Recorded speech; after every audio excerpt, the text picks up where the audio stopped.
smile. "And how precisely may I help you, Sir Henry?" "I have a few questions I'd like to ask about Lord Devlin." Lovejoy watched, fascinated, as a gust of fear passed across her lovely features. She threw a quick, nervous glance toward the narrow hall, as if to reassure herself that no one could have overheard. Then her smile broadened again, bright and utterly false. "I'm not sure how much I can help you. Lord Devlin and I are the merest of acquaintances only." "Indeed, Mrs. Talbot, I have it on excellent information that you and his lordship are considerably more than that. And let me hasten to reassure you that if you fear your husband—" "And what makes you think I should have reason to fear my husband, Sir Henry?" she asked sharply. Lovejoy returned her firm, direct gaze. "I know what happened at the Duchess of Devonshire's ball last year." "Ah." Her chest hitched on a small sigh as she sat silent for a moment, seemingly lost in thought. Then her gaze lifted to his again, her jaw hardening. "Very well. Devlin and I are friends, good friends, but nothing more." Lovejoy kept his expression impassive. "It's my understanding that your husband and Lord Devlin fought a duel last Wednesday morning." Her smile, this time, was neither impish nor sweet. "Surely, Sir Henry, you are aware that we wives are never told of such things?" "But you knew." She stood abruptly, going to stand before the painted mantel where a small fire burned feebly on the hearth, providing little warmth. "You must understand, Sir Henry," she said, her gaze on the fire. "I promised my husband I would sever all contact with Lord Devlin." Lovejoy studied the slim, taut line of her back. "And when did you make this promise?" "On Monday last." "You didn't see Lord Devlin on Tuesday?" "No, of course not. I am a good and obedient wife. That's what's expected of a woman, isn't it?" she said, the sneer in her voice as much for herself as for the society in which she lived. "So you wouldn't be able to tell me where his lordship spent that evening?" "No." She swung to face him, and he was shocked by the strength of the emotion he could see in her face. "But I can tell you how he did not spend Tuesday evening. He didn't spend it murdering that poor woman you found in St. Matthew of the Fields." "So sure, Mrs. Talbot?" She pushed out a harsh breath, her eyebrows twitching together in thought. "Who told you about the Duchess of Devonshire's ball?" "I'm afraid I can't say." "But you know? You know what brought Sebastian and me together?" Lovejoy nodded, noting her unconscious use of the Viscount's first name. "He'd just come back from the war." She paused. "We both had demons we needed to deal with. I like to think that I helped him at least half as much as he helped me." "The demons a man brings home from war can sometimes drive him to do terrible things." She shook her head. "The kind of demons that haunt Lord Devlin aren't the sort that drive a man to rape and murder." She paused, then pushed on resolutely, her head held high. "I would actually have given myself to him, if he'd have had me. Does that shock you, Sir Henry? There was a time I would have been shocked by it. Only—" She swallowed, then shook her head and left the rest of the sentence unsaid. "But he wouldn't. So tell me, Sir Henry, is that the kind of man who rapes a woman in front of an altar?" "I don't know," said Lovejoy, meeting her tortured gaze. "I don't know what kind of men do such things, but they do exist." He nodded toward the snowy darkness. "One of them is out there right now, walking around. Perhaps it's Lord Devlin. Perhaps it's someone else. Some man buying a sausage at his local pub, or perhaps sitting down to dinner with his wife and family. And no one who knows him thinks he's capable of such a terrible thing. But he is. He is." Lovejoy removed his hat and hung it on the hook beside his office door, then simply stood there for a moment, lost in thought, his gaze focused on nothing. They were back again, all those niggling little doubts about Lord Devlin's guilt, that feeling that there was more going on in the death of Rachel Yorke than any of them had yet grasped. He knew it was unscientific, unempirical, maybe even irrational, but his intuition had been right too many times in the past for him to ignore it now. With a shrug, he jerked his mind away from the sad-eyed woman he'd just met and set to work unwinding his scarf. He had his coat half unbuttoned when his clerk, Collins, stuck his head around the corner. "What is it?" asked Lovejoy, looking up. "It's about the Cyprian who got herself killed in that church, sir. That Rachel Yorke. Constable Maitland thought you might like to know." Lovejoy paused with his coat half on, half off. "Know what?" "We've just heard from the sexton of St. Stephen's, sir. They've had grave robbers last night, and it was her grave what they hit." "Are you telling me someone has stolen Rachel Yorke's body?" "Yes, sir. Constable Maitland, he thinks it's just a coincidence, but—" Collins let his voice trail away into nothing, for Sir Henry, his coat gripped distractedly in one hand, was already gone, leaving his hat and scarf still swaying on their hooks beside the door.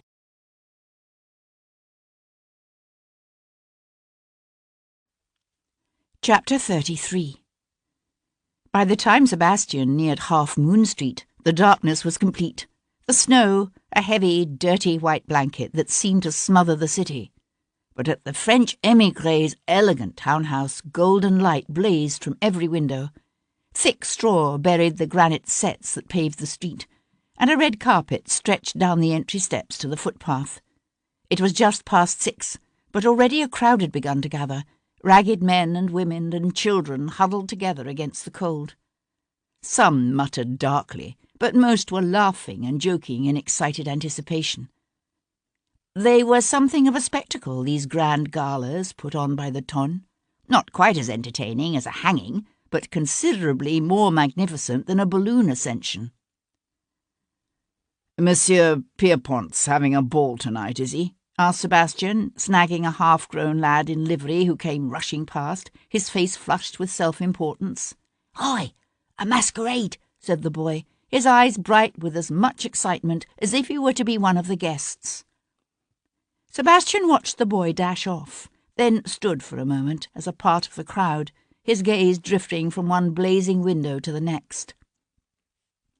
He kept turning over in his mind what Hugh Gordon had told him, that Rachel Yorke might have been passing information to the French through Leo Pierpont.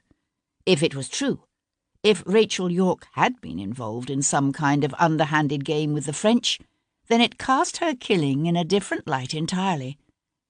And if it was true, then what was Sebastian's father doing meeting with her, in secret, in the dark, deserted lady chapel of an out-of-the-way Westminster church? It was just minutes to curtain time.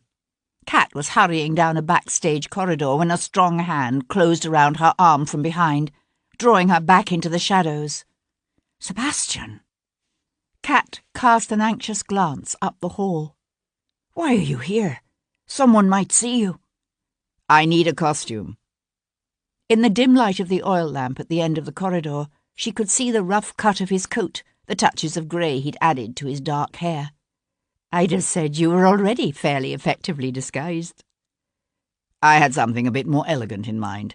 Something in silk or satin." "Satin? Going to a ball, are you?"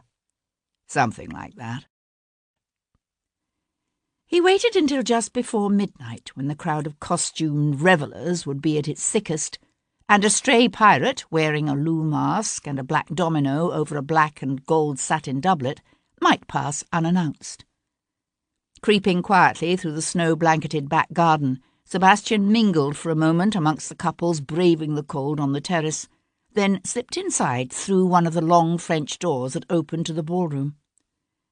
He walked into a blast of warm air scented with beeswax and delicate French perfume, and the pungent odour of hundreds of hot, damp bodies, pressed together in a confined place.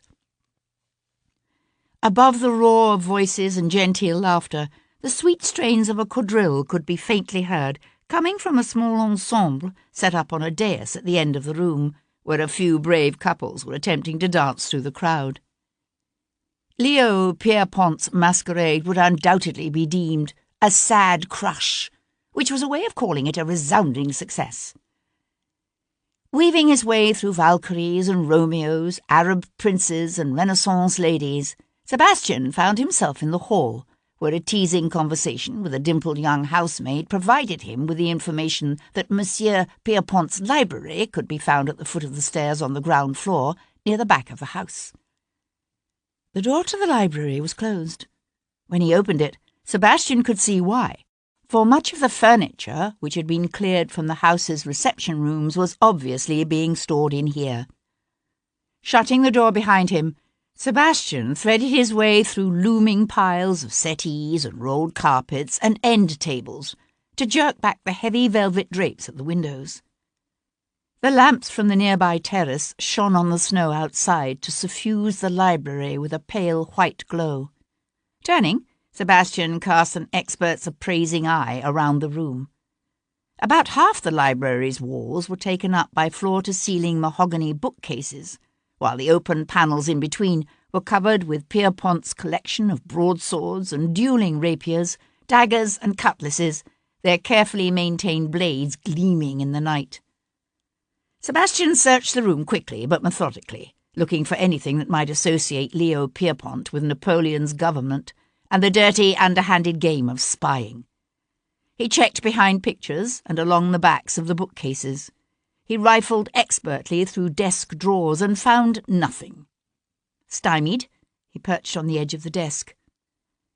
His gaze fell on a small carved wooden box sitting on the desk's green leather top.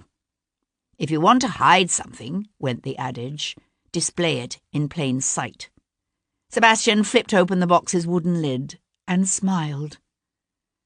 To the uninitiated, it was a simple, if somewhat curious cylinder, about 6 inches long, and composed of a row of discs of white wood revolving on a central iron spindle. But to those who knew, it was a wheeled cipher, invented by an ingenious American named Thomas Jefferson.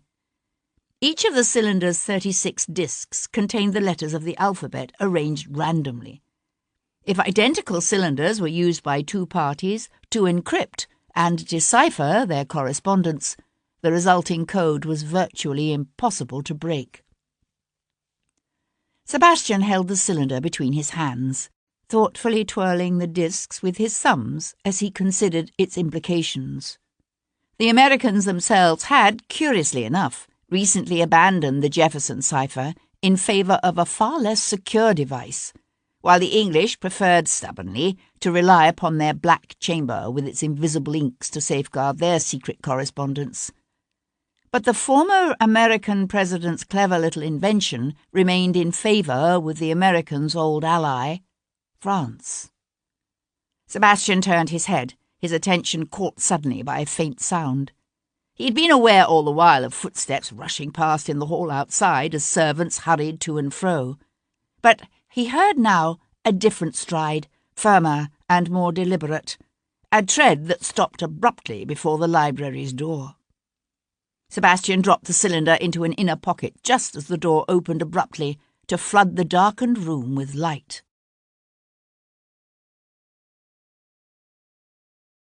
Chapter 34.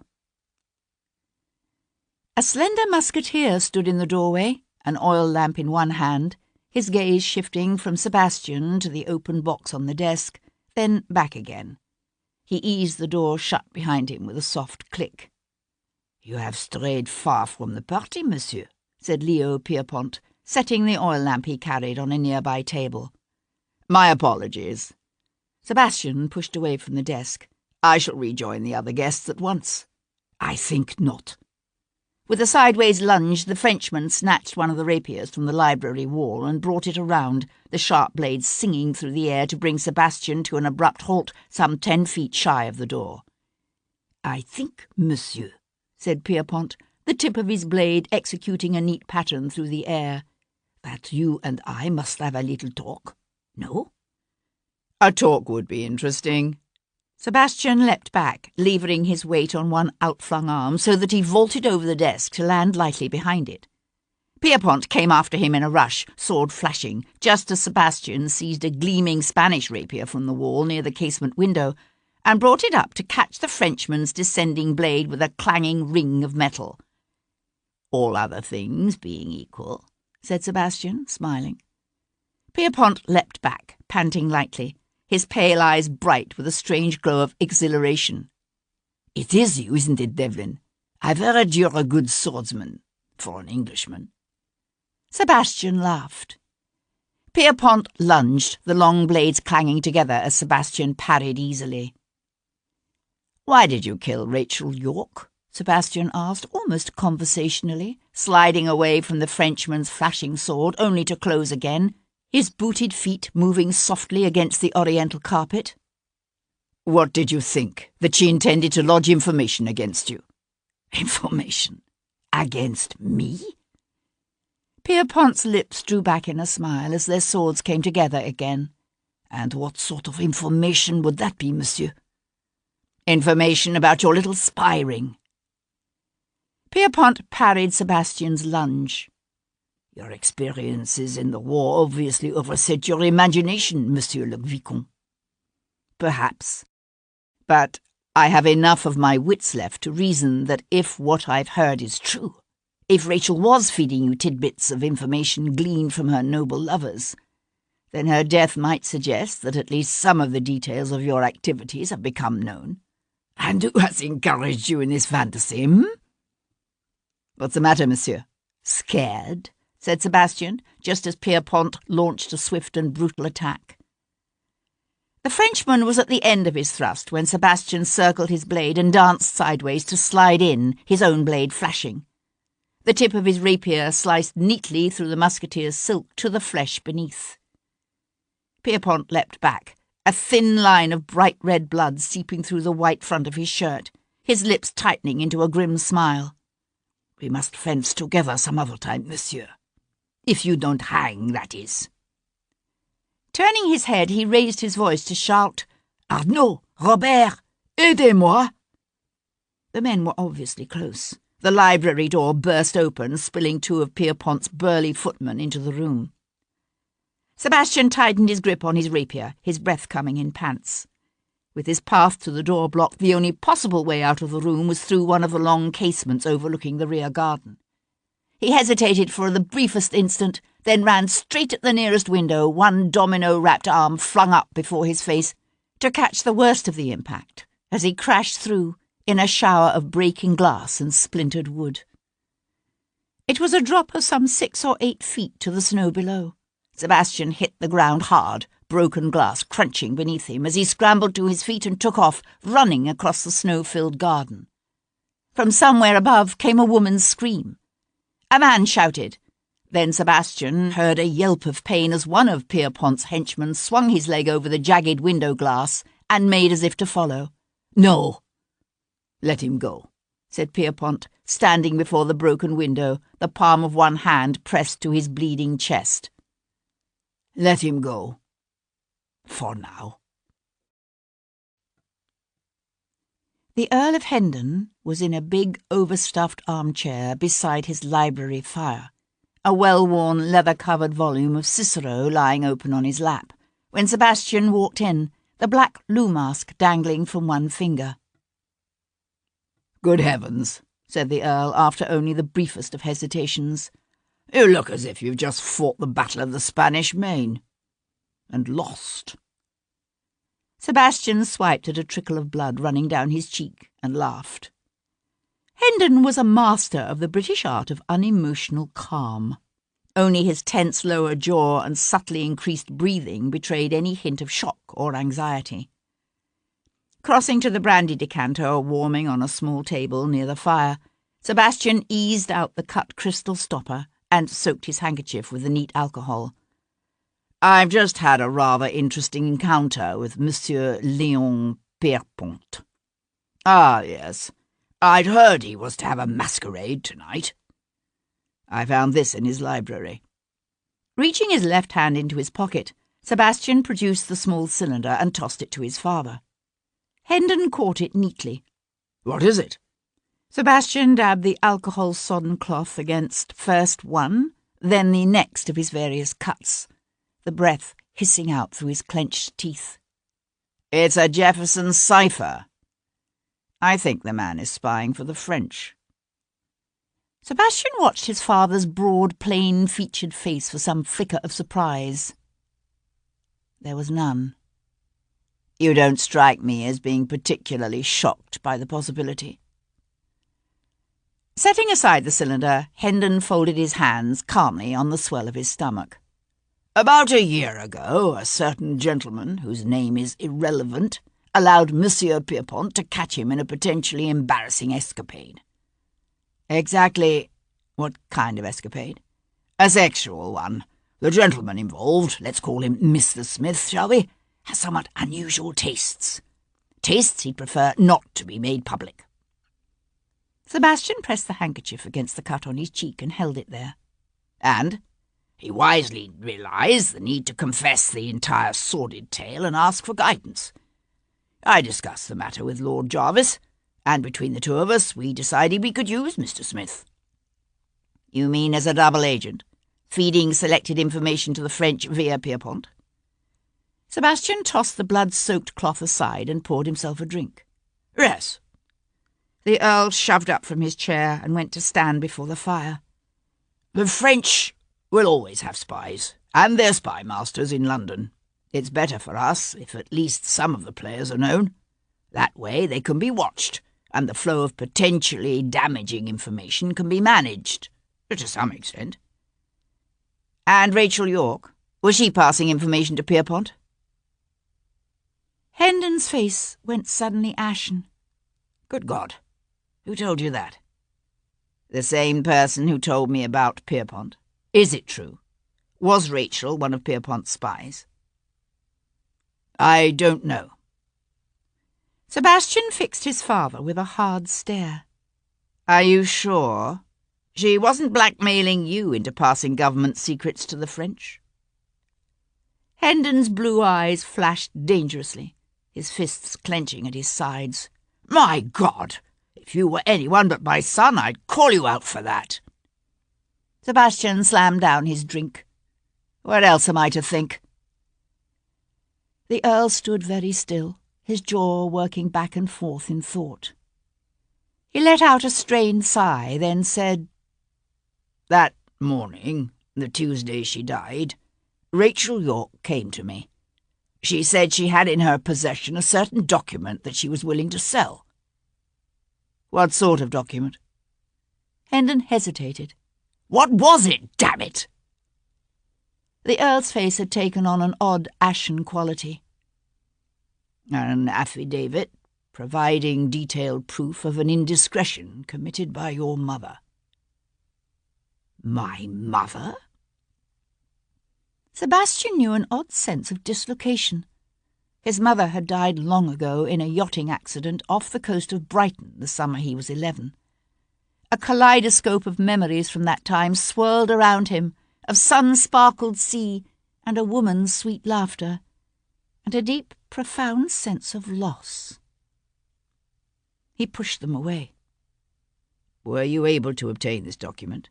"No, I told you. The girl was dead by the time I reached the chapel.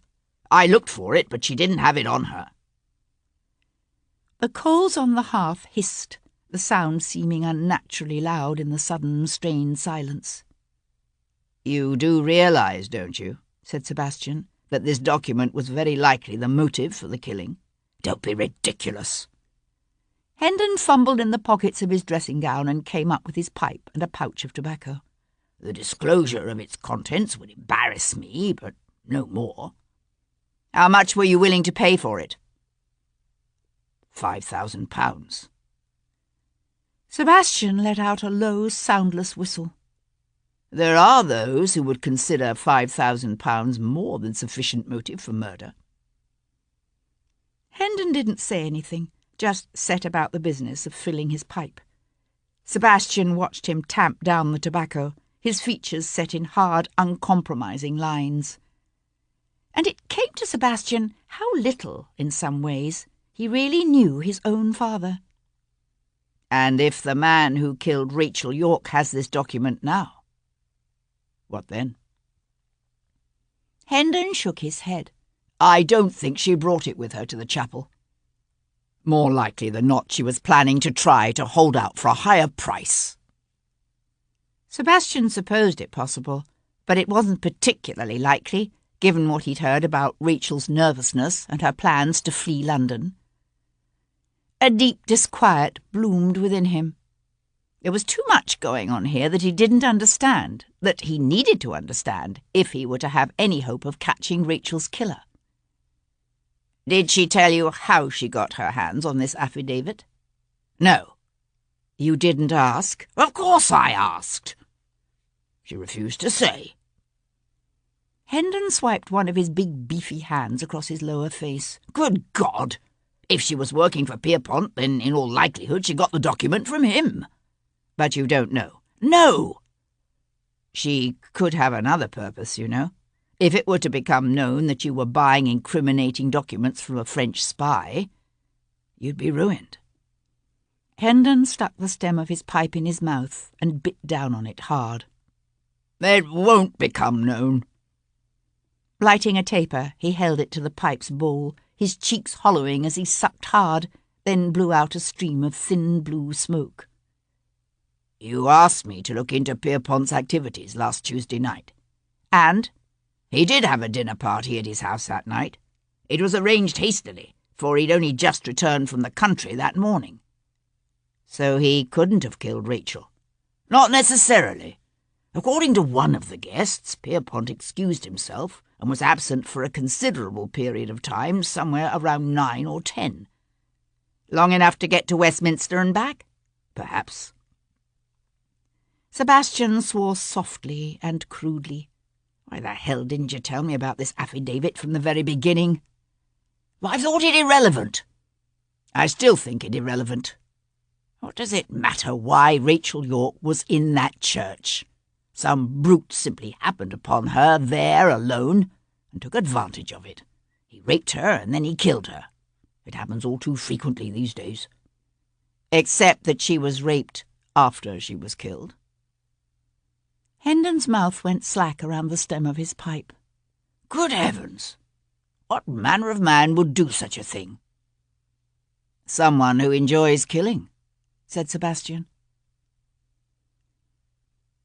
He made his way back to the Rose and Crown, through crooked byways filled with sparkling white snow that scrunched audibly beneath each step. A few stray flakes still floated down, lazy and peaceful in the night.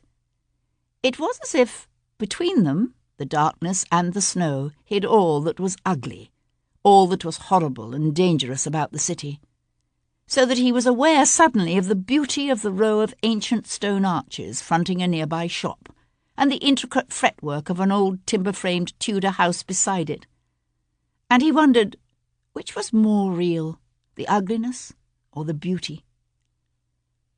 He let out a soft sigh, his breath white in the cold air as he turned over and over in his mind what he'd learned that night about his father, and about Leo Pierpont and Rachel York.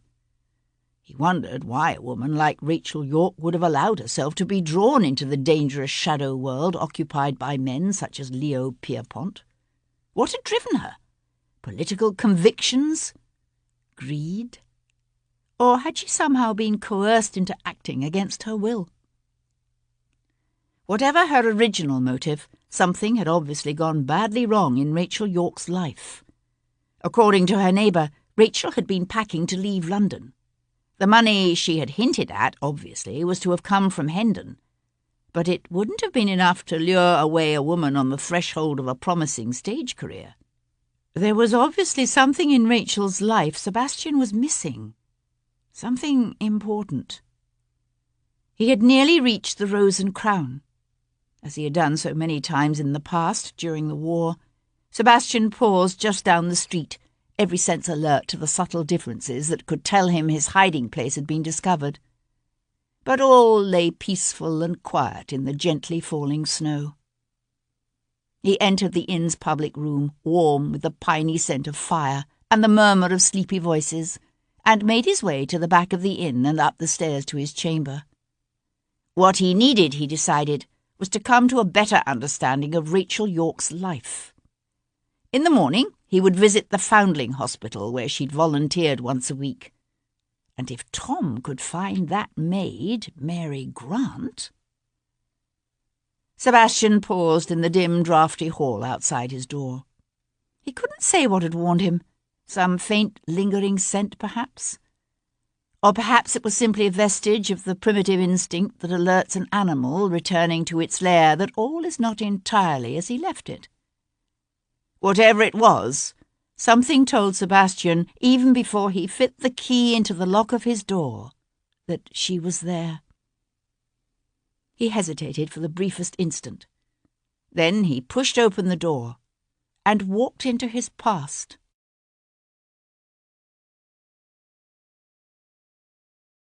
Chapter 35. She sat in the battered old chair beside the hearth, her head tipped back so that the firelight played over the elegant curve of her long, graceful neck and brought out the hint of auburn in her dark hair. She had worn a cherry-red velvet opera cloak that now lay discarded on a nearby table, but she had come to him, still dressed in the costume of her character, Rosalind. "You picked the lock, I suppose?" Sebastian closed the door behind him and leaned back against it. "It's a very old lock," said Kat Boleyn, the barest hint of a smile touching the edges of her lips. He pushed away from the door and walked toward her. "Why did you come?" "You left your clothes at the theatre. I brought them." He didn't bother to ask how she'd found him here at the Rose and Crown. She would have her ways as he had his. It was a danger he had both acknowledged and accepted when he first decided to approach her. "You're hurt?" she said, when he came to stand before her, close enough that his legs almost touched hers, but not quite. "I went through a window." "Leo found you, did he?" "What makes you think I went to see Pierpont?" "There weren't that many masquerades in Mayfair tonight." She shifted subtly in her seat so that her thigh just brushed his. "What sent you there?" "According to Hugh Gordon, Pierpont is a French spy master." She sat very still and quiet for a moment, then said, "And do you believe him?" Sebastian shrugged. "Gordon had no proof, of course, but I found a code cipher in Pierpont's library."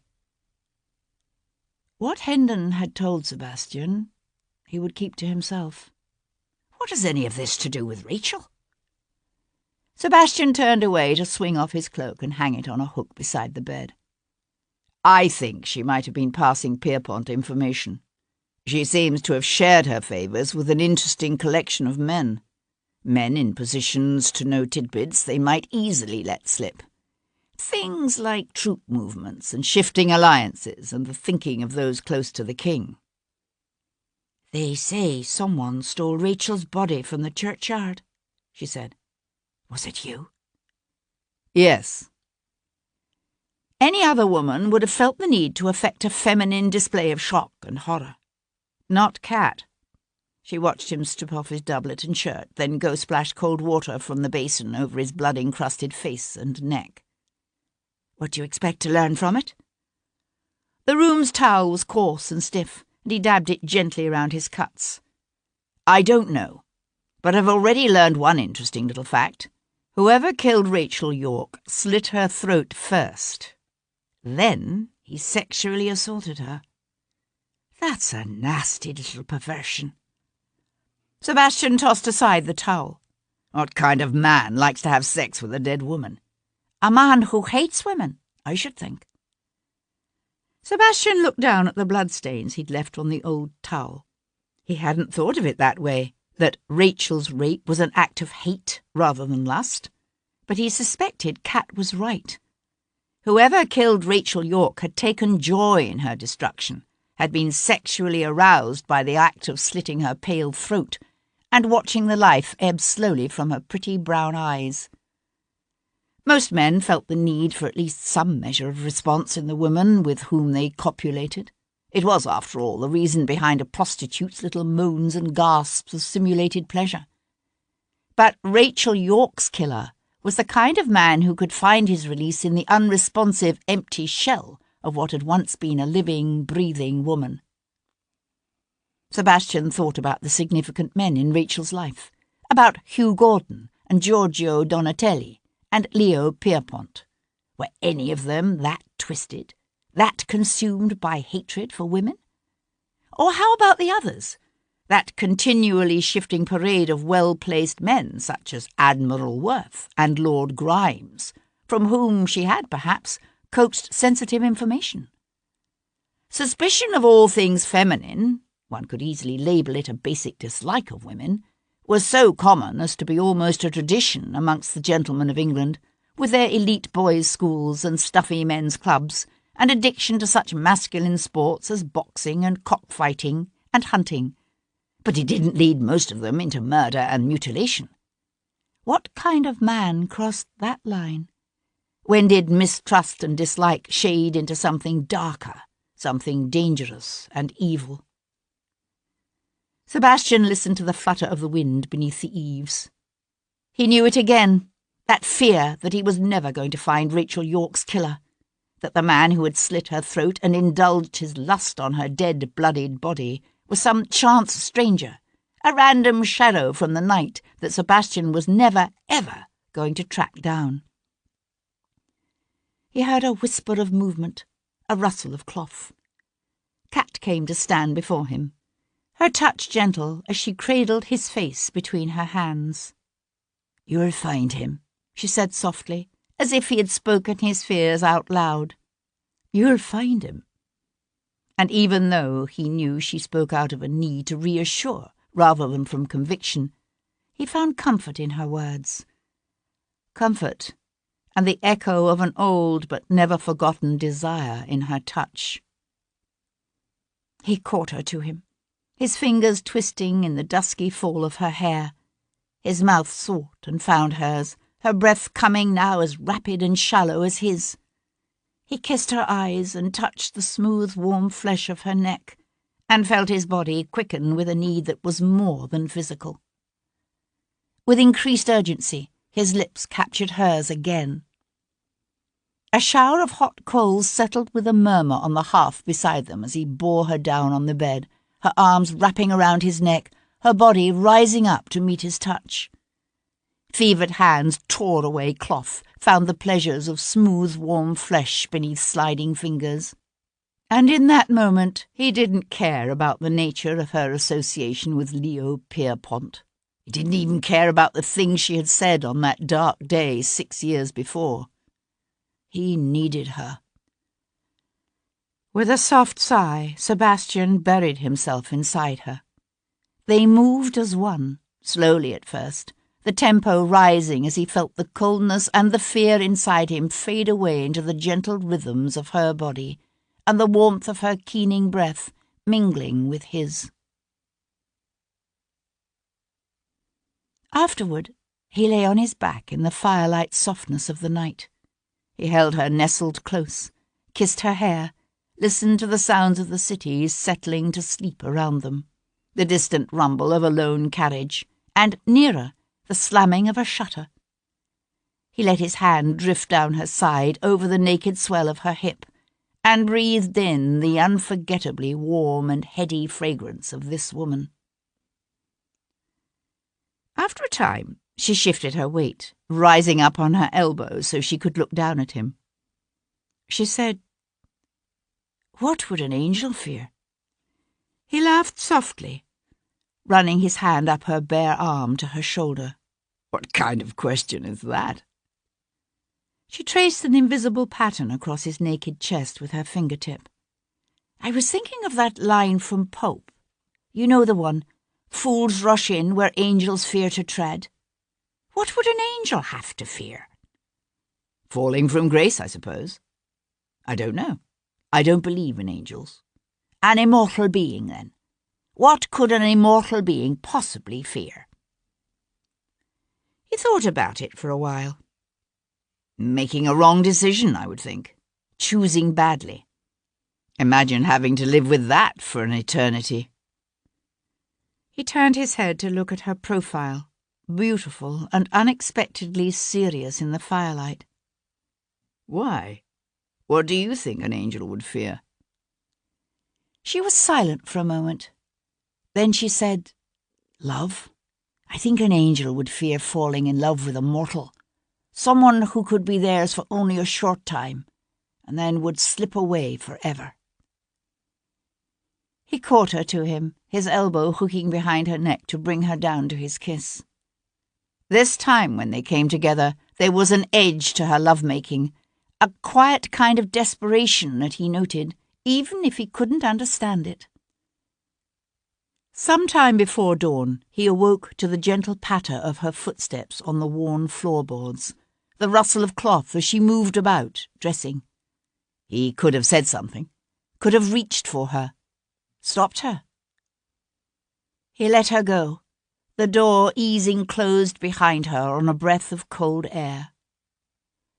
Then he simply lay there, staring into nothingness and waiting for the coming of dawn.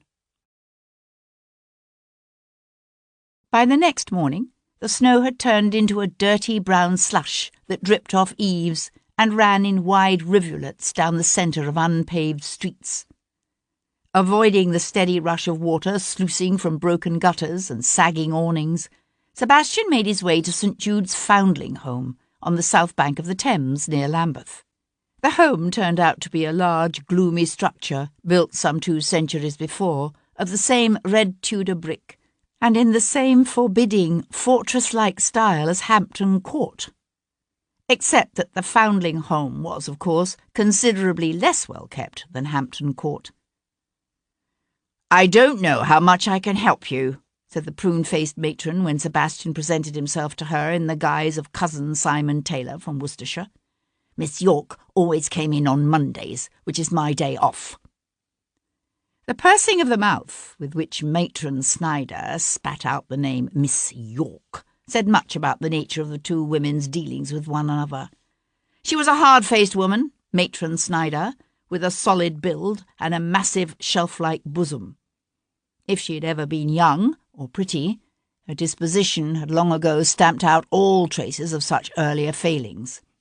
"Had it been up to me, of course," said the matron, "her kind would never have been allowed through the home's doors." Sebastian pursed his own lips and nodded in sympathetic agreement.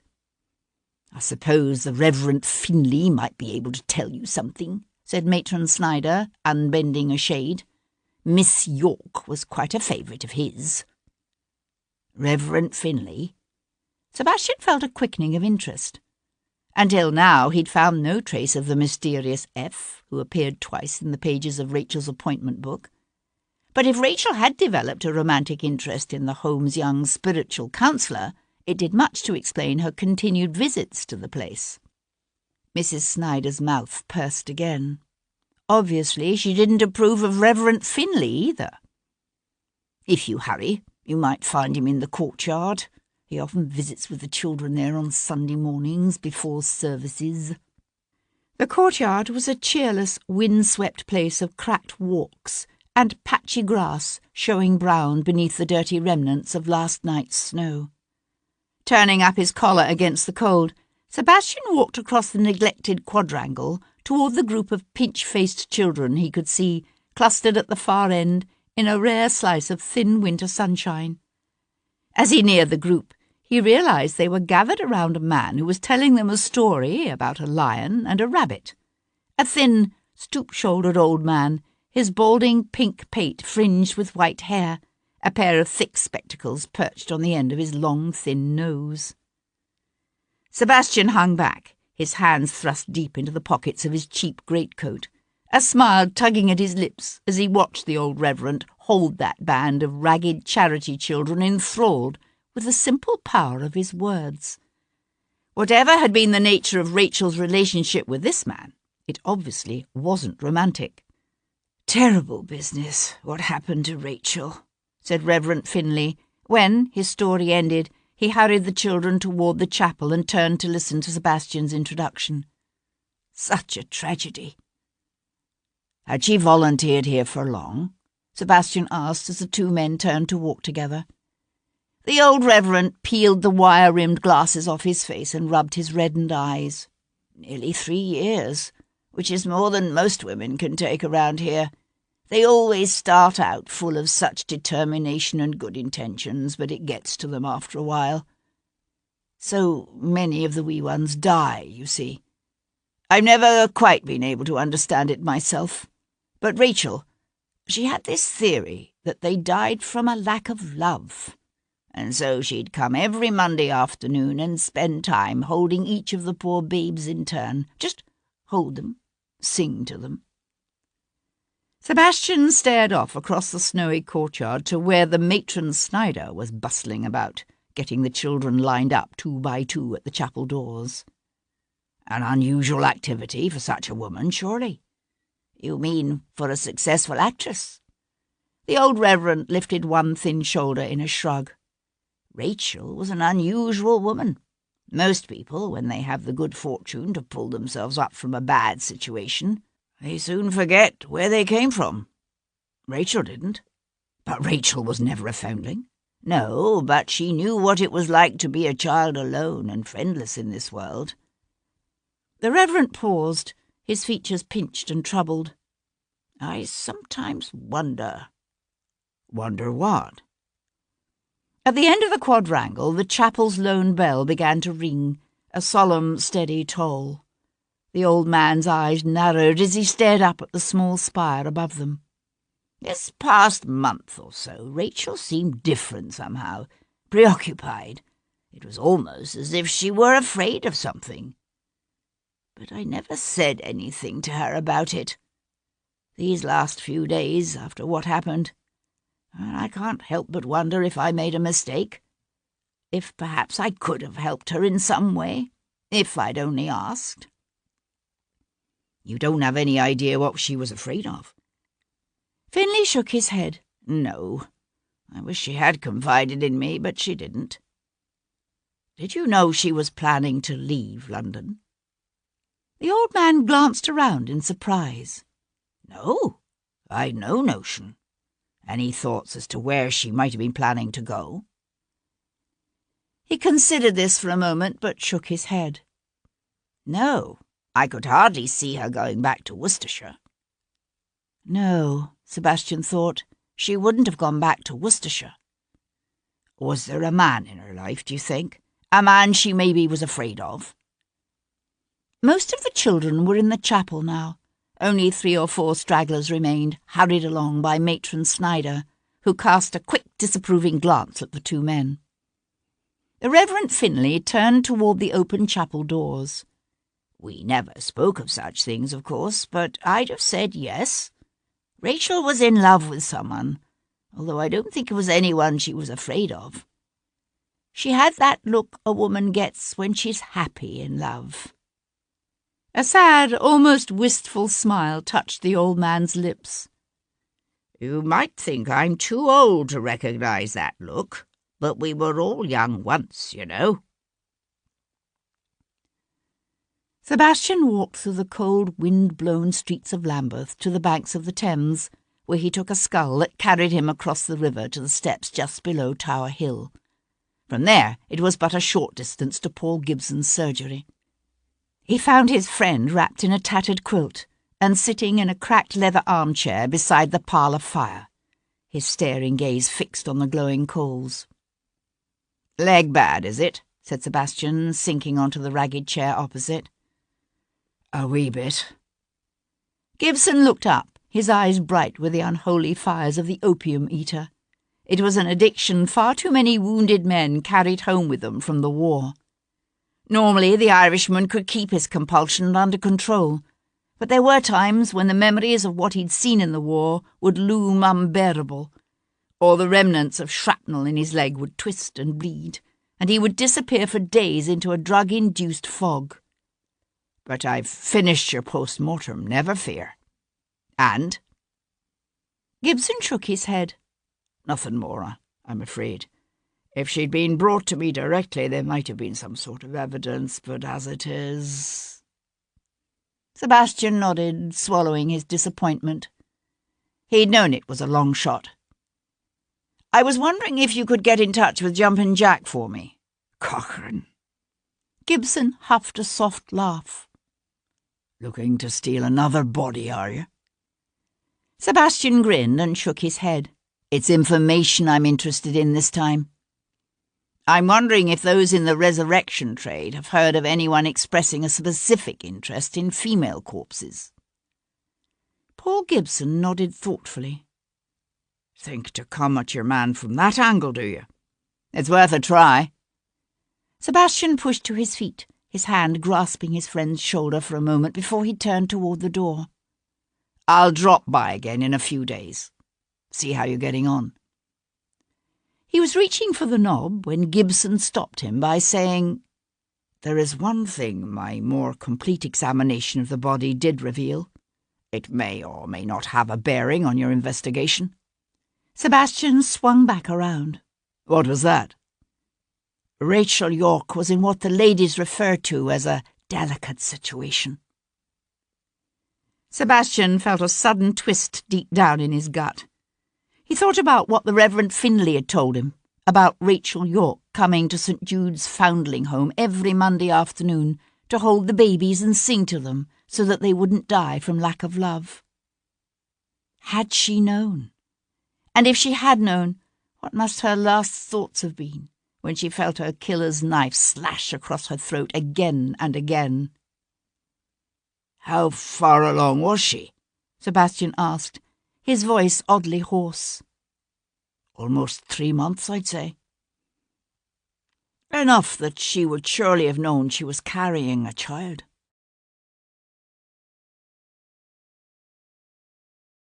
Chapter 36. Sebastian was nursing a tankard of ale in the public room at the Rose and Crown when Tom burst in from the street, bringing with him a blast of icy air scented with coal smoke.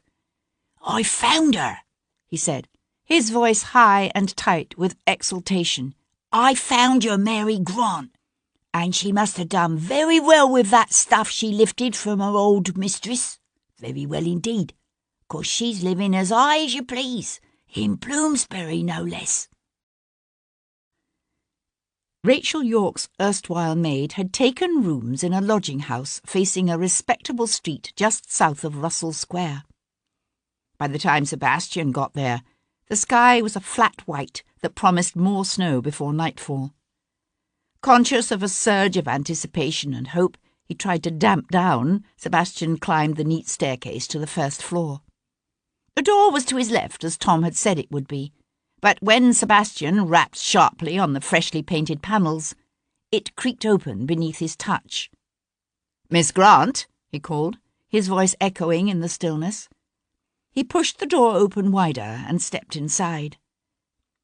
He was standing in a parlour filled with the cherrywood furniture and gilt-framed mirrors and expensive oddities that had once belonged to Rachel York. All had been thoroughly, savagely ransacked. Mirrors and pictures had been torn from the walls and smashed. Chairs lay overturned, their stuffing spilled out across the rumpled rug. Drawers had been pulled from their bureaus, their contents strewn about in what appeared to have been a wild, frantic search. Sebastian closed the door behind him with a snap that sounded unnaturally loud in the early afternoon hush. He walked from one room to the next. Impossible to know what the intruder had been searching for, or if he had found it. But when Sebastian entered the bedroom, he thought he knew at least part of the answer to that question.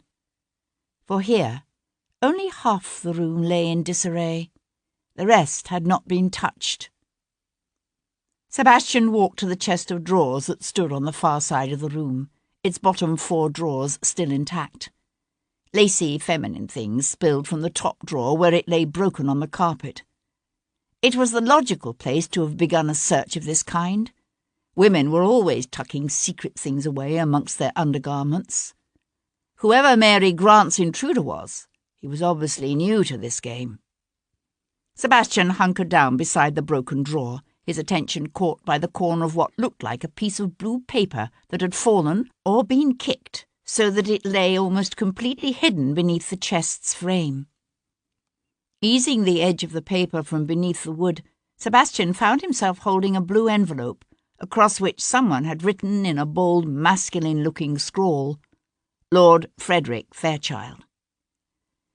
He was one of the most prominent articulate Whigs in the House, Lord Frederick, urbane and witty, and, unlike most of the Prince of Wales's set, remarkably temperate.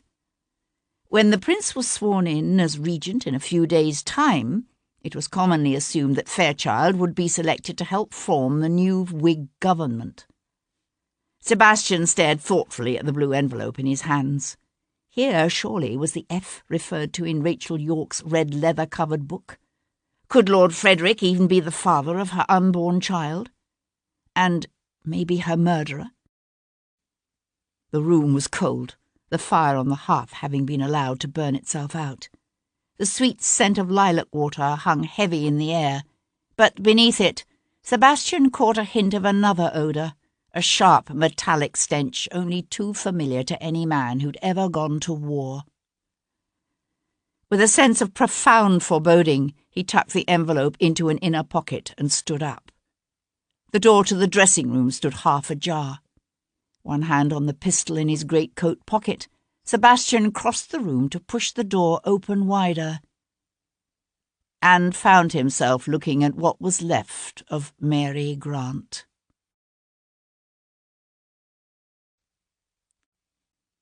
Chapter 37. She lay sprawled on her back, her eyes wide and sightless, her torn, bloodied clothes shoved up to reveal flesh gleaming pale and naked in the fading light. Her throat had been hacked so savagely that her head had nearly come off. Sebastian stood just inside the doorway, his gaze travelling around the small wainscoted room. He hadn't seen the Lady Chapel at St. Matthew of the Fields after Rachel Yorke's killer had left her there, but he imagined it must have looked much like this. The blood splattered high and wide across the surrounding walls until it ran down the panelling in thin rivulets, the killer's bloody handprints standing out stark and damning on the bare white flesh of the dead woman's spread thighs. There was nothing Sebastian could do for this woman now, but he crouched beside her anyway and touched his fingertips to her blood-stained cheek. She was still faintly warm. He sat back on his heels, his hands gripping his knees as he gazed down into those pale, unseeing eyes. She was younger than he'd expected her to be, probably no more than 25 or 30, with flaxen hair and a sallow complexion, and the kind of sharp, small features one saw often on the streets of London. She must have thought she was a downy one, awake on every suit. She'd seen a chance to take everything that had once belonged to her mistress, the fine furniture, the expensive clothes and jewels, and she'd seized it. She must have thought she'd hit upon a way to set herself up for a good long while. Except that all she'd really done was set herself up for murder. Sebastian stared at the bloody handprints on Mary Grant's thighs. The pattern was the same for both women. First the kill, then the sexual assault. It spoke of a man driven to murder by a desire to slake a peculiar, sick kind of lust.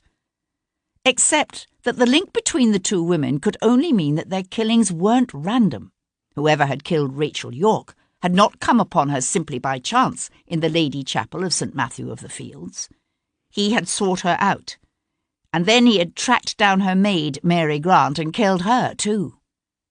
But why? Why? What if the sexual use of the women's bodies had been not the reason for the killing, but an effect, a release of the excitement and bloodlust generated by the act of killing? Mary Grant could have been killed because she surprised her murderer in the act of searching her rooms, or because she had known something that might have identified him as Rachel Yorke's killer.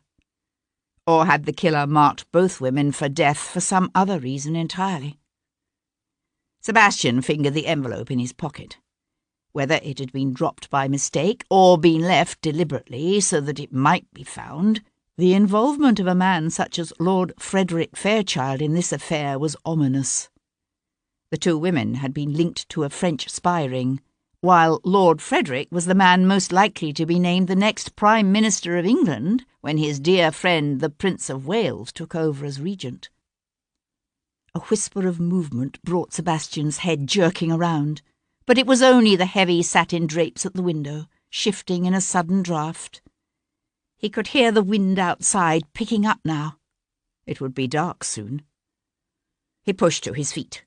He knew the urge to cover Mary Grant's bloody, abused body, to shield her from the staring, assessing eyes that would in time find her. But he forced himself to turn away and leave her rooms essentially the way he had found them. He was letting himself out the street door when he brushed past a stout matron who paused to look straight up into his face. And in that brief instant, before he turned away to hurry down the front steps, he recognized her, and saw in turn the flicker of recognition in her eyes. "My lord," she called after him.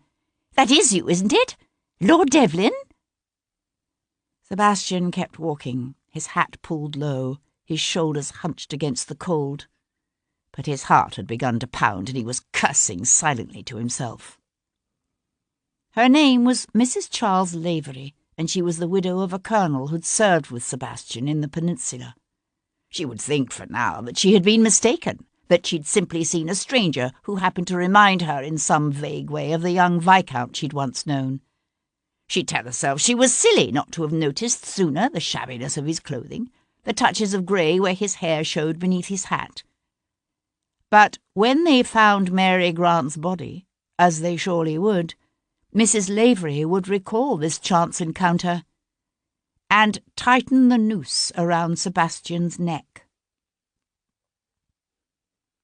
"I don't get it," said Tom, his small face pinched with the effort of assembling his thoughts. They were in a hackney carriage, the light from the street lamps flickering over the worn leather upholstery as they turned down Pall Mall, heading towards St. James's. "Lord Frederick is a Whig," said Sebastian, struggling to explain early 19th century English politics in a way that might make sense to a child of the streets. But for the last 20 years or so, the Tories have dominated the government.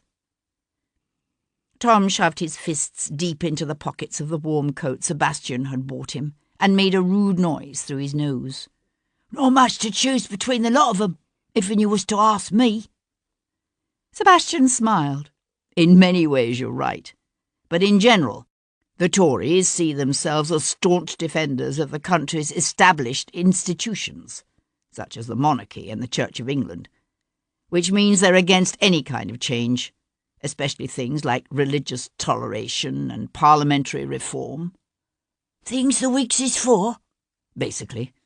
And unlike the Tories, the Whigs are against continuing the war with Napoleon." Tom looked up in surprise. "You mean they like the French?"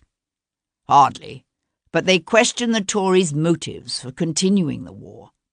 War is costly. It leads to high taxes and government loans taken out at high interest, which is good for the large landowners and merchants who are lending to the government, but not so good for the common people like farmers and tradesmen and day workers. If the Whigs come to power, we'll very likely see a peace treaty with France." Tom nodded, his eyes bright with understanding. "So what you thinking?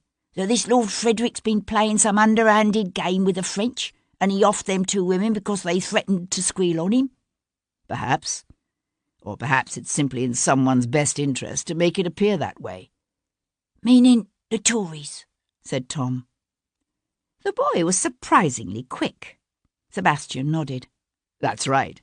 "Your dar's a Tory, ain't he? Chancellor of the something or another?" Sebastian glanced sideways at his young friend. "Who told you that?" "Miss Kat." "Ah." They were nearing the recital rooms on Ryder Street. Faint strains of a violin could be heard, barely discernible above the rattle of carriage wheels and the clip-clop of horses' hooves. Leaning forward, Sebastian rapped on the front panel, then settled his hat low over his eyes and wound his scarf carefully about his lower face as the Jarvey cut in close to the curb and pulled up in the shadowy netherworld between two street lamps. Sebastian stood in the shadows and watched the bejewelled, perfumed crowd of men and women descend the front steps of Compton's recital rooms. Even in this rarefied collection of expensively dressed gentlefolk, Lord Frederick stood out, a handsome, urbane figure in flawless white linen and an inimitably cut coat. Laughing and talking amongst themselves, the small, self-absorbed group had just reached the footpath and turned toward the mall, probably intending to sup at Richard's, when Sebastian stepped forward, a dark figure half hidden in shadow. "Lord Frederick?" Lord Frederick turned. "Yes?" "I was wondering if I might have a word with you, my lord." A shade of annoyance passed over the other man's amicable features. "Not now, my good man, but you may come and see me tomorrow, if you like." "If that's the way you want it," said Sebastian, settling his hat even lower. "I was thinking maybe you'd prefer a more private conversation, considering what I got to say.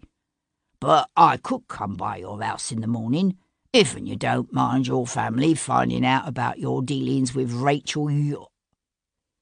Lord Frederick took a quick step forward, his breath hissing out in a warning as he threw a glance back over his shoulder, as if to make certain his friends hadn't heard. "For God's sake, keep your voice down." Sebastian simply stared back at the man, expectantly. Lord Frederick hesitated, then said curtly, "Excuse me one moment." Turning toward his friends, he said with a wide smile, "Go on without me. I'll catch up with you later." His smile faded the instant he swung back to Sebastian. "Who are you? What do you want?" Sebastian shoved his hands deep into the pockets of his greatcoat and rocked back and forth on his heels. "Well, you see, we found your name in Miss York's appointment book. You do know Miss Rachel York, the one who was murdered Tuesday last in Westminster?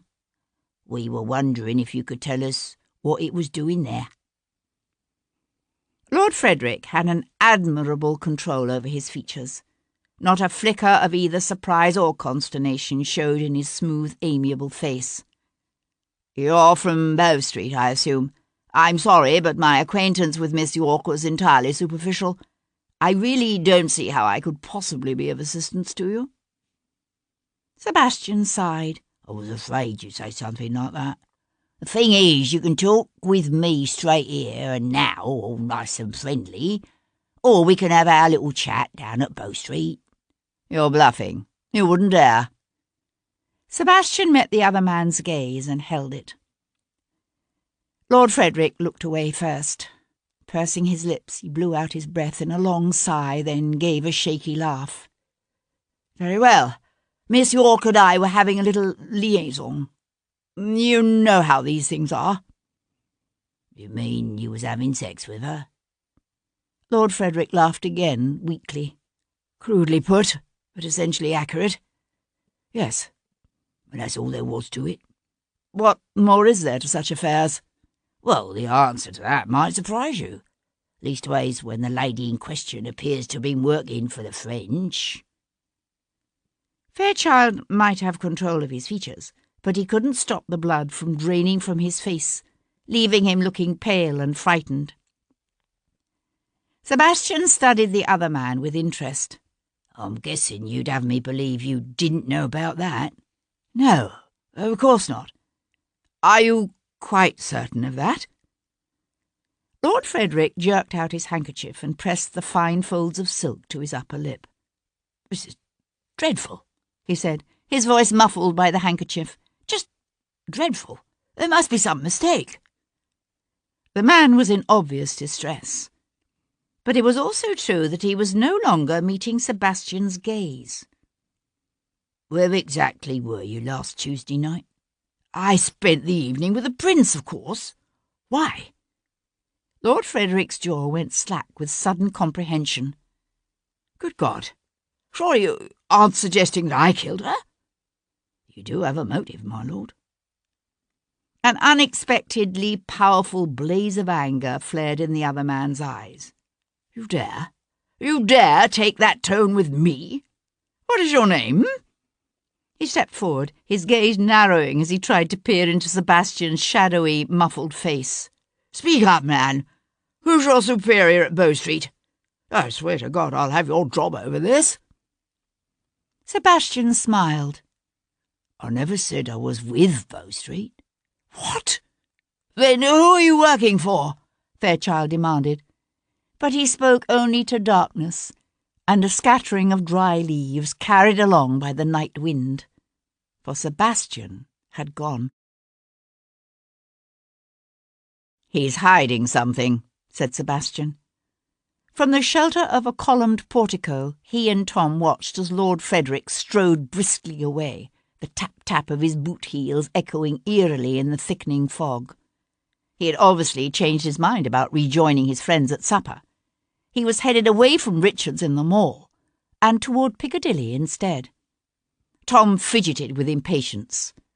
Think he's our man? I'm not sure, said Sebastian, one hand closing over Tom's shoulder to hold him back when he would have moved. But it'll be interesting to see where he goes. They waited until their quarry was almost out of sight. Then Sebastian squeezed the boy's shoulder and let him go. Now, said Sebastian. With the grace and noiseless gait of an alley cat, Tom slipped from behind the column and darted forward, a shadow following a shadow through the mist-filled night.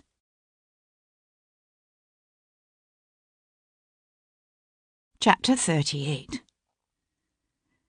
Sir Henry Lovejoy paused in the dressing-room doorway and stared down at what was left of Mary Grant.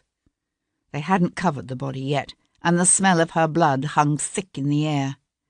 He was glad he hadn't had a chance to eat his supper yet.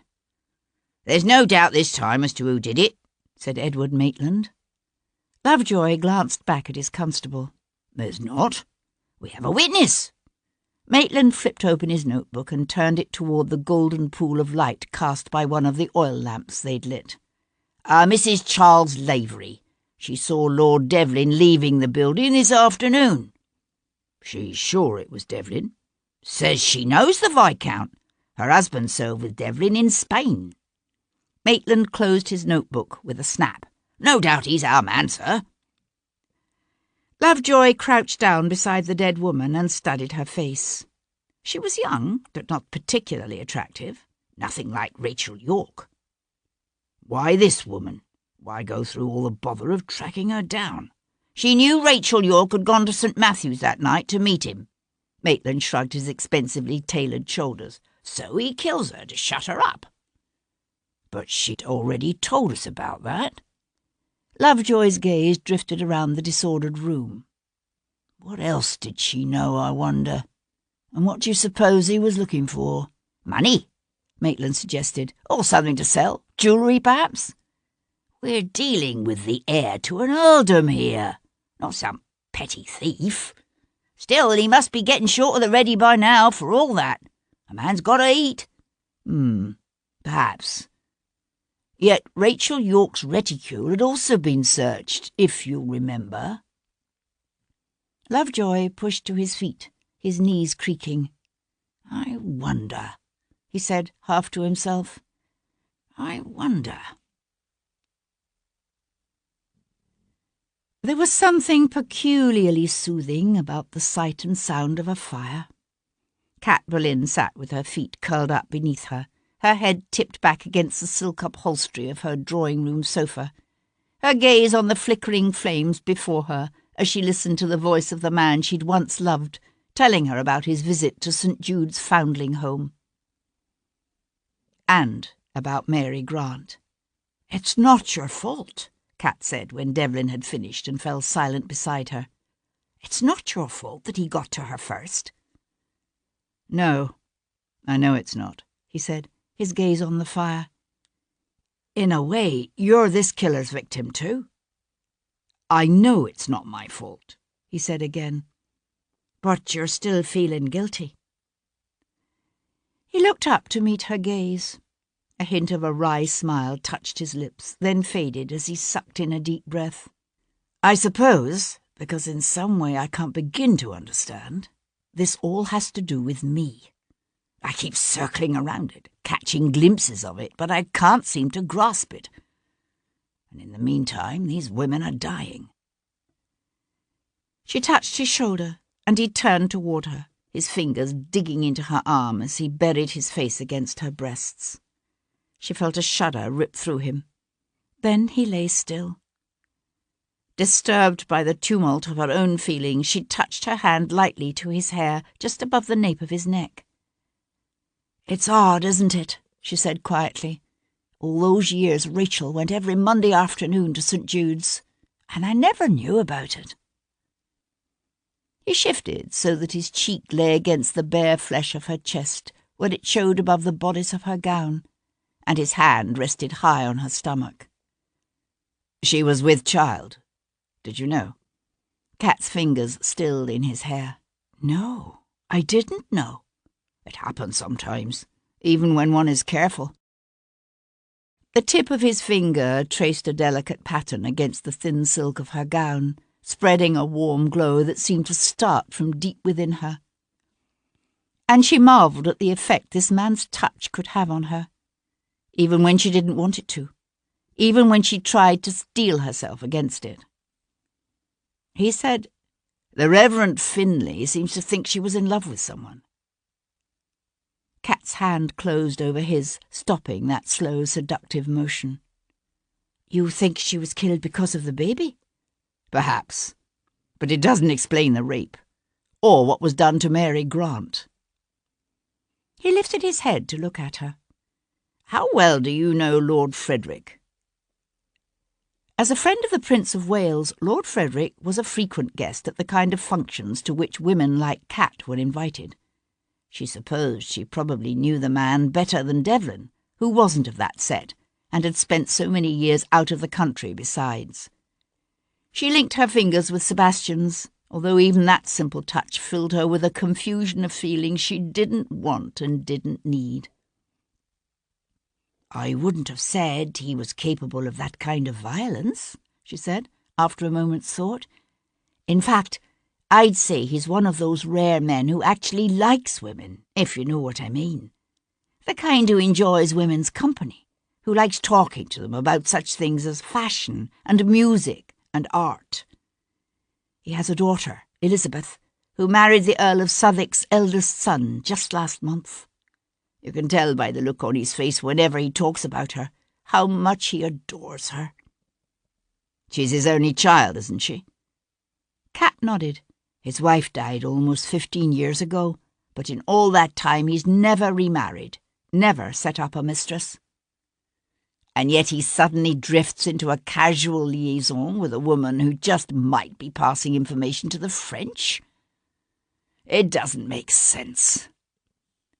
He propped himself up on one elbow so that he could draw a heavy paper from the inner pocket of his coat and handed it to her. "Is this Rachel Yorke's handwriting?" Kat found herself holding an envelope, a blue envelope, with the words Lord Frederick Fairchild written across it in Leo Pierpont's bold scrawl. "No," she said, handing the envelope back to Sebastian and meeting his gaze squarely. "At least, I don't think so. I don't recognize it." He tucked the envelope away. "Where did you get it?" she asked. "I found it in Mary Grant's rooms." "Empty?" "Yes." He ducked his head, his lips brushing the tender flesh just below her collarbone, his hands going a-roving to all the secret places that made her heart race and her breath catch. All the places he had discovered so long ago and apparently not forgotten. She had thought she could hold her heart aloof.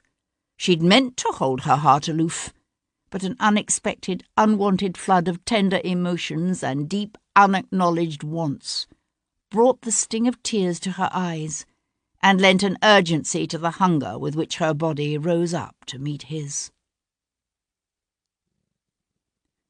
The next morning, Sebastian received a message from Paul Gibson to the effect that a certain gentleman of their acquaintance had some information Sebastian might find interesting.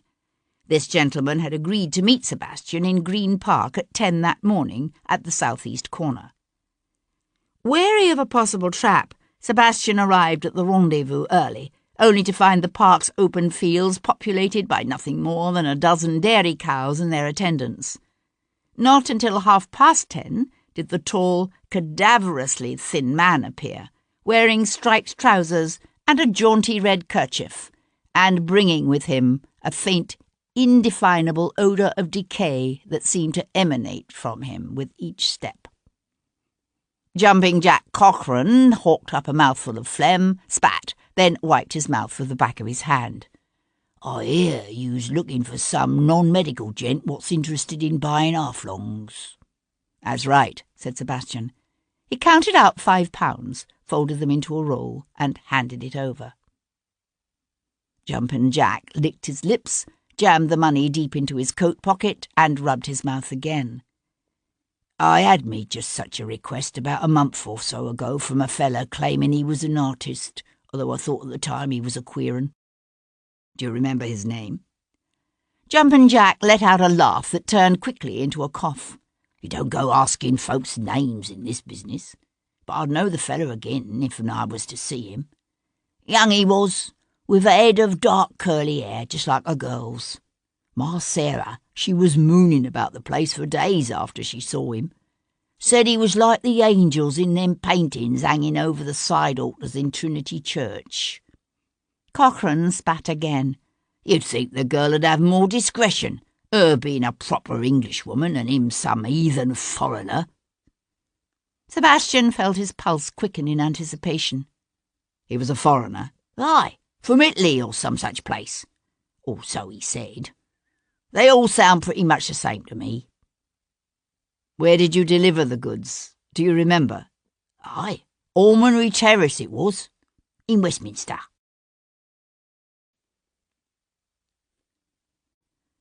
Chapter 39. Donatelli was in his studio when Sebastian came through the door.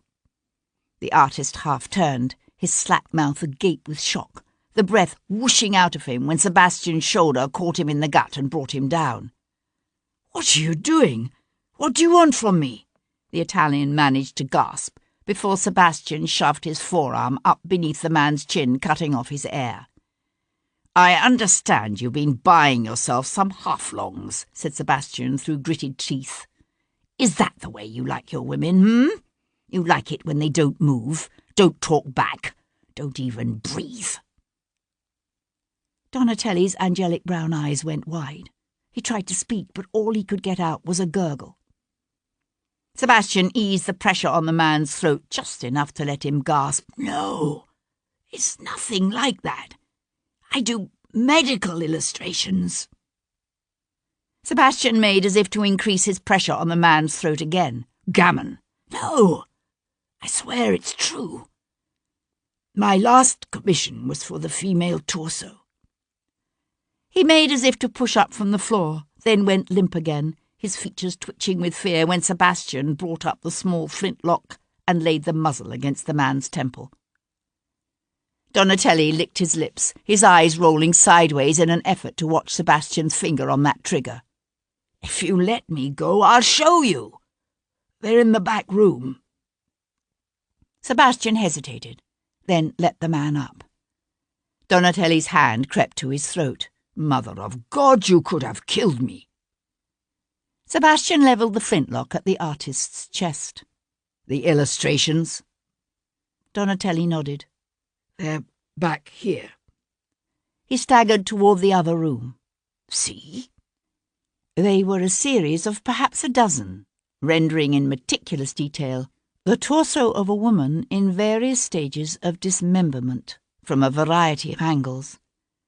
"I work with a medical student from St. Thomas's," said Donatelli, his voice still hoarse, strained. "He does the dissections while I sketch." "Now, why would a painter who's suddenly become society's newest discovery need to be hawking anatomy sketches to medical journals?" Donatelli twitched one shoulder in a very Mediterranean shrug. "I began doing it for extra money when I was painting scenes at the theatre. I keep it up because it improves my ability to realistically render the human form. I'm not the only painter who studies cadavers. Look at Fragonard." Sebastian turned away from the bloody renderings. "Where were you the night Rachel York was killed?"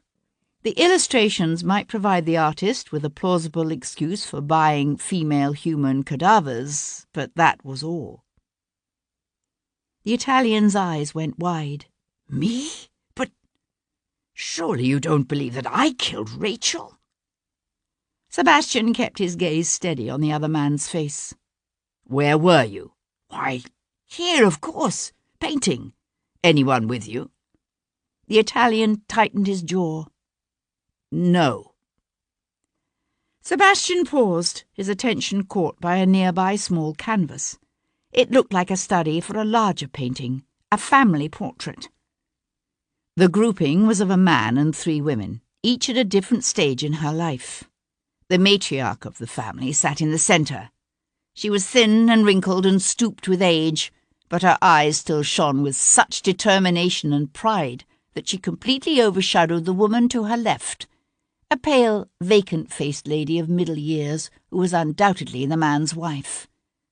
On the other side, the family's brown-haired, plain-faced daughter, who looked to be in her early 20s, stared at something just out of sight, as if to disassociate herself from the others. And towering above them all, his arms spread as if both to protect the women and to dominate them, stood a large, jowly man with a florid complexion and fiercely staring eyes that Sebastian recognised as Charles, Lord Jarvis. Sebastian glanced up to find the artist watching him nervously. You're doing a portrait of Lord Jarvis's family? That's the study. The portrait itself was finished last spring. When you were still painting theatrical scenery? A muscle ticked along the side of Donatelli's jaw. Lord Jarvis is known for his generous encouragement of new artists. He's the man responsible for bringing me to the attention of the ton. Sebastian looked back at the family grouping. He was aware of a shadow of a thought flitting about the edges of his consciousness, but when he tried to reach it, it simply floated away, a pale, mocking chimera that was there and then gone.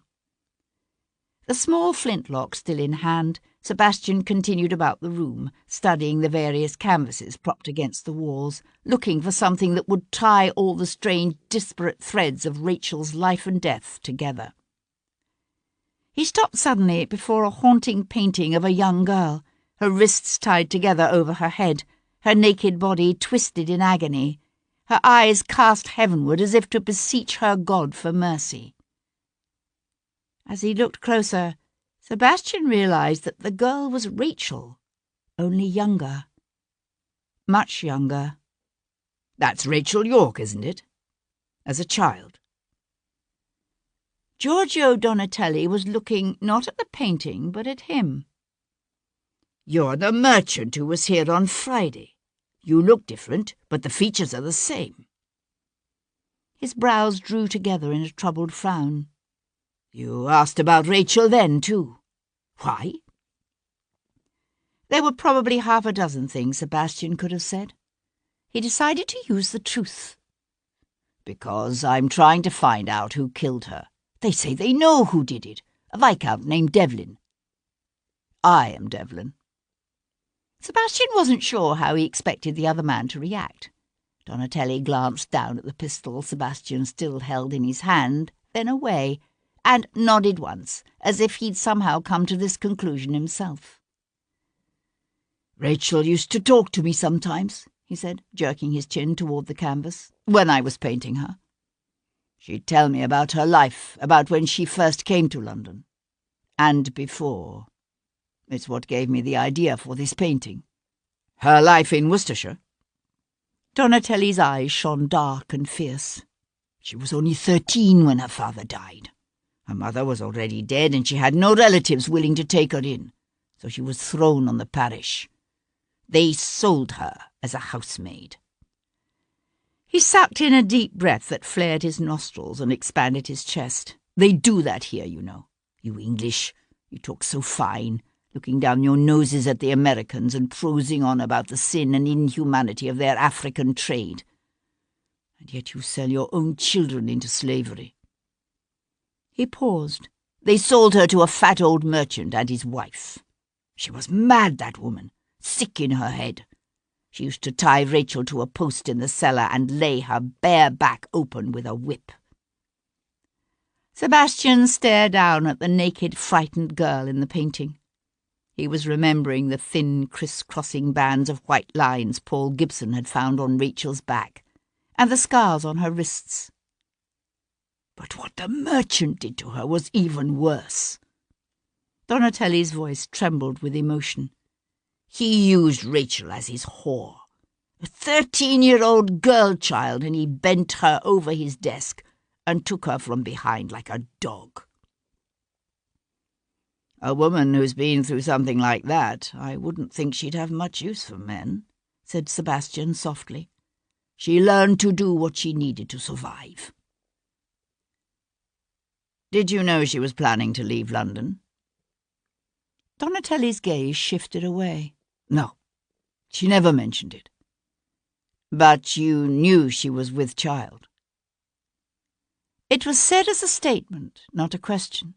To Sebastian's surprise, Donatelli's eyes went wide, his lips parting as if on a sudden gasp of fear.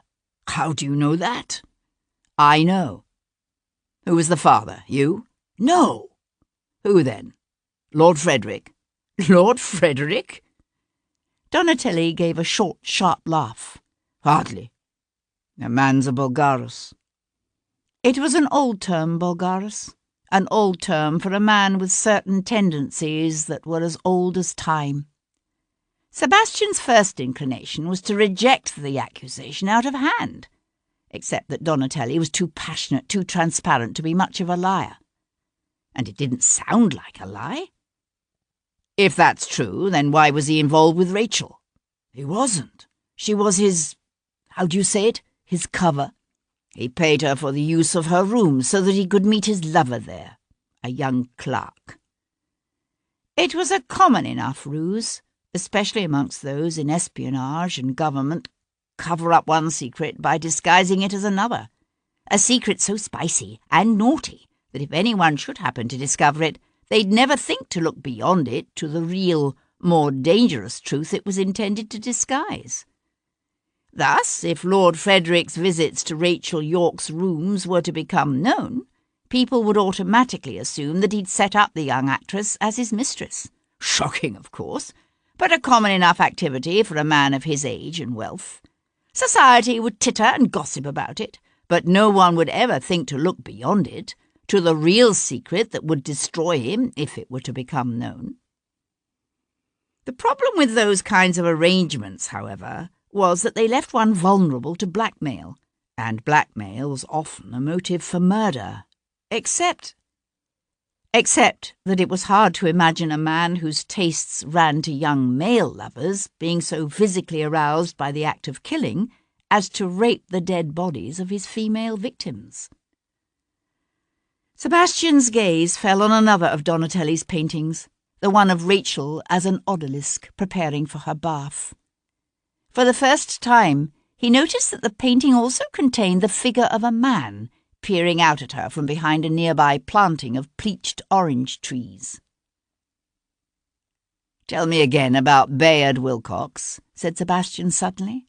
"You said he used to watch Rachel, follow her around, but he never actually approached her."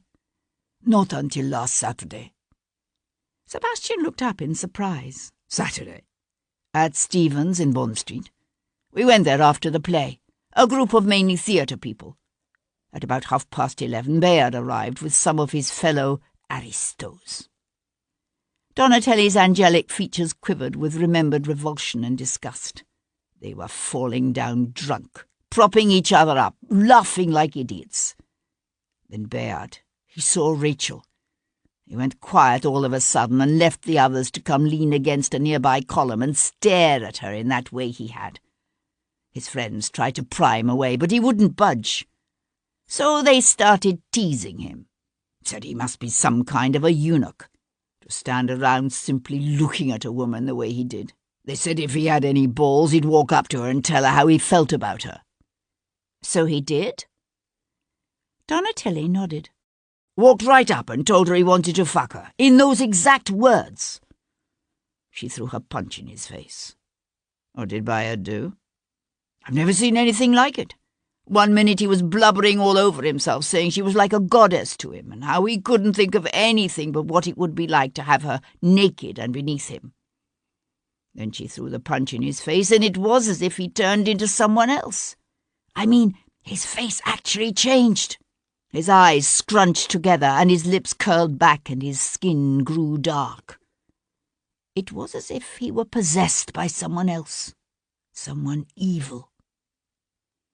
Sebastian nodded. He knew what Donatelli was talking about. He'd seen that kind of a change come over Bayard even when he was a boy. If we hadn't been there, Donatelli was saying, I think he'd have killed her on the spot with his bare hands. We had to physically hold him back until his friends finally dragged him away. You could still hear him screaming when he was outside, spewing the most vile obscenities, saying he was going to kill her. He said that he wanted to kill her. Donatelli nodded, his face ashen and strained. He said he'd rip her head off.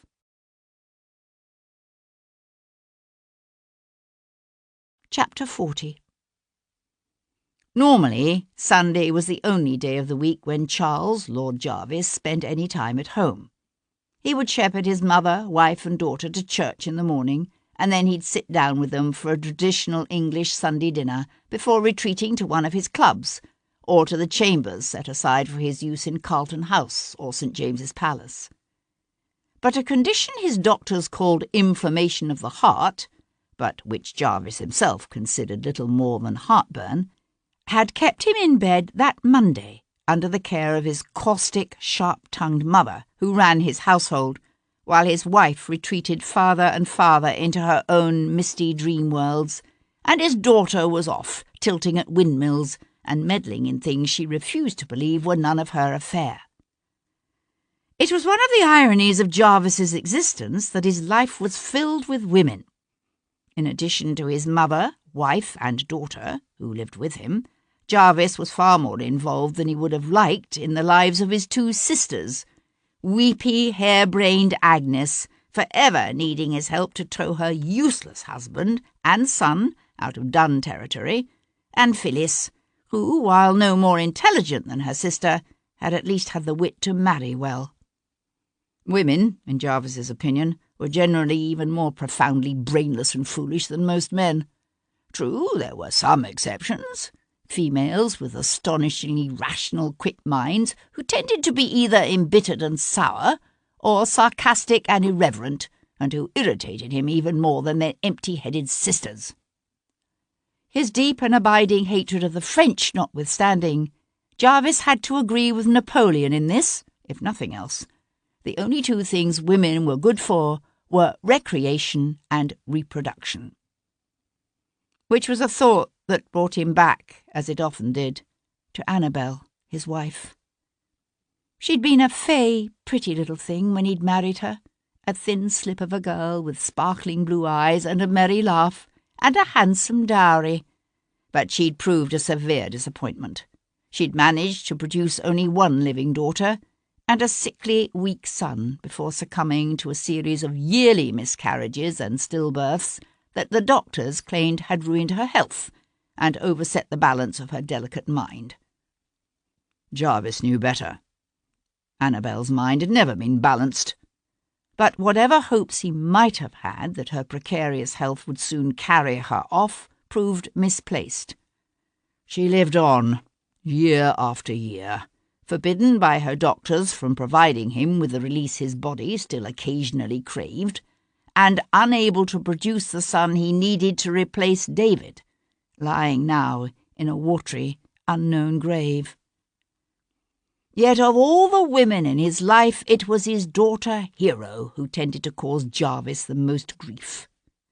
A stubborn, wrong-headed creature, she had dedicated her life, nauseatingly, to good works, while spouting any number of alarming sentiments gleaned from her reading of the likes of Mary Wollstonecraft and the Marquis of Condorcet. Worse, having stubbornly resisted his efforts to contract for her any number of advantageous matches, she was now nearly 25, and well on her way to becoming a spinster for life. Never the pretty, taking little thing her mother had been. Whatever good looks she might once have had were in danger of fading fast. She was off right now, inspecting a workhouse of all things. Just the thought of it brought a sour burn to his chest, so that he was in no good humour when, midway through the afternoon, that fool magistrate, Lovejoy, was finally ushered into his presence. "You wish to see me, my lord?" said the little man, bowing. "It's about time," groused Jarvis from the sofa beside the fire, where he had set up a kind of temporary office. "I hear Devlin has killed again." "We don't actually know." "He was seen there, wasn't he?" The little man pressed his lips together and sighed. "Yes, my lord." "The prince is greatly displeased by this entire affair. There are whispers on the streets. Alarming talk. They're saying it's reached the point that noblemen in this country can kill with impunity, that common folks' women are no longer safe even in their own homes.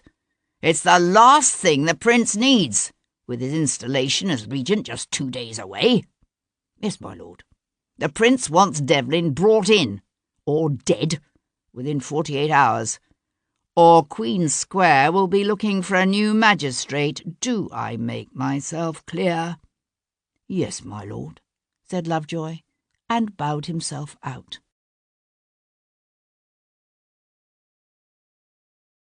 Chapter 41. It was just past noon when Sebastian reached his sister's townhouse on St. James's Square. "My lord," said Amanda's butler, his eyes widening in surprise and fear when he answered the door to Sebastian's peremptory knock. "Bayard's still at home, I presume," said Sebastian, brushing past the man and heading for the stairs. "I believe Mr. Wilcox is in his dressing-room, my lord, if you care to wait in the—" "My lord!" bleated the butler, but Sebastian was already taking the stairs 2 at a time. Sebastian flung open the dressing-room door without warning to find Bayard in his shirt-sleeves, his neck craning back at an awkward angle as he struggled with one of the monstrously wide cravats he affected. He spun about, his jaw going slack, his eyes opening wide. "Devlin!" Sebastian caught him in an angry rush that sent a chair flying and took the 2 men across the room to slam Bayard's back up against the wall, hard enough to drive the air out of him in a painful huff. "You lied to me," said Sebastian, pulling his nephew away from the wall, then slamming him back against it a second time. "You said you'd never gone near Rachel York. Now I hear you threatened to kill her at Stephen's in Bond Street." Bayard's voice wheezed, his chest jerking with the effort to draw breath. "I was foxed. I didn't know what I was doing, let alone what I was saying." "You were foxed the night she died, too. How do you know what you did then?" "I would never hurt her. I loved her." "You said you were going to rip her head off, Bayard. Then a few days later, someone comes bloody close to doing exactly that. I still remember the turtles, Bayard." Bayard's mouth sagged, his eyes opening wide with horror. "Is that what happened to her? How do you know that? Oh, God, it's not true, is it?" Sebastian tightened his hold on his nephew's arms, lifting him up until his feet barely touched the floor and holding him there. "What about the other one, Bayard? Mary Grant. Why did you go after her, too?" The mystification on Bayard's face was so complete that Sebastian knew a moment of misgivings. "Other one? Who the devil is Mary Grant?" A woman's voice cut through the sudden, thick silence. "Let him go," said Amanda. "Let him go, or I swear to God, Sebastian, I'll bring the constables down on you." Sebastian swung his head to stare at his sister. She stood in the doorway, a tall, middle-aged woman with the inescapably proud bearing of an earl's daughter. She had their mother's colouring and slim, graceful stature, but enough of their father's blunt, heavy features that by the age of 40 she resembled the Earl far more than the beautiful, ethereal woman who had once been the Countess of Hendon. Sebastian hesitated, then eased his grip on Bayard's arms to let the boy slump against the wall. Bayard stayed where he was, his shoulders pressed against the panelling, his mouth slack, his breath coming hard and fast. "You knew, didn't you?" said Sebastian. You knew he killed that girl? Bayard wiped a shaky hand across his loose, wet lips. I didn't. Why won't you believe me? Sebastian kept his gaze on his sister's face. You knew, and yet you kept quiet about it. And now he's killed again. I tell you I didn't kill her, said Bayard. I didn't kill anyone. Amanda's gaze shifted to her son, her face set so cold and hard that for a moment Sebastian knew a stirring sympathy for his nephew. She had always looked at him this way, even when he was a little boy, pathetic in his hunger for her love. Leave us. But I swear to you I didn't kill anyone. Leave us now, Bayard. Bayard's throat bulged with the effort of swallowing. He hesitated a moment, his mouth working as if he were trying to say something.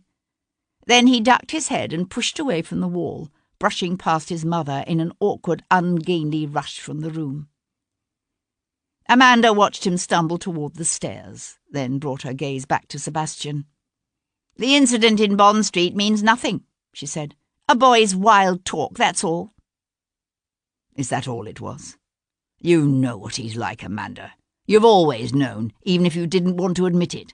You make too much of a schoolboy's wild ways. A schoolboy?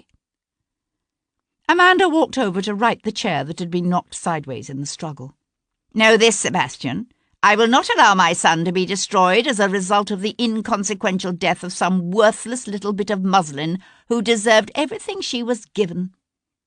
My God, Amanda, we're talking about a human life. Amanda's lip curled in disdain. We don't all have such a mewling weakness for the dregs of society. One would think you would have learned your lesson after your experience with that light skirt who used you for such a fool 6 years ago. What was her name? Anne Boleyn? No, wait. That was another man's whore. Yours was named... Don't, said Sebastian, taking a hasty step toward his sister before drawing himself up short. Don't start on Kat. Good heavens! Amanda's eyes widened with wonder as she searched her brother's face. You're still in love with her. Sebastian simply stared back at her, a faint betraying line of colour heating his cheeks. You're seeing her again, are you? She gave a shrill laugh. You never learn. What does she think is in it for her this time, I wonder? A chance to play the grieving widow at your hanging? I won't die for your son, Amanda. The amusement faded from Amanda's face. I tell you, Bayard had nothing to do with that light skirt's death. He was with his friends until 9 o'clock when Wilcox picked him up and brought him home. He never went out again. That lie might satisfy the authorities this time. But he'll do it again, Amanda. And then what? For how long do you think you can protect him? An angry flush darkened her cheeks and deepened the sparkle of animosity in the brilliant blue eyes that were so much like their father's. Get out of my house! The sound of loud knocking, followed by excited voices and a rough shout, echoed up the stairs. Sebastian turned toward the commotion, his lips pulling back into a hard smile. You might not have called the constables my dear sister, but it appears that Bayard did.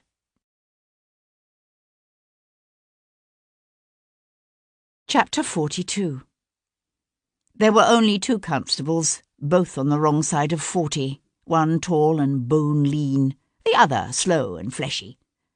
The first was halfway up the stairs when Sebastian's fist caught him under the jaw with an audible smack that closed the man's mouth and sent him arm-wheeling backward.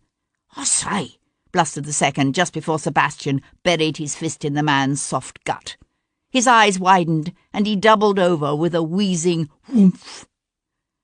Bayard was standing at the base of the stairs, his derisory, self-satisfied smile fading fast.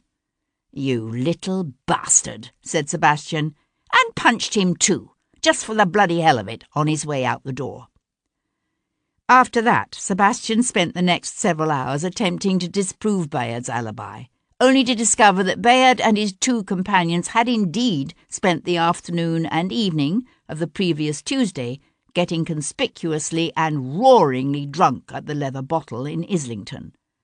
Their subsequent arrival at Cribb's parlour, followed by their hasty departure, had been equally spectacular and memorable.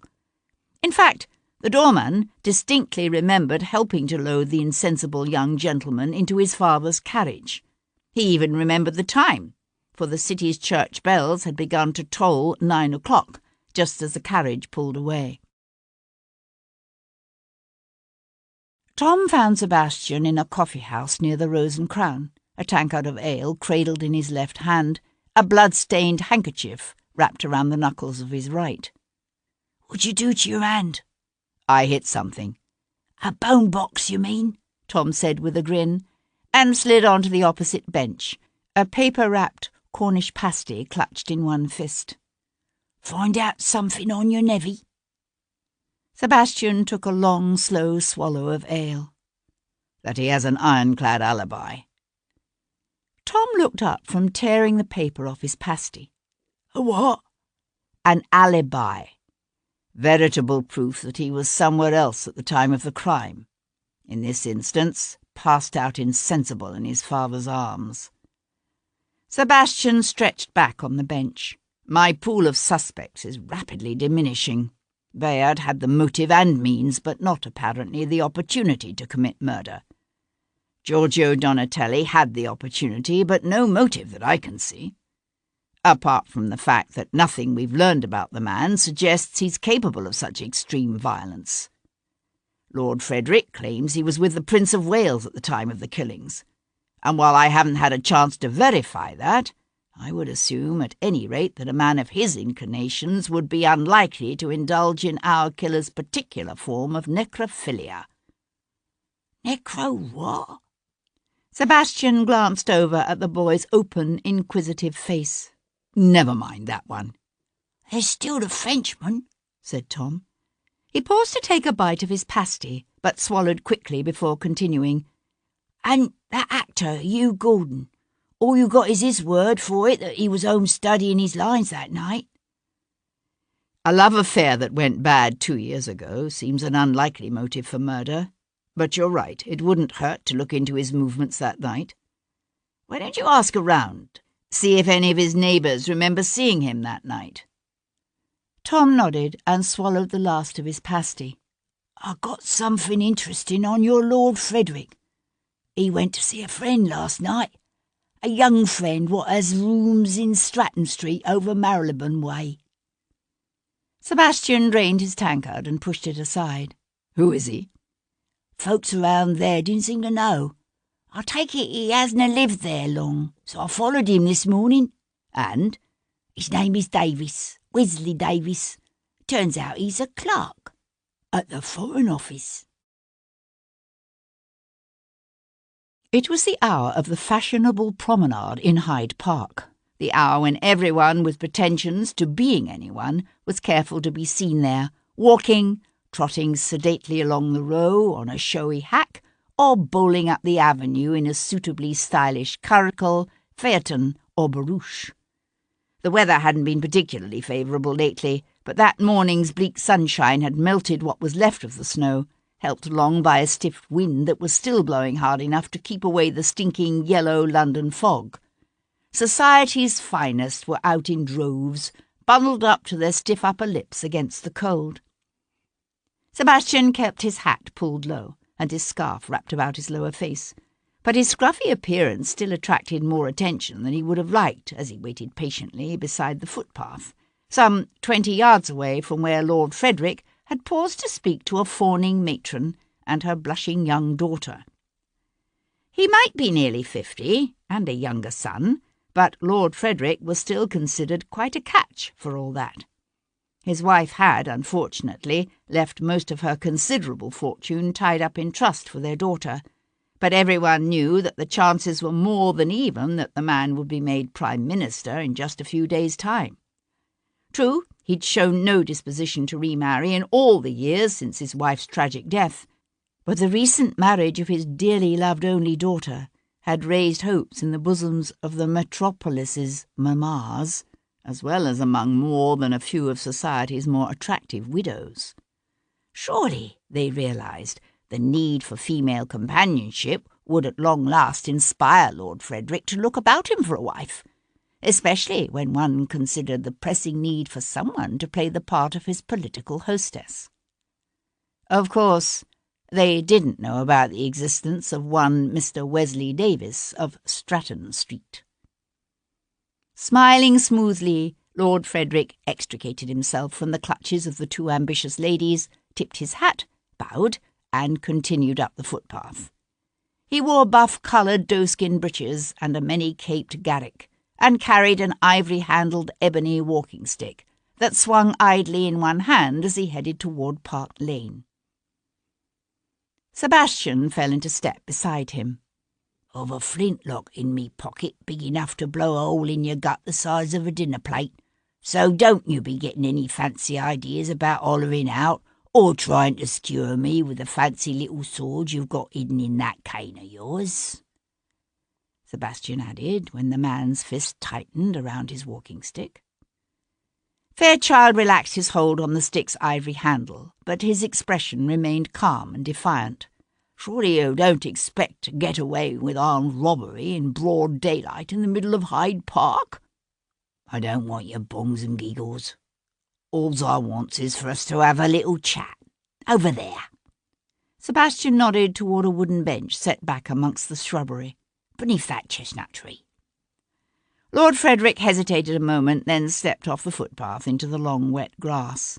"Sit down, real easy-like," said Sebastian, when Fairchild reached the bench and turned to look back expectantly. "And drop that walking-stick. That's right. Now, kick it over here." Keeping a watchful eye on the man on the bench, Sebastian reached for the cane at his feet. The mechanism that released the ivory handle from the ebony shaft was easy enough to find. The shaft fell away with a well-oiled hiss, revealing a gleaming, two-edged blade. "Nasty little piece of work, this," he said, in his own voice and diction. Lord Frederick set his handsome square jaw. "The streets are dangerous places these days." Sebastian laughed and loosed the scarf from about his lower face. "You've no idea how dangerous." A mingling of recognition and shock sagged the other man's face. "Oh, God! You're Devlin, aren't you?" He swallowed, a new kind of wariness narrowing his eyes, replacing the initial slackness of surprise. "What do you want from me?" "The truth would be nice, for a change." Sebastian played with the sword-stick in his hand, learning the weight of it, testing the balance. "I'll save us some time, shall I, by telling you what I already know? For instance, I know that whatever else you were doing with Rachel York, you weren't tupping her." Lord Frederick gave a sharp laugh. "Don't be absurd. What do you think I was doing in her rooms twice a week?" "Pleasuring a young clerk from the Foreign Office named Wesley Davis." Fairchild sat silent. He managed to keep his features composed, but the fear was there, like a shadow darkening his soft grey eyes. "It's the reason you never remarried, isn't it?" said Sebastian. "Because while you might enjoy chatting with the ladies about gardens and furniture design and the latest sonata, you've never had the least interest in taking any of them to bed." For a moment, Sebastian thought the man meant to continue denying it. Then his shoulders sagged, the skin around his eyes tightening as if in a wince, and he said softly, "Who else knows?" "That's what I'm wondering." Sebastian considered the sword. It was double-edged and very, very sharp. "Rachel was blackmailing you, was she? Her silence in exchange for whatever little secrets the French might be interested in getting their hands on." Fairchild's head jerked back. "What? Good God! I would never do such a thing."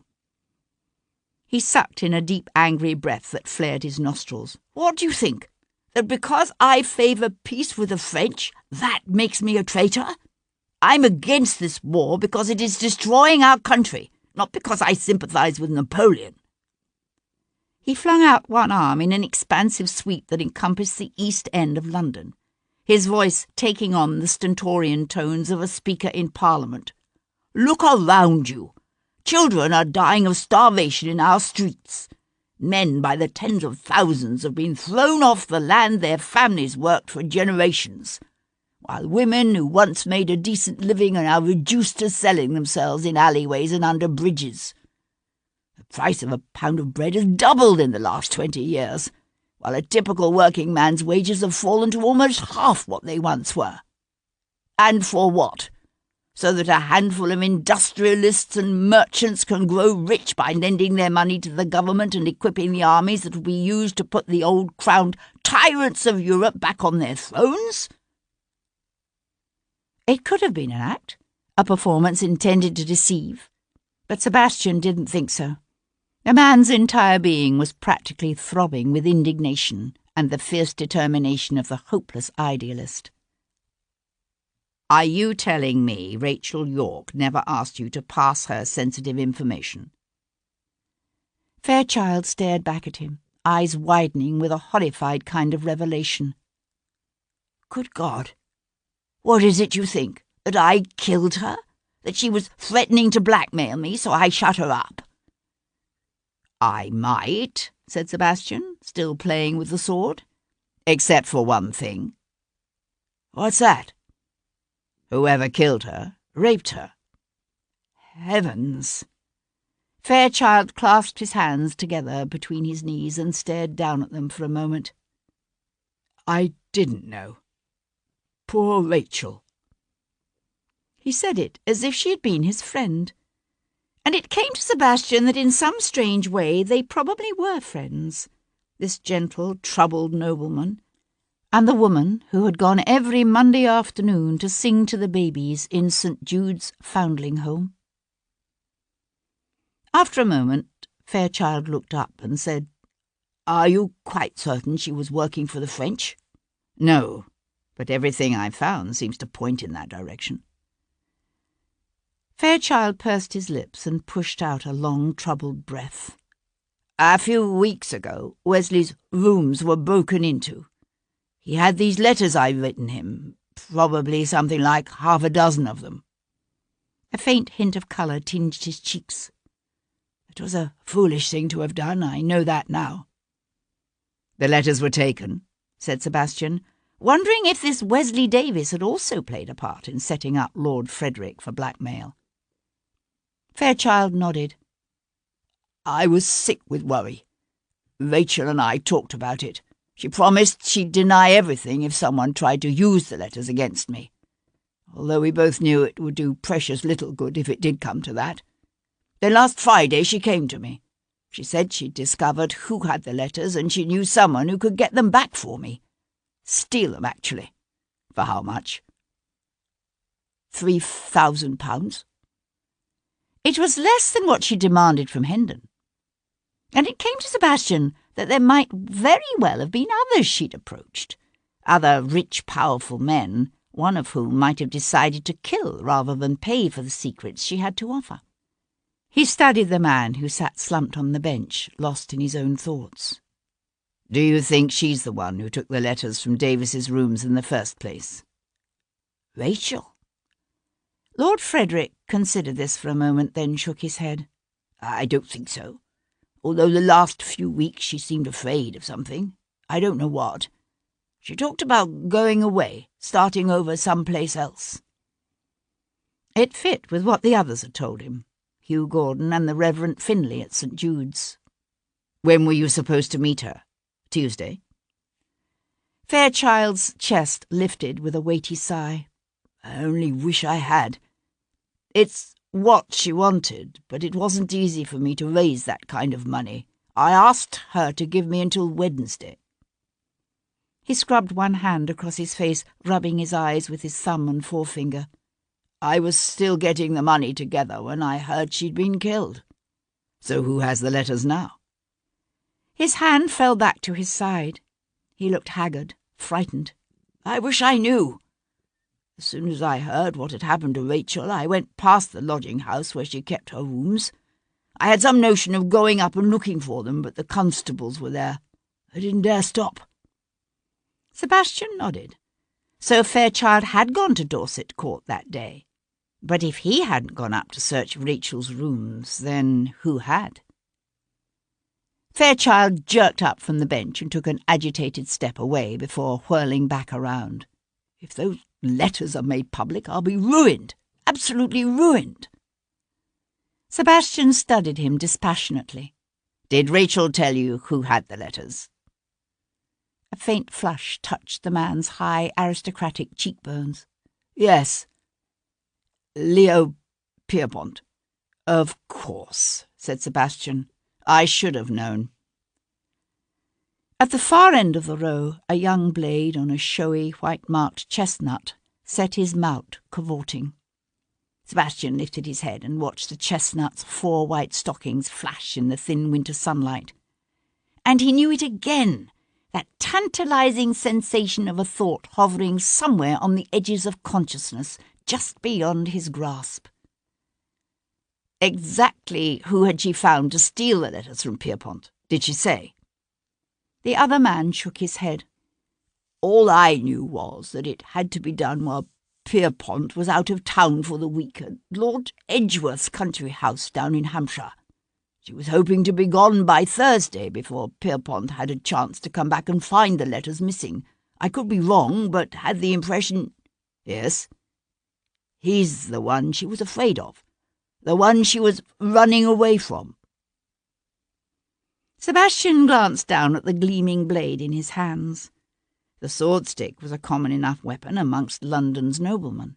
Sebastian's own father carried one, while Leo Pierpont was known to have an extensive collection. Sebastian slid the blade back into its sheath with a quiet hiss. Lord Edgeworth had hosted a party at his Hampshire estate the week before. Sebastian knew, as a part of that set, Pierpont had undoubtedly been invited. But if he'd been planning to spend the week, something must have changed his mind, for he'd come back in time to host a dinner party on Tuesday night. The night Rachel York was killed.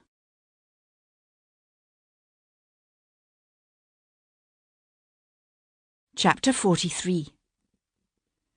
Sir Henry Lovejoy sat in the empty pit of the Stein and watched Hugh Gordon, decked out as Hamlet, rehearse his climactic sword fight with a significantly overweight Laertes. The discovery of Mary Grant's ravaged body should have removed whatever lingering doubts the magistrate might have had about Lord Devlin's guilt. Lovejoy himself had interviewed their witness, Mrs. Charles Lavery, and he'd found her a solid, no-nonsense woman. If Mrs. Lavery said she'd seen Lord Devlin leaving the lodging-house, then Lovejoy was inclined to believe the man had been there. And yet the doctor who examined Mary Grant's body had given it as his opinion that she'd been killed earlier in the day, perhaps before noon. And while most people didn't put much stock in such things, Lovejoy had too much respect for the scientific method to ignore the doctor's report. Except that if Devlin hadn't killed Mary Grant, then what was he doing there at her rooms? Why was he still in London at all? Lovejoy shifted uncomfortably in his seat, remembering his interview with Charles, Lord Jarvis. If Henry's wife, Julia, was still alive, she'd tell him he was being a stubborn fool, trying to understand Sebastian St, rather than simply concentrating on capturing him. And Henry? He'd tell her that he was doing everything in his power to bring the Viscount in. He just needed to tie up 1 or 2 loose ends for his own satisfaction. And then Lovejoy realized what he was doing, and heaved a soft sigh. His Julia had been gone from him for almost 10 years now, but he still had these little conversations with her, imagining what she would say, what he would say in response. A thump, followed by a bustle of movement and laughing chatter, drew his attention back to the stage. The scene had ended. Still wiping his hot face with a towel, Hugh Gordon ran lightly down the steps to the pit. "You wanted to speak with me?" he said. He was smiling, but Lovejoy noticed the wariness in his dark eyes, that cautious kind of watchfulness one saw often in the face of a man confronting a magistrate. "That's right." Stiff with the cold, Lovejoy pushed to his feet. "I understand you and Rachel York were once—" He hesitated, searching for an expression that wouldn't offend his moral sensibilities. But any irregular sexual liaison of that sort outraged Lovejoy's strict evangelical principles. He finally settled on the word involved. Gordon's nostrils flared with a quickly indrawn breath. "Everyone knows who killed her. It's that Viscount, Lord Devlin. He did Rachel, and yesterday he got that other one over in Bloomsbury. So why are you here talking to me?" The aggressiveness of the man's tone took Lovejoy by surprise.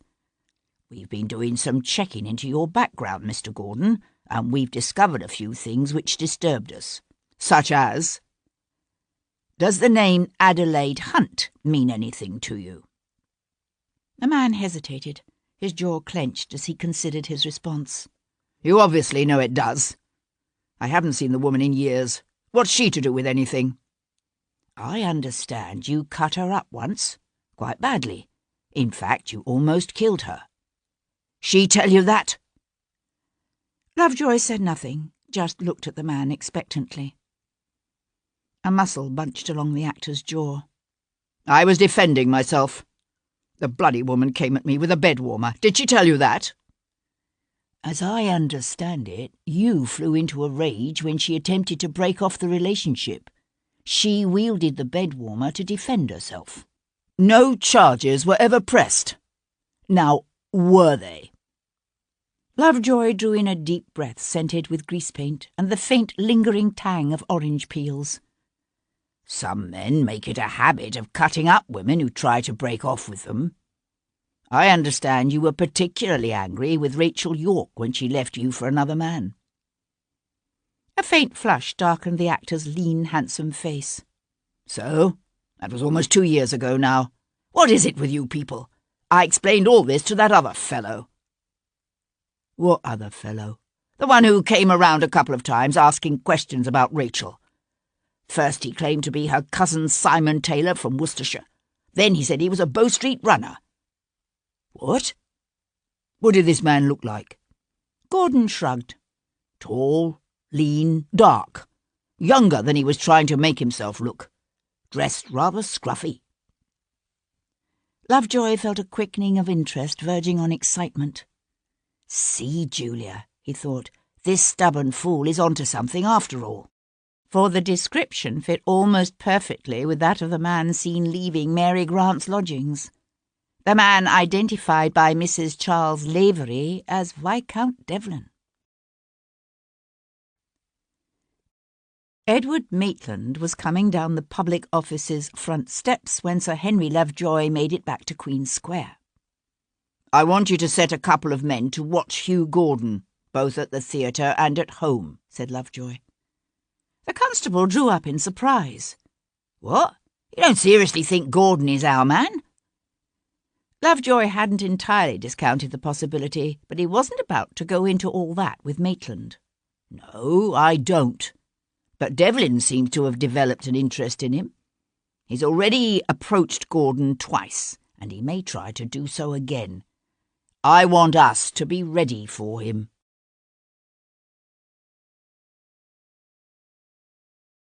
Chapter 44. That evening, Lady Amanda attended a soirée given at the home of the Duchess of Carlisle. The signs of looming social disaster were subtle, but there, in the furtive looks cast in Amanda's direction, the whispered conversations that broke off abruptly when she drew too near.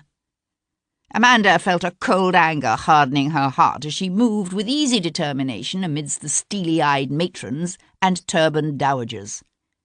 She was Lady Amanda, wife of the Prince's boon companion Lord Wilcox, and daughter of the Earl of Hendon, Chancellor of the Exchequer. They would offend her at their peril. Midway through the evening, she was surprised to see her own husband approaching her through the throng. Having no taste for the whirl of social functions or visits to the theatre and opera that occupied his wife's time, Wilcox normally retreated after dinner either to an evening session of the House of Lords or to one of his clubs. "Something wrong, dear?" she said in a smiling aside as she lifted a glass of champagne from a passing servant's silver tray. "Has Sebastian's latest exploit resulted in your being blackballed from White's, or has Boney landed at Dover?"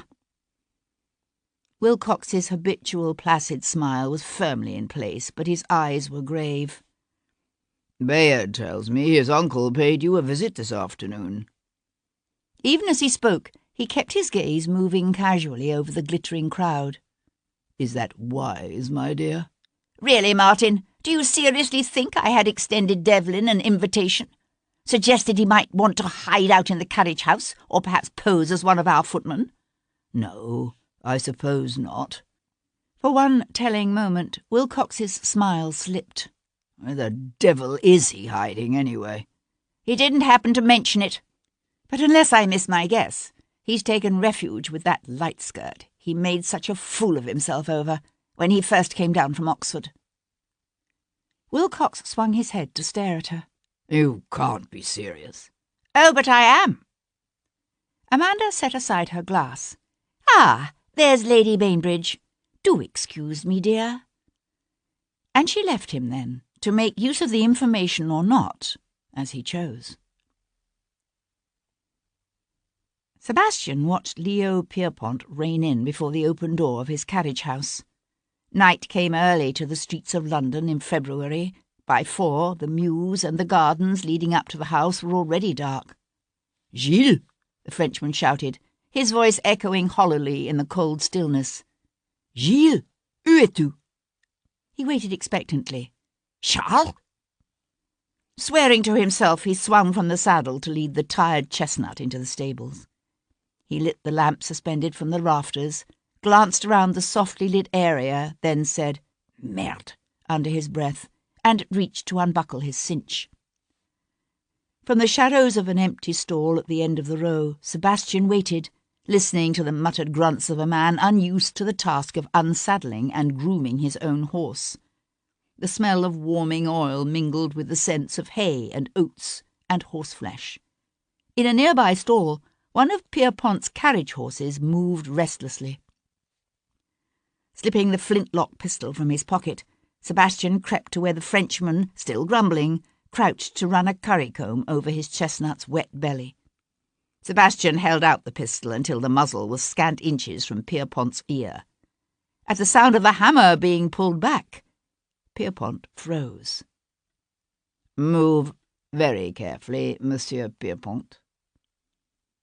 Pierpont turned his head, his gaze focusing on the pistol before lifting to Sebastian's face. "Where are my groom and coachman?" "Some place where we don't need to worry about them disturbing us." The Frenchman straightened slowly. "What do you want?" "I thought I'd tell you a story." Pierpont's eyebrows lifted. "A story?" "A story."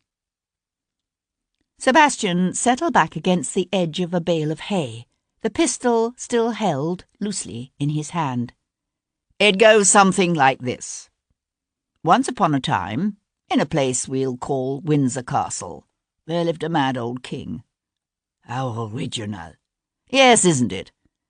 Anyway, while our king slips deeper and deeper into his own mad world, his Houses of Parliament, in nearby London town, are busy negotiating the details of a bill that will make the king's eldest son regent, meaning he will rule in his father's place." "This is fascinating." Pierpont leaned against a nearby wooden post and crossed his arms at his chest. "I do hope there is a point to it." "I'm getting there. The story has a villain, you see." "A man named Napoleon." "Of course. The villain is always a Frenchman." Sebastian smiled. "Napoleon's country has been fighting a war against our old mad king for close on to 20 years. So naturally, Napoleon takes an interest in these negotiations. He realizes this regency might be a good thing for France." "And how is that?" "Well, you see, the king has always aligned himself with a group of men in Parliament we'll call the Tories. Like the old king, the Tories don't like change. They think the way to keep their country strong is to keep the old institutions, such as the monarchy and the church, strong.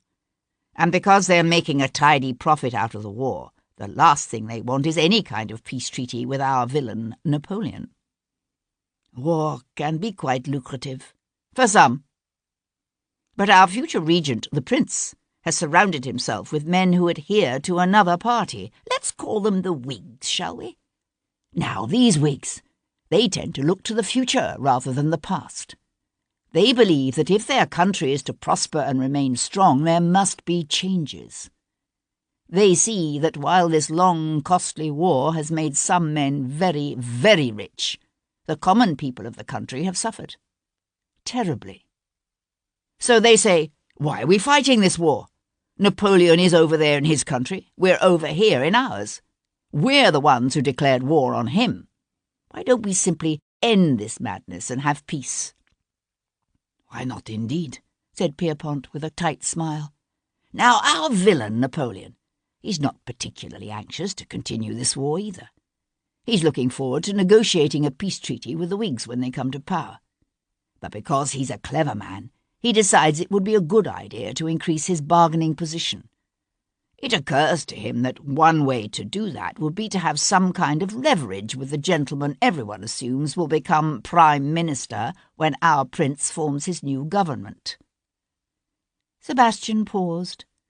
Let's call this Whiggish gentleman Lord F, shall we? The faintest hint of surprise flickered across the Frenchman's face. Go on. Now, Napoleon. He has a secret supporter in London town, an individual we'll call the Lion. Pierpont huffed a laugh. Surely you can do better than that, monsieur. Sorry. Anyway, Napoleon instructs the Lion to discover Lord F's weakness. All men have weaknesses, and it doesn't take the Lion long to discover that Lord F has a preference for handsome young men. So the Lion comes up with a plan. He lures Lord F into an affair with a handsome young clerk in a sensitive position, let's say, the Foreign Office, shall we? And he arranges it so that the compromising rendezvous take place at the rooms of one of the Lion's assistants. A passionate young revolutionary we'll call... Sebastian hesitated. Let's call her Rachel, shall we? It's your story. So it is. The way I see it, the handsome young clerk entices Lord F to write some very compromising love letters which find their way into the Lion's possession. The trap is now set. All our villains need do is wait for Lord F to become Prime Minister. You are going someplace with this, I trust? Almost there, said Sebastian, shifting his weight. You see, as clever as this plan is, something goes wrong. Something frightens Rachel, and she decides to flee London town. She gets the bright idea that if she steals Lord Frederick's incriminating letters, along with a few other valuable documents which the Lion has collected, and sells them to the interested parties, she can make a tidy sum with which to start a new life. She waits until the Lion is out of town, steals the documents, and sets about selling them. Pierpont kept his face blank. Go on. Unfortunately for Rachel, the Lion has a change of plans. He comes home early from his country house party. He finds the documents missing, and it doesn't take him long to figure out who has them.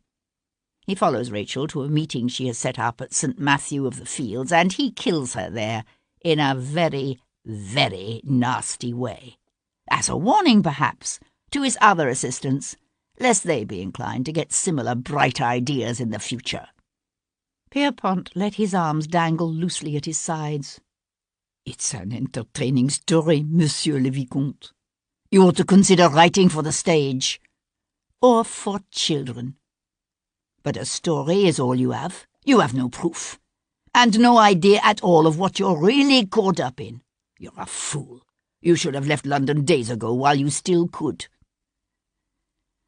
Sebastian's lips pulled back into a hard smile. There's just one thing I don't understand. My mother's affidavit, which I gather Rachel also stole from you. Why did you have it? To put pressure on my father? Pierpont assumed an exaggerated expression of consternation. Alors? Is there something in your father's past that would make him vulnerable to pressure? Now who's being the fool? Sebastian raised the pistol and levelled it at the other man's chest. What was it for? Pierpont shrugged. Evidence of dirty little secrets in the lives of important men are always useful. He glanced toward the darkness beyond the open carriage-house doors. But Sebastian had heard it long before, the sound of stealthy footfalls coming through the garden, fast. He slid off the bail, moving behind the Frenchman to catch him around the neck with one forearm and press the pistol's muzzle against his temple.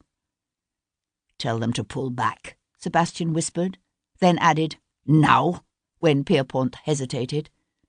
"Restez en là," called Pierpont. The footsteps stopped. "It might be a good idea to let them know we're coming out. And don't even think of trying anything," Sebastian added as Pierpont called out again. "You're wrong, you know," said Pierpont over his shoulder as Sebastian dragged him toward the entrance. "About what?" To his surprise, Pierpont laughed. "About the rest of it, I won't say. But you're wrong in this," he said, as Sebastian let him go and stepped back into the night.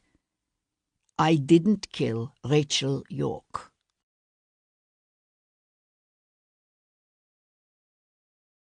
Chapter 45. A day of relative inactivity had left Jarvis feeling restless and impatient for the events to come. In less than 36 hours, the Prince of Wales would be sworn in as regent. Tomorrow would be an entertaining day. Most entertaining. Some time after midnight, he set aside the report he'd been reading and stretched to his feet. The house lay empty and silent around him, all the troublesome women of his life having long ago retired to their respective rooms. Making his way down to the library, he poured himself a glass of brandy, then went to unlock the upper right-hand drawer of his desk and ease it open. It wasn't often that Jarvis allowed himself the luxury of gloating, but he indulged himself now, sliding the paper out to hold it for a moment in his hands. Smiling softly to himself, he was just closing the drawer again when he heard his daughter's voice. "Is something wrong?" He looked up to find her standing in the doorway, one hand cupped around the flickering flame of her chamber stick to shield it from draughts. She was a tall woman, Hero. Too tall, in Jarvis's way of thinking, and far too thin, with narrow hips and no bosom. She had mousy brown hair she wore unstylishly long and straight, and lately she'd taken to pulling it back in a severe style more suited to some evangelical missionary than to a young lady of fashion. But she'd let it down tonight, and in the golden glow of the candlelight, it struck him suddenly that his daughter might actually be passably pretty, if she'd only try. He frowned and said, "What's wrong is the way you've taken to doing your hair. You ought to wear it down more often. Get the front cut in curls, the way they're doing these days." She gave a startled trill of laughter. "I'd look ridiculous in curls, and you know it. And I wasn't talking about me." Her smile faded into a look of concern. "Are you certain you're all right?" Jarvis had been blessed with a particularly winning smile. He'd learned long ago to use it to reward and cajole and mislead. He used it now and saw the lines of worry on his daughter's face ease as she smiled back at him. "I'm fine, child," he said, and turned the lock on the desk drawer.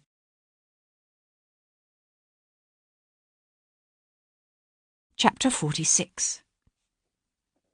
Kat closed her eyes and smiled. The years of artifice and practised calculation, of determinedly holding herself aloof, had slowly obliterated the memories.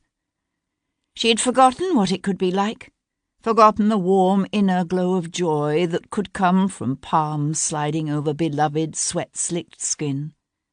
Forgotten, too, the stomach-clenching thrill of seeing familiar dark shoulders rise above her, the breath-catching delight of strong fingers capturing her hand to hold her a willing prisoner while soft lips went a-roving. She'd forgotten that beyond mere physical sensation and release, far beyond it, lay rapture and a union so spiritual in essence as to reach the sublime. The night around them lay quiet and dark, filled only with a ragged twining of their breath and the crackle of the fire on Kat's bedroom hearth. Hands trembling, she clutched Sebastian's tensing body to her, her legs tightening around his waist as she felt the shudders start to rip through him, heard him say her name in a tortured cry, felt his body pulsing so deep within her own. Afterward, he smoothed her hair from the dampness of her forehead, nestled her into the curve of his arm as he eased himself down beside her, and kissed her softly below her ear. His smile was tender in the night, but already his eyelids were fluttering closed. She felt the strain and worries of the long day drain out of him, felt his arms go limp around her, and knew he slept. Sometimes, she'd learned, he had nightmares, memories of the war that could jerk him awake wide-eyed and sweating. But for now, his sleep was undisturbed. Lying quietly beside him, she listened to him breathe, watched the play of firelight over the strong bones of his face. But when the emotions surging within her threatened to become overwhelming, she slipped away from him carefully so as not to wake him. Catching up a cashmere shawl from the back of a nearby chair, she went to stand looking out over the mist-shrouded parterres of the garden below. She had never stopped loving him. She supposed that in some secret unacknowledged corner of her heart she'd always known the truth. She knew now, too, that beneath all the throbbing anger and hurt of the last 6 years, Sebastian's love for her still burned, a warm and beautiful thing. But the hardest part of all was facing the stark realization that she was never going to stop loving him, that this pain of loving him would go on, stretching into all the bleak and lonely years to come. Letting the drapes settle back into place across the cold, frosted window, she turned again to the man who still lay gently sleeping in her bed. Her gaze roved over him, over the proud, aristocratic line of nose and jaw.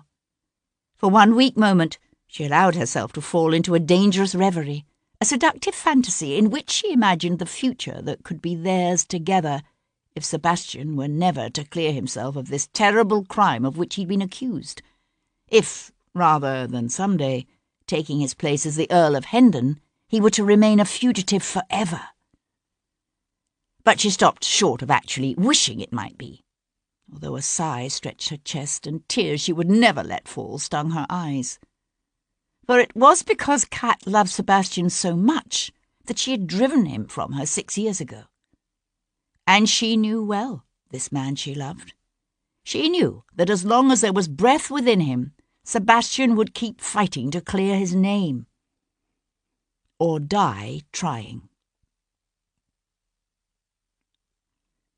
The next morning, the sun was little more than a faint promise on a misty horizon when Sebastian returned to the Rose and Crown. He was in his room having breakfast when Tom came in, bringing with him the smells of London, of snow and coal smoke, and the roasting meats sold by the sidewalk vendors. "Cool, it's colder than a witch's tit out there," he said, stomping his feet and blowing on his stiff red hands before holding them out to Sebastian's fire. Sebastian looked up from buttering his toast. "Where are your gloves?" "I'll give 'em to Paddy." "Paddy?" "Aye, Paddy O'Neill. He's a neighbour of that actor cove, Hugh Gordon. And get this, according to Paddy, Gordon pinched the hackney Paddy'd sent one of the neighbourhood lads to fetch for him last Tuesday night. Even threatened to plant Paddy a facer when the old codger give him what for." Sebastian pushed back his chair and stood up. "Are you certain it was Tuesday night? This, old codger could have his days mixed up." "Not that old bugger. Every Tuesday for the past 15 years he's been taking part in a perpetual devotion on Lower Weymouth Street. His slot is from 9 to 10, and that's where he was going when Gordon pinched the carriage." Sebastian looked at the boy in surprise. "And how did you come to know about such things as perpetual devotions?" A faint line of colour touched the boy's cheek, but all he said was, "I knows." Sebastian let that pass. "So Gordon went out before 9? Tom nodded. "That's right. And get this, our Paddy even knows where the cove went, Heard him giving orders to the jarvey. And? He told the hackney driver to take him to Westminster.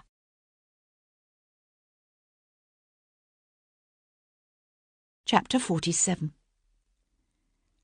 Kat was in her dressing room attending to her correspondence some hours after Sebastian had left, when her flustered maid showed Leo Pierpont to the room. Kat looked up from her writing desk in surprise. "Is this wise, Leo?" Pierpont tossed his hat onto a nearby table and went to stand before a window overlooking the street. "He was here last night, was he?" "Sebastian, you mean?" "Dear Leo, what have you been doing? Peeking through my curtains?" He kept his gaze on the scene outside the window. "And Lord Stoneleigh?" Kat set aside her pen and leaned back in her chair. "I've grown tired of his lordship. I've no doubt he'll recover from the heartbreak in—" She hesitated, a cynical smile touching her lips. "A fortnight, shall we say?" Leo said nothing. Their association had always been like this. Kat had made it clear from the beginning that she would choose her own lovers, or victims, as Leo liked to refer to them. For while Kat frequently cooperated with Leo, she had never precisely worked for him. He might make requests, but he knew better than to try to give her orders. He swung suddenly away from the window, his face unexpectedly drawn in the pale morning light. "This involvement of yours with Devlin is dangerous. You realize that, don't you? He suspects that my relationship with Paris is not precisely as I would have people believe it to be." Kat pushed away from her writing desk and stood up. "As long as it's only a suspicion. He also knows about the missing documents." Kat stood perfectly still. "What missing documents, Leo?" His thin nostrils flared on a suddenly indrawn breath. "Last week, when I was at Hampshire, someone took some papers from the hidden compartment in my library's mantle. A man and a woman working together." "Who do you suspect? Me?" Leo shook his head. "This was the work of amateurs." He hesitated, then said, "I think it was probably Rachel." Kat felt a shiver of apprehension run up her spine. "What sort of documents are we talking about here, Leo?"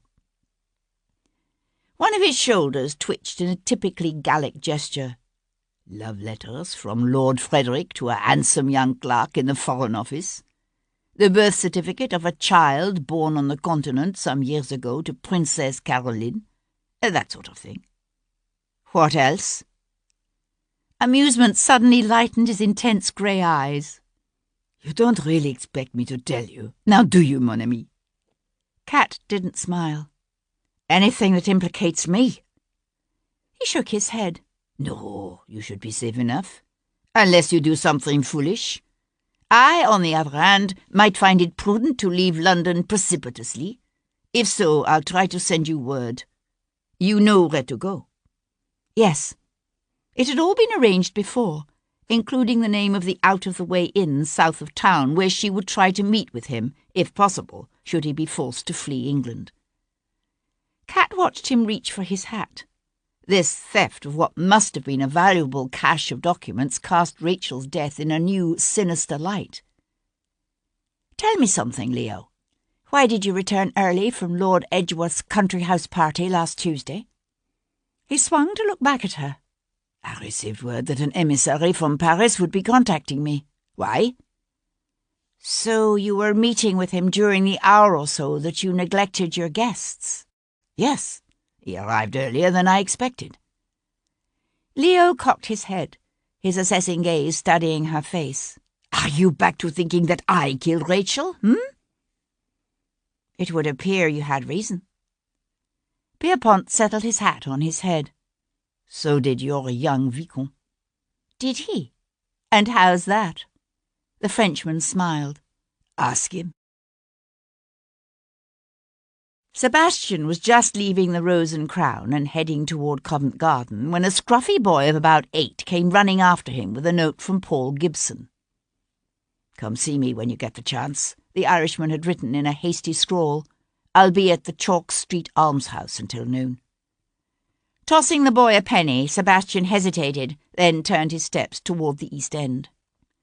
Housed in a soot-blackened cluster of ancient stone buildings that had once been a Franciscan monastery, the Chalk Street almshouse lay on the edge of Spitalfields, not far from Shepherd's Place. Run by a private benevolent society as a humane alternative to the city's public workhouses and poorhouses, the almshouse provided clothing and food and limited shelter to the area's poor. Paul Gibson could often be found there at odd hours, bandaging working men's wounds, examining infants that refused to thrive, and surreptitiously dispensing preventatives to the district's growing population of prostitutes.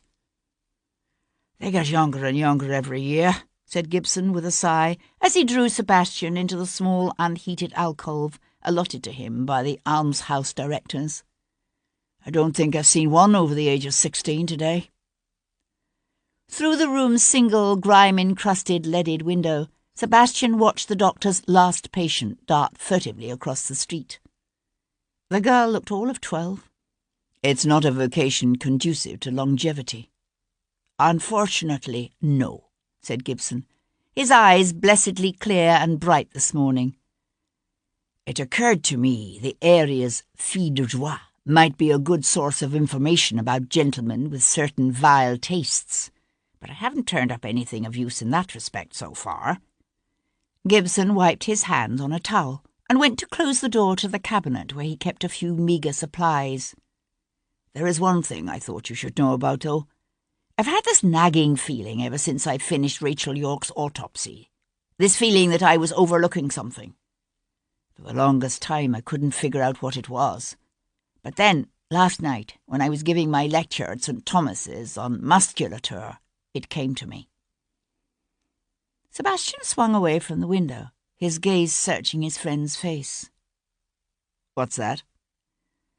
"One of the first things I noticed when I was bathing Rachel York's body was that her hand had been broken. From the nature of the break, it was obvious it had occurred after rigor mortis had set in, which is why I didn't attach much importance to it at first. I simply assumed it was done by the woman hired to lay out the body. It's often necessary, you know. But last night I got to thinking." "Yes?" "If the laying-out woman had to break Rachel's hand to get it open, then it must have been clenched, like this." Gibson held up his fist. "But we know Rachel was scratching at her attacker." He uncurled his fingers into a clawing position, like this. He relaxed his hand. "If she'd been raped before death, then I'd say perhaps she clenched her fists at the end, the way a person tends to do when they're trying to endure something painful. But we know that's not the case." "So what are you saying? That she died clasping something in her hand?" Gibson nodded. "I suspect so. Of course, it could have been something as innocuous as a clump of hair she'd torn from her attacker. Or it could have been something considerably more significant. There's no way we'll ever know now. Maybe, maybe not. I'm trying to locate the woman who laid out the body. If I can convince her I don't mean to prosecute her for theft, she might tell me." Sebastian went to stand again beside the window overlooking the narrow, refuse-filled street. Dark grey clouds hung low over the city, promising rain. After a moment, the Irishman came to stand beside him, his gaze, like Sebastian's, on the lowering sky. "Have you given any more thought to taking a little vacation in America?" Sebastian gave a soft laugh. "I'm not likely to have much luck finding Rachel York's killer in some place like Baltimore or Philadelphia now, am I? It's not Rachel York I'm thinking about. She's dead. It's Sebastian St who's worrying me." Sebastian shook his head. "I can't leave, Paul. There's more involved in this than I realised at first. Far more." Paul Gibson perched on a nearby stool while Sebastian outlined Rachel's involvement with Leo Pierpont. "So what do you think?" said the Irishman when Sebastian had finished, "that Pierpont found out she'd taken the papers from him and killed her. Either him, or one of the men against whom the French were collecting damaging information. I doubt Lord Frederick and my father are the only men Rachel approached. Any one of them could have killed her." The doctor nodded. She was involved in dark doings, that girl. Dark doings with dangerous men. I suspect the pages torn from her appointment book are linked to Lord Frederick and Pierpont. But I'm beginning to wonder if I'm ever going to know for sure. He blew out a harsh breath. It's even possible Pierpont's documents have nothing to do with her death at all, beyond explaining why she was at that church so late at night. Gibson studied him through narrowed eyes. You found something else, have you? Sebastian met his friend's gaze and nodded. My nephew, Bayard. He seems to have been infatuated with the woman. Followed her everywhere. A common enough occurrence, surely, when one is dealing with beautiful actresses and opera dancers and callow young men newly on the town. Perhaps. Except the Saturday before Rachel died, Bayard flew into a rage at Stevens and threatened to kill her. Said he was going to rip her head off. Ah, not so common. Is he capable of such a thing, do you think? I never liked him as a child.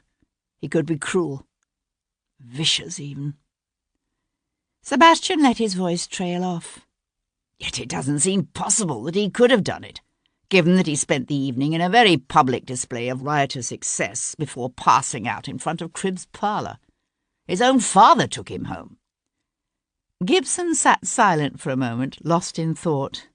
No, it doesn't seem possible, does it? And there's that other woman, Mary Grant. Why would Bayard track her down and kill her? Sebastian shook his head. No reason I can think of. Although, for that matter, the same could be said of Hugh Gordon. Rachel owed him money, and he's badly dipped enough that he might well have killed her in a fit of temper if she refused to pay. But why the maid? It doesn't make any sense. Unless... Sebastian broke off suddenly. Unless? What?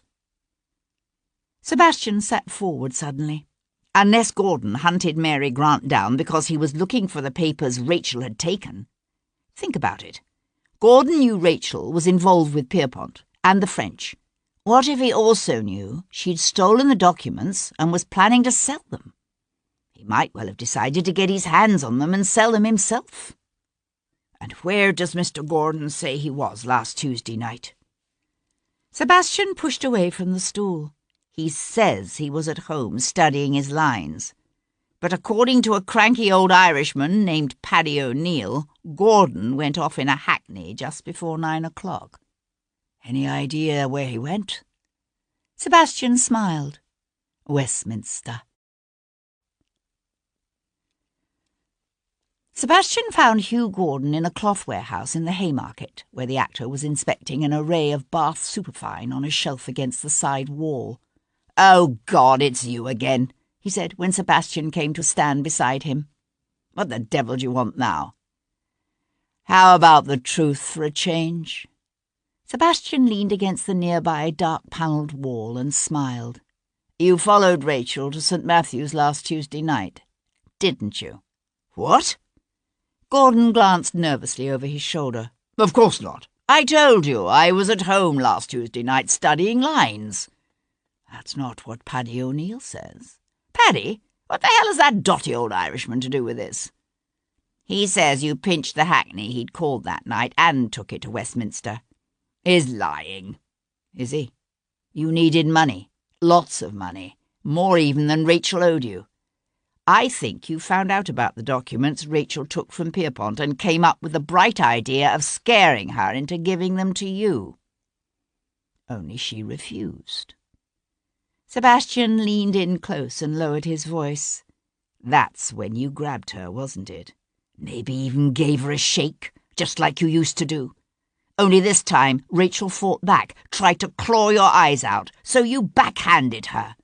"This is crazy," Gordon began. "Across the face," continued Sebastian without pause. "And when she came at you again, you pulled the blade from your walking stick and slit her throat. And then, because fighting with women always makes you hard, you raped her." "What?" The word came out in a low-voiced explosion of shock. "What are you saying? That Rachel was raped after she was killed?" "That's right," said Sebastian. "I suppose it takes something out of a man, giving in to that kind of bloodlust and passion. Maybe that's why it wasn't until the next day that you finally made it around to Rachel's rooms, hoping to find the papers there. Only her maid had cleaned the place out by then, hadn't she? So you had to track her down. And when you found her, you killed her too. Why, I wonder? Because she didn't want to let you take the papers? Or was it because by then you'd realised you'd acquired a taste for dead women?" Gordon's Adam's apple moved painfully up and down as he swallowed hard. "I swear to God it's not what you think." Sebastian pushed away from the wall, his hands hanging loose at his sides. Gordon took a quick step back and licked dry lips with a nervous dart of his tongue. "You're right. I did go to Westminster that night. But I wasn't anywhere near St. Matthew's." He hesitated, then said in a rush, "There's this woman. Her family wouldn't approve if they knew she was seeing me.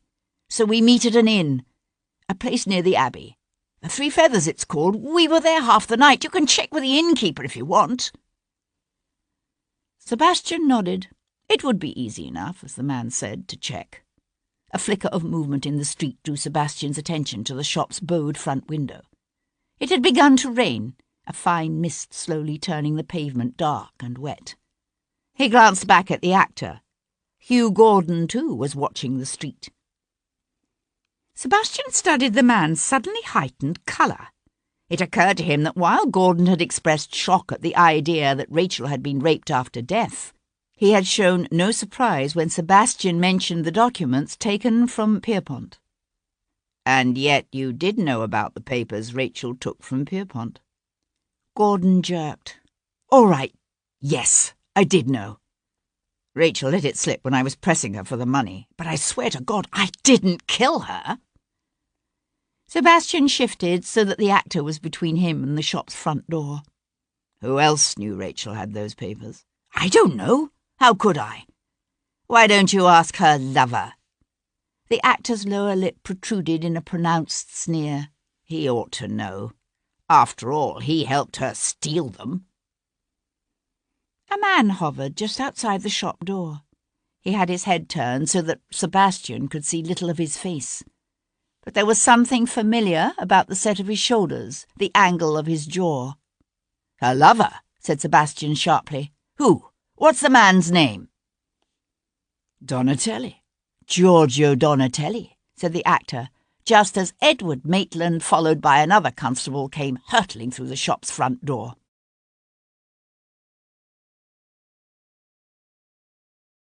Chapter 48. Sebastian sprinted toward the back of the shop, the leather soles of his hessians slipping on the highly polished wooden floorboards. "Halt!" shouted Edward Maitland from behind him. "Halt in the King's name!" A trestle table piled high with bolts of silks and satins reared up before them. Sebastian careened into it, the board flying from its trestles to knock both constables off their feet behind him. "Stop him!" shouted Maitland, scrambling up onto his hands and knees in a shimmering sea of unfurling cloth. Someone grabbed a handful of Sebastian's coat. Twisting around, Sebastian heaved a small case of notions into the ponderous gut of a middle-aged, red-faced man whose mouth opened, bleating air. He let go Sebastian's coat. He could see the rear door through a workshop at the back. Praying the damn thing was unlocked, Sebastian raced toward it and smiled as he felt the latch give beneath his hand. He cleared the small back stoop in one leap to land in a narrow alleyway, his boots sending up sprays of muddy water as he fled past a pile of smashed wooden crates and barrels rimmed with rusting iron. He rounded the corner onto Panton Street just as Edward Maitland erupted out of the shop's back door with a shout, lost in a sudden thundering downpour of rain. Sebastian fled west through Leicester Square, dodging between a high-perched phaeton and a scarlet-bodied barouche. The thong of a whip snapped close, wood splintered as horses drew up to a snorting, head-tossing stand. A woman screamed. Sebastian ran on, the wind whipping at his coat, the rain driving hard in his face. Shaking his head to clear the water from his eyes, he threw a quick glance over his shoulder to find Edward Maitland holding steady at about 100 yards behind him, arms and knees pumping. The second constable had fallen away. They were in that part of town where the fashionable streets of Piccadilly and Pall Mall fell away quickly to the narrow byways and seedy alleys of Covent Garden. The paving beneath Sebastian's boots grew rough, the streets increasingly crowded. A huddle of ragged urchins cheered as Maitland slipped on a pile of manure and almost went down. An old woman in a tattered shawl called out, "God save you, young man," as Sebastian sprinted past. Then he heard Maitland shout, "Stop that man! He's a murderer!" Looking up, Sebastian saw the top of the street blocked by a troop of Bow Street Horse Patrol on their way back from the city's outskirts. 3 men in blue and red, mounted astride big bay hacks. They spurred their mounts forward, hooves thundering in the narrow space between the 2 rows of old half-timbered houses. A side street opened up beside him, and Sebastian pelted down it, only to find himself caught up in an eddy of ragged paupers, bird-chested men with stooped shoulders, and dirty-faced women in tattered gowns, their bone-thin hands clutching squalling infants wrapped in shawls. There were children, too, mat-haired toddlers and half-grown youngsters dressed in rags, their bare arms and legs covered with running sores. Here were the poor and desperate of the city, who had descended on St. Martin's workhouse in search of outdoor assistance and been turned away. Sebastian fought to push his way through as the crowd swirled around the workhouse. Then a man at the end of the street seized an apple seller's barrel and tossed it through the window of a nearby bakery. Shattered glass flew, setting off a roar that wavered through that pushing, seething sea of pinched faces and sunken eyes. Bread! Free bread! The mob surged forward, a starving tide that swelled around Sebastian, carrying him into Fleming's Row. And there, at the top of the row, stood Edward Maitland. The 3 riders in the familiar blue and red of the Bow Street Horse Patrol ranged behind him. The horses stood with feet braced, heads jerking, nostrils flaring, as the Bow Street men held their mounts steady, forming a virtual sieve of horseflesh through which the crowd streamed, surging ever forward, carrying Sebastian with them. Twisting around, Sebastian fought to turn back, but the momentum of the mob was too great. He could see the flush of triumph in Maitland's fair, handsome face, the wild exultation in his eyes as he and the Bow Street men simply waited for the crowd to drag Sebastian to them. He was reminded of the riptide in the cove where he often swam as a boy. It could be a deadly thing, that cold tide, pulling the unwary inexorably out to sea. They'd learned early, he and his brothers, that the only way to fight the tide was to go with it. And so Sebastian quit fighting now, and simply allowed the mob to take him, only using his height and weight to inch his way deliberately to one side, first to the curb, then up onto the narrow footpath fronting the row of houses opposite St. Martin's. Once the houses here had been grand, of 3 and more stories, but they had long since deteriorated into poor lodging-houses, their sagging gutters sluicing rainwater, their broken windows stuffed with rags, their street doors either unlatched or missing entirely. He was careful to keep his gaze fixed on the men at the top of the street, lest some furtive glance betray his intent. And so Sebastian knew the instant it dawned upon Maitland what was about to happen. With a quickly shouted warning to the Bow Street men, Maitland started forward just as Sebastian ducked through the dark doorway that opened up beside him. He found himself in a dimly lit hall, stinking of urine and damp and rot. Once the walls had been covered in figured scarlet silk, which now hung in curling brown tatters from stained plaster fallen away in great patches to show the bare wood of the lath beneath. In an open doorway on his left stood a dark-haired little girl of about 5, holding what looked like a newborn baby. The room behind her was empty.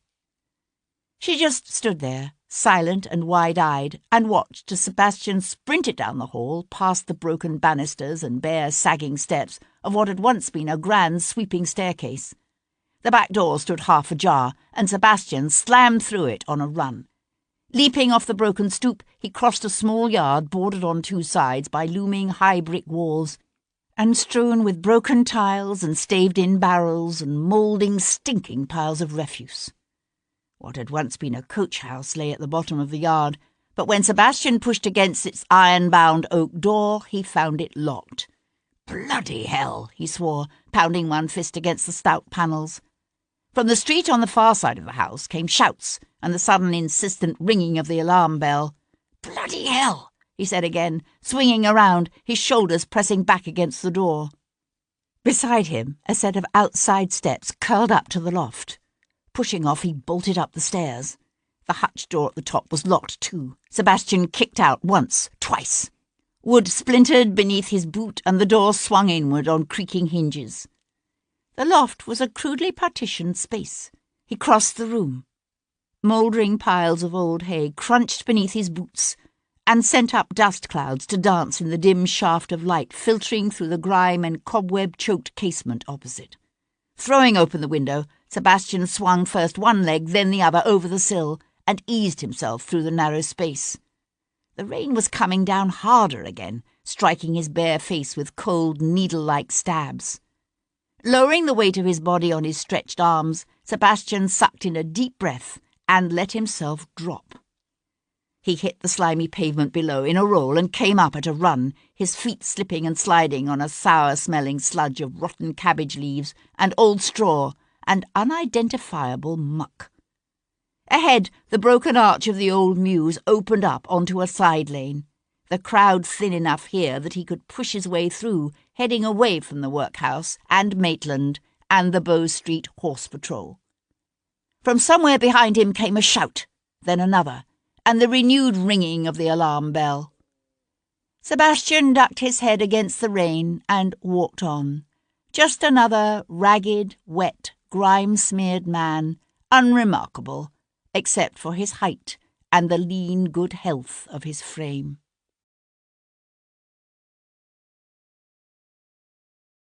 Chapter 49. Giorgio Donatelli hurried home through the early afternoon rain, a loaf of bread under one arm. Ducking beneath his front door's shallow overhang, he was fumbling with his keys when Sebastian moved up behind him. "Here, allow me," said Sebastian, reaching past the stiffening Italian to push open the door. "Mother of God," whispered Donatelli, his face paling as the bread started to slip from his grasp. "Not you again." Sebastian caught the bread just before it hit the stoop and gave the artist a wide smile. "Let's have a little chat, shall we?" "You didn't tell me you and Rachel were lovers," said Sebastian. Donatelli sat in a worn tapestry-covered armchair beside the parlour fire, his elbows on his knees, his dark curly head sunk into his hands. He lifted his head slowly, his jaw hardening. "I know this country of yours, the way you English are about foreigners." Sebastian stood on the far side of the room, his shoulders against the wall, his arms crossed at his chest. He knew his nation too, knew its arrogance and its fears and its willingness to blame anyone foreign without due process or anything even vaguely approaching rational thought. Donatelli was right. If the authorities had known the Italian was Rachel's lover, it would have been Donatelli they'd have moved to arrest, however much the evidence might have pointed to Sebastian. "I've heard Rachel was planning to leave London," said Sebastian. "Did you know?" Donatelli surged to his feet, his dark eyes flashing. "What are you suggesting?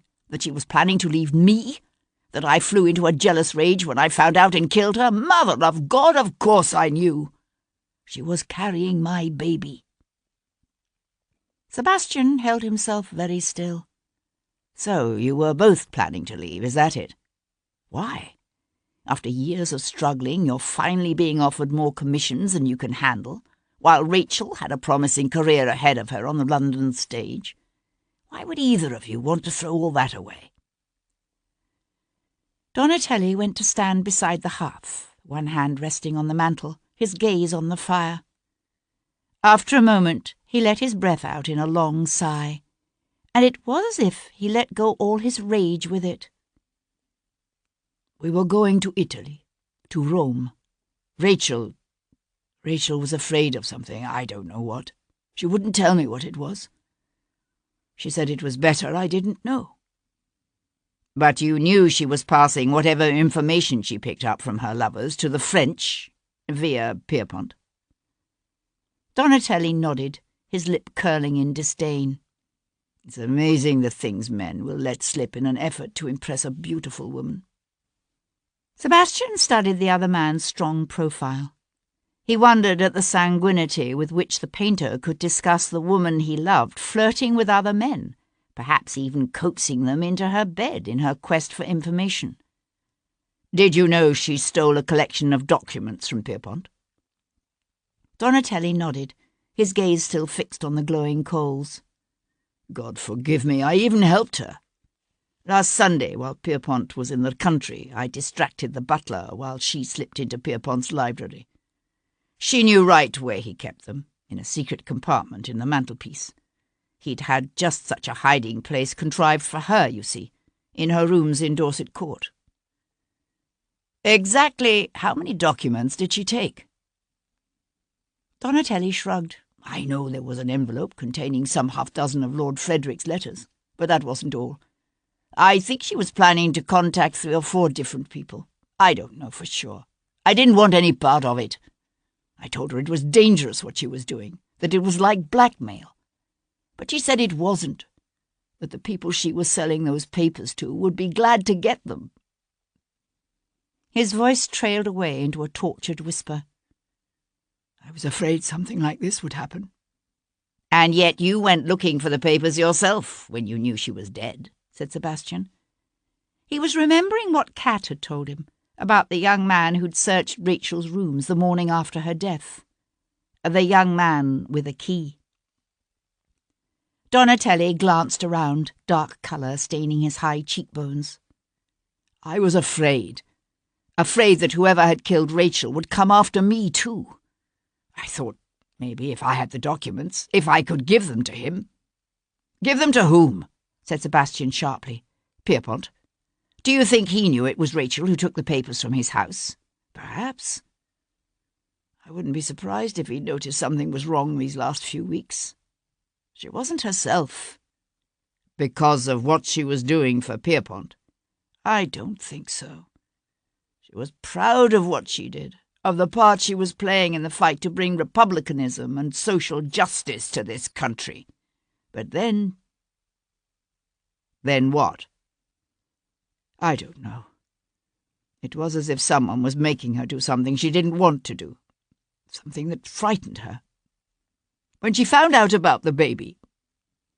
His voice broke, and he had to swallow. She decided we needed to leave.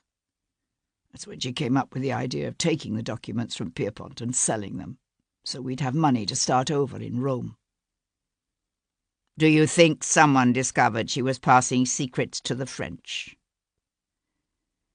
Donatelli swung away from the fireplace, his clenched hands coming up to press against his lips. I'm not sure. Perhaps it might have had something to do with that wig. The one they were saying would be named Prime Minister when the Prince becomes Regent tomorrow. You mean Lord Frederick? Yes, that's the one, said Donatelli. Lord Frederick Fairchild. Pierpont was using Rachel in a scheme to try to control him. He let his hands fall to his sides. You have heard, haven't you, about Pierpont? Sebastian shook his head, aware of a deep tremor of disquiet. What about Pierpont? The government has moved against him. He's been denounced as a spy, his house raided. Sebastian shoved away from the wall. And Pierpont himself? Is he under arrest? No. Either he's very lucky or someone warned him in advance because he fled. They say he's already left London. Donatelli's lips twisted into a wry smile. It's ironic, isn't it? All that scheming to entrap a man who won't even be Prime Minister. What? What do you mean? You are very poorly informed, are you not? It was announced this morning. The Prince has decided not to ask the Whigs to form a government. The Tories will remain in power. By the time Sebastian reached Lord Frederick's townhouse on George Street, the rain had slowed to a light drizzle. A pattern was beginning to emerge, he thought, a tangled web of plot and counterplot. The key features might still be blurred and indistinct, but they were coming more and more into focus. Raising his hand, Sebastian beat a sharp tattoo on the townhouse door. Mr. Simon Taylor," he said, when the door swung inward to reveal a sombre butler with ruddy cheeks, an impressive girth, and the requisite expression of haughty disdain. "To see Lord Frederick." The man's features remained admirably bland as he took in the full insult of Sebastian's Rosemary Lane breeches and coat, now soaking wet from the rain, and smeared here and there with malodorous muck from his run through the back alleys and stews of the city. The butler's first instinct, obviously, was to send such a visitor to the service entrance, but there must have been something about Sebastian's demeanour and calm self-confidence that gave the butler pause. He hesitated, then said, "Is his lordship expecting you?" "He should be. I am Rachel York's cousin." The man gave a rarefied sniff. "Wait here," he said, and turned toward the hall. Just as the sharp boom of a pistol shot reverberated on the far side of the closed library door.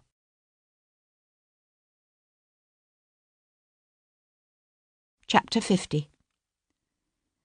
Sir Henry Lovejoy was at his desk, dozing lightly after a pleasant meal of steak and kidney pie at the corner tavern, when he was jerked awake by his clerk's apologetic hiss. "Sir Henry," said Collins, his bald head appearing around the door frame, "there's a lady here to see you, a lady who refuses to give her name." Lovejoy could see her now, a delicately built young woman, fashionably dressed in a redingote of soft blue, with a matching, heavily veiled round hat. She waited until the clerk had reluctantly withdrawn, then lifted her veil to reveal the pale, troubled features of Melanie Talbot. "Mrs. Talbot!" Lovejoy pushed hastily to his feet. "You need not have put yourself to the trouble of coming here if you'd sent a message." "No," she said, with more force than he would have expected. She looked fragile, this woman, with her fine bone structure and slight frame and sad eyes, but she was not. "I've waited too long as it is. I should have told the truth from the very beginning." She sucked in a deep breath, then said in a rush, "Devlin was with me the night that girl was killed?" Lovejoy came around his desk, one hand outstretched to usher his visitor toward a chair.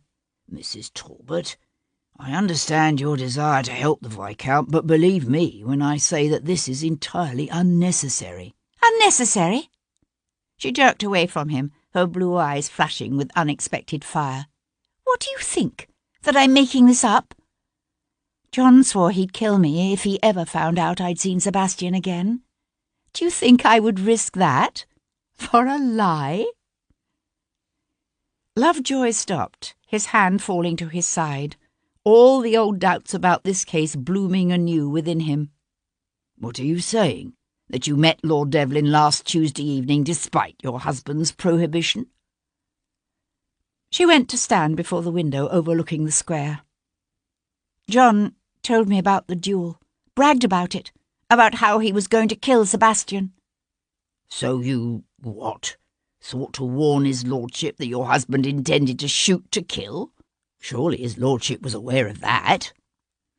She shook her head, her lips curling up unexpectedly into a wry smile. "John could never have bested Sebastian. I went to Sebastian to secure his promise that he would not kill my husband."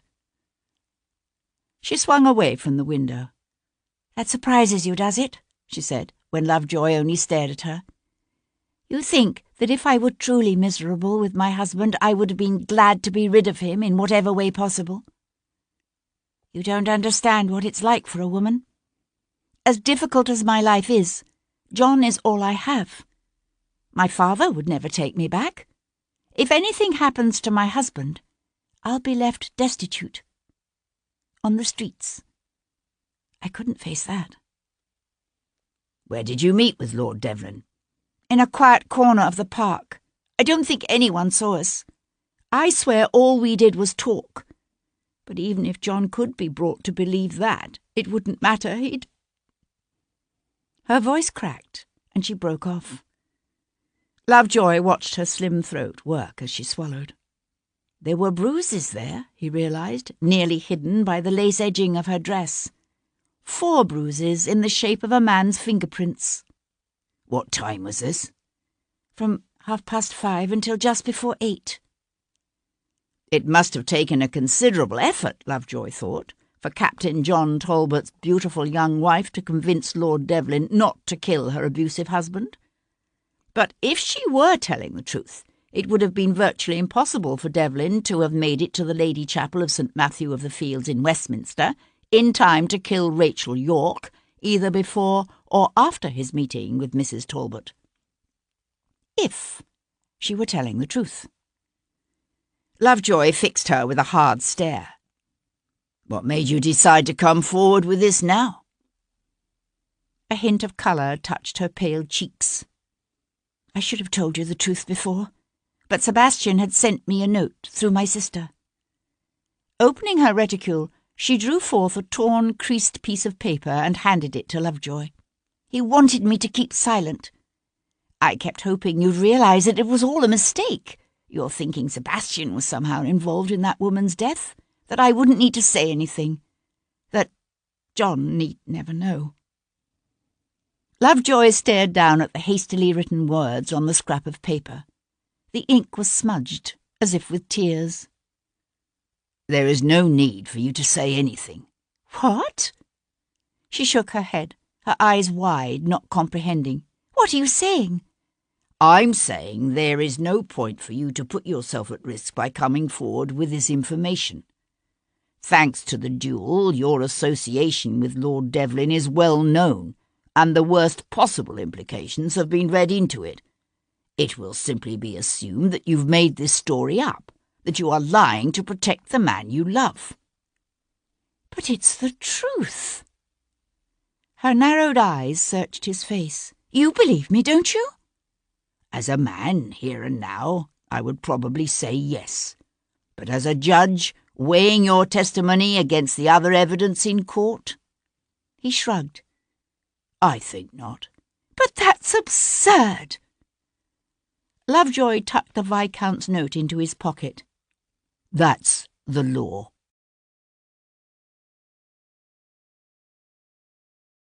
Chapter 51. Lord Frederick's butler seized the brass handle of the library door, his eyes going wide. It's locked.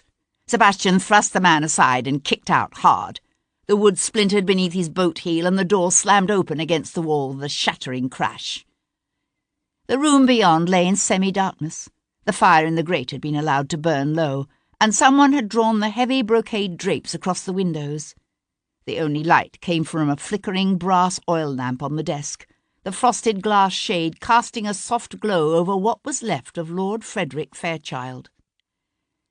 He lay sprawled back at an unnatural angle in his desk chair, one hand dangling limply toward the carpet.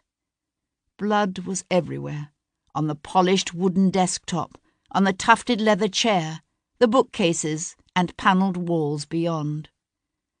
Sebastian thought at first that the man who had killed Rachel York and Mary Grant must somehow have made it here to this house before him. Then his gaze fell on the neat little ivory-handled pistol still gripped in Lord Frederick's clenched hand, and he understood.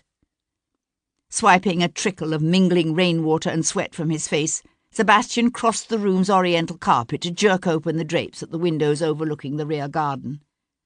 The pale light of a rainy winter's afternoon suffused the room.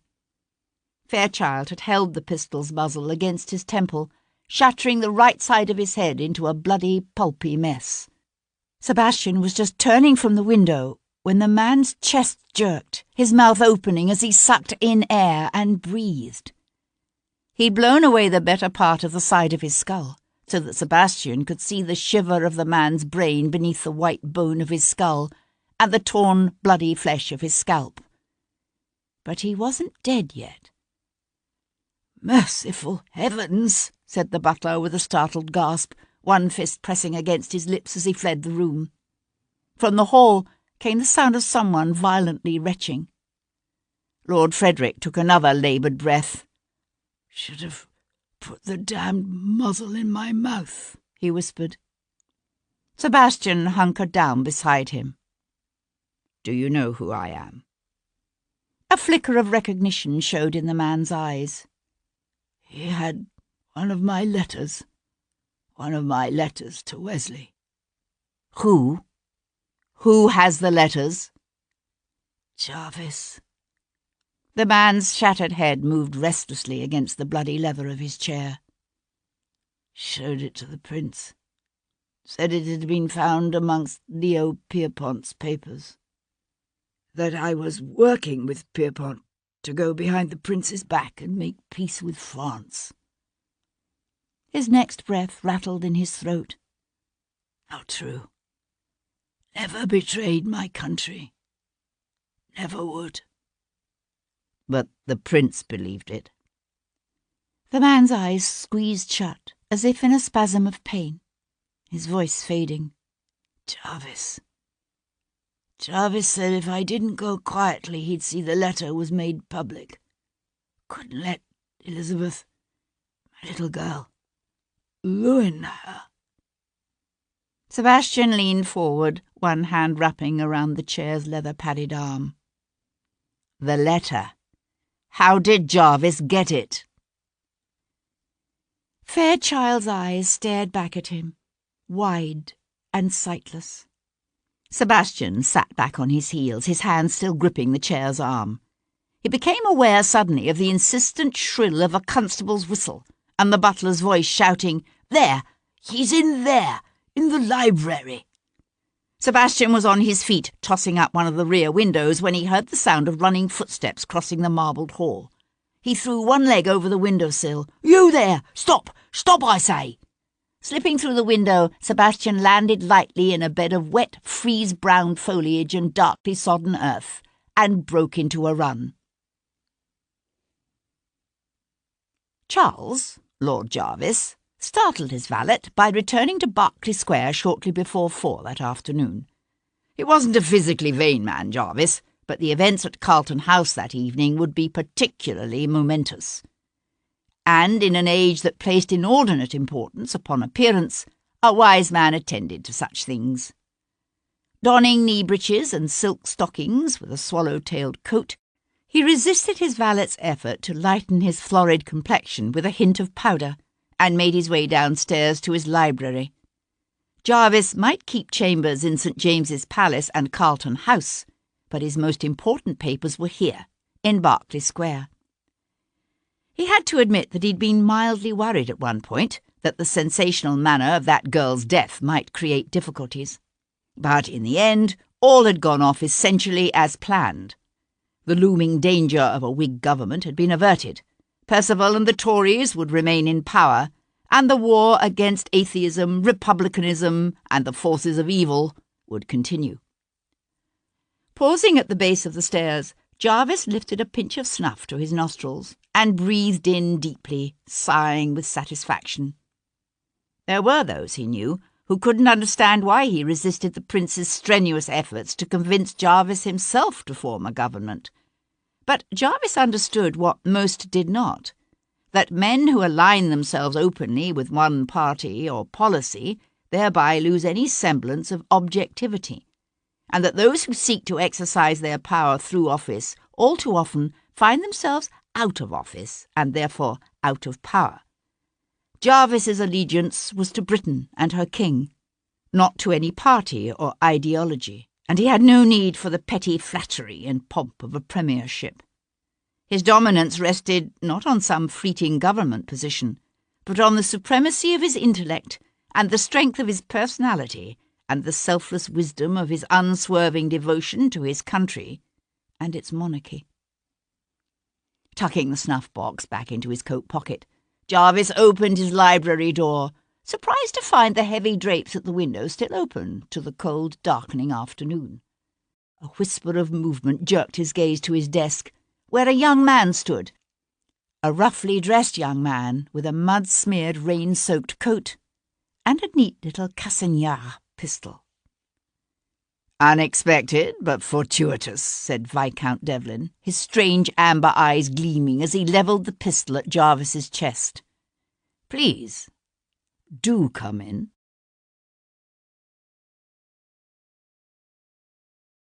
Chapter 52.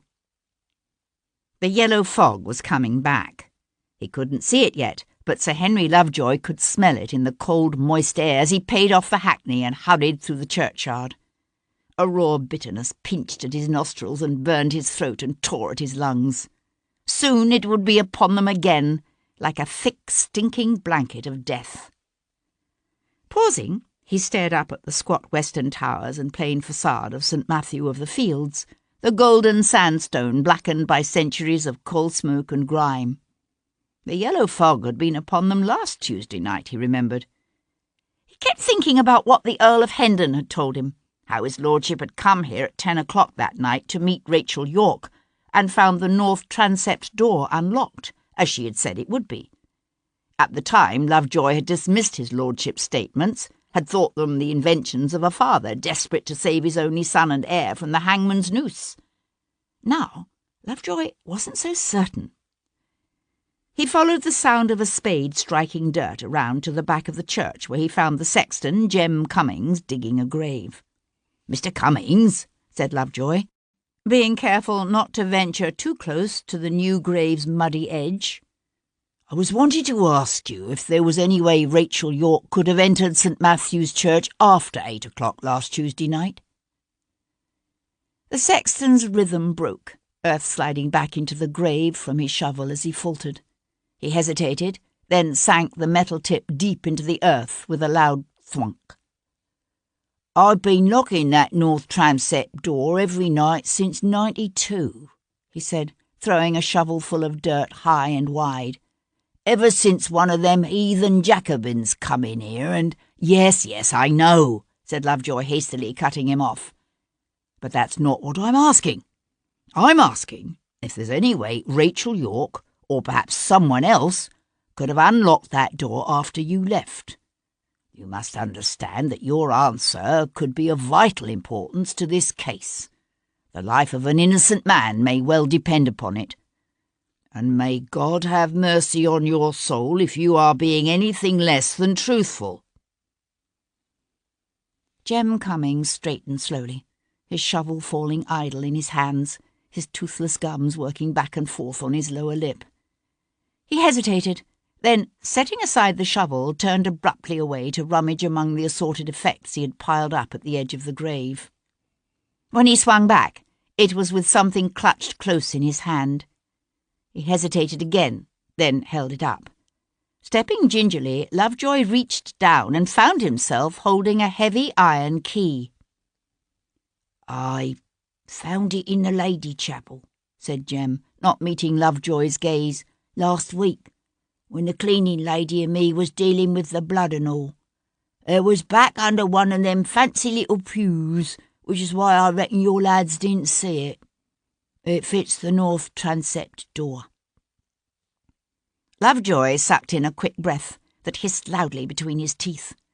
"Why did you not come forward with this immediately?" The sexton wiped a splayed hand back and forth across his unshaven face. "I weren't exactly truthful when I told you how it was last Wednesday morning. You see, I could have sworn I'd locked the north transept door the night before, but then I come here the next day and there it was, open, with them men's bloody footprints in the transept, and that girl left so indecent-like in the Lady Chapel. I thought I must have been misremembering, that I'd forgotten to lock the door after all, that it was me own fault, what was done to the church. All that blood." The old man reached again for his shovel, then simply stood there gripping the handle, his gaze on the earth beneath his feet.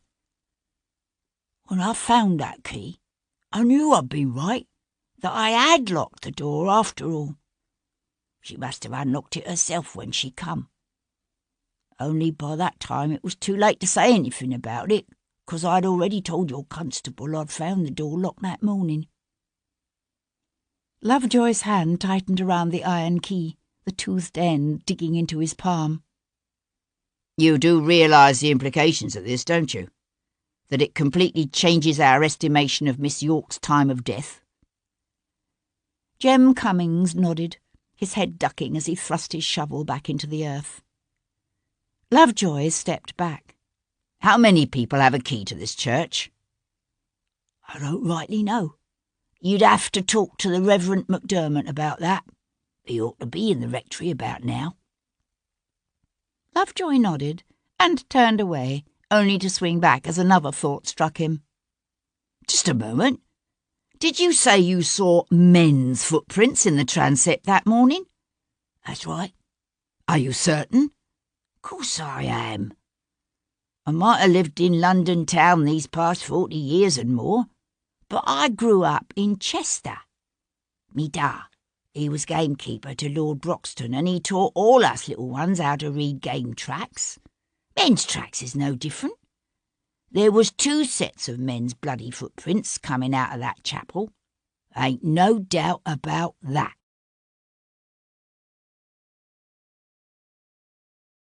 Chapter 53. Sebastian propped a hip on the edge of Lord Jarvis's heavily carved Jacobin desk, one leg swinging back and forth as he levered the Cassagnar flintlock at the fat man's chest. Just don't do anything stupid. I never do anything stupid, said Jarvis, his glance flicking from Sebastian to the long windows overlooking the rear garden, then back again. You've tracked mud on my carpet. So I have. A legacy of my recent conversation with Lord Frederick Fairchild. Jarvis leaned his back against the closed door and crossed his arms at his massive chest. Really? Is that statement meant to be significant? Lord Frederick tells me you've presented the Prince of Wales with one of a collection of indiscreet letters written by Lord Frederick to a certain young gentleman in the Foreign Office. Now, as I understand it, you led the Prince to believe this letter was found in the possession of a French agent named Monsieur Léon Pierpont, which is curious, don't you think, given that Rachel Yorke stole those letters from Monsieur Pierpont's townhouse shortly before she was murdered last Tuesday? Jarvis's full lips curled up into a smile. Really? Don't, said Sebastian, pushing away from the desk. Don't try my patience. I've had a long and very fatiguing day. Jarvis's gaze passed derisively over Sebastian's rain-soaked and muddied Rosemary Lane clothing. Obviously. Sebastian plucked a stray wisp of hay from his lapel and let it fall. How did you find out Rachel Yorke was working for the French? There is very little happens in this town I don't know about. So you what? Offered her protection from arrest if she agreed to cooperate with your scheme to discredit Lord Frederick? Traitors' deaths are such messy, painful affairs. It's amazing what people will agree to do in order to avoid that kind of unpleasantness. Jarvis nodded toward a cut crystal decanter warming on a table beside the hearth. I trust you won't shoot me if I should venture to pour myself a glass of brandy. A tapestry bell-pull hung just to one side of the carved mantel. Sebastian smiled. Of course not. As long as you remember what I said about stupid things. He watched the big man cross the room. It did much to explain Rachel Yorke's nervousness in the weeks leading up to her death, if Jarvis had discovered her association with the French and used it to coerce her into working for him. Jarvis reached for the brandy decanter and lifted it from its tray with slow, ponderous movements. So Rachel stole the letters from Pierpont to give them to you, said Sebastian. Letter, said Jarvis, correcting him. Fair Rachel provided me with one letter only. And the other documents, did she take those at your directive as well? Or was that her own initiative? Is that why you killed her? Because she discovered something she wasn't meant to know? Jarvis huffed a soft laugh. You don't seriously think I would stoop to killing some insignificant little bit of muslin now, do you? As a matter of fact, yes. Why should I? She delivered the letter I needed. I admit it wasn't as incriminating as I'd hoped, but in the end it served its purpose quite nicely. You see, that's one of the things that puzzles me. Rachel Yorke stole some 6 of Lord Frederick's letters from Pierpont's townhouse, yet you say she gave you only 1. What happened to the others?" Jarvis's florid, self-confident face gave nothing away, but Sebastian saw a hint of surprise flicker in the man's eyes. "I neither know nor care. And here, I thought, little happens in this town that you don't know about." Sebastian watched Jarvis splash a generous measure of brandy into a glass. "You did know, of course, that it wasn't true, what you told the prince. Lord Frederick might have been foolishly indiscreet, but he wasn't dealing with the French." Jarvis eased the crystal stopper back into the decanter and set it aside. "Truth is such an overrated commodity. This country could not continue with a mad king on the throne. Everyone knew that. We needed this regency. But the creation of the regency threatened to provide the Whigs with an opportunity to seize power. And then what? They would have taken the greatest, happiest nation in history, the admiration of the world, and ruined it. All in the name of a set of shallow, presumptuous French principles like democracy and freedom. The kind of madness that can only lead to chaos and confusion and the disintegration of all social order. That's the only truth I'm interested in. The only truth that matters." "I heard Prinny announced his government.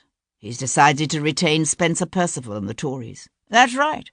There'll be no Whig government, no peace negotiations with the French, no reform of Parliament, no Catholic emancipation."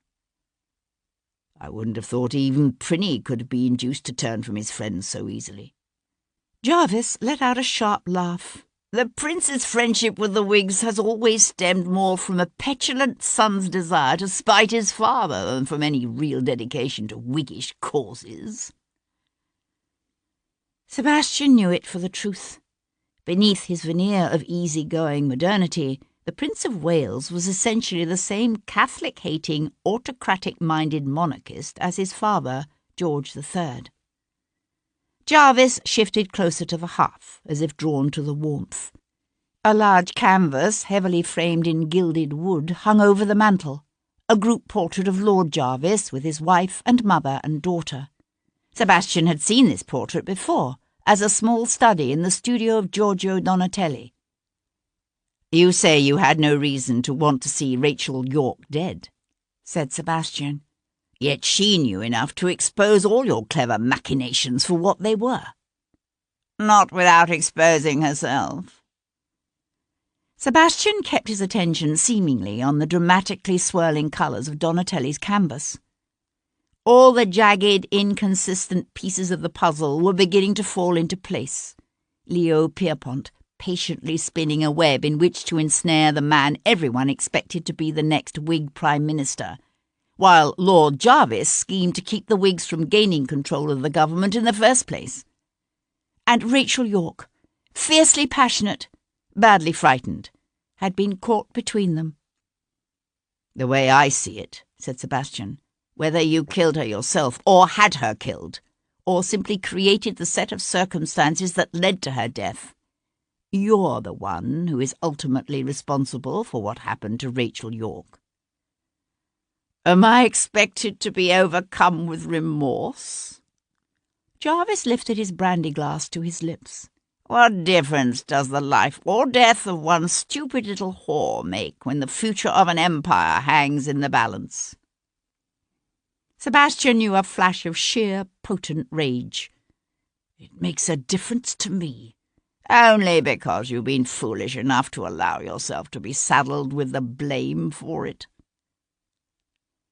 Sebastian nodded toward the family portrait over the mantel. "And the commission to Giorgio Donatelli, was that a part of the payment?" There was a step in the hall, the soft whisper of a woman's slippers over marble tiling. Jarvis's hand inched toward the bell cord. Sebastian drew back the pistol's safety with a click that reverberated loudly around the room. "That would fall under the heading of stupid things to do, my lord." Jarvis froze, just as the door from the hall swung open. "Your carriage has been brought round, Papa," said a young woman, stepping into the room. "Do you wish me to tell Coachman John to—" She was a tall young woman, almost as tall as her father, with ordinary brown hair she wore slung back in an unbecoming bun. One hand still on the knob, she drew up just inside the room with a small gasp that jerked Sebastian's attention away from the man by the hearth for one disastrous moment. And in that moment, Jarvis fell on the bell rope and gave it a hard yank.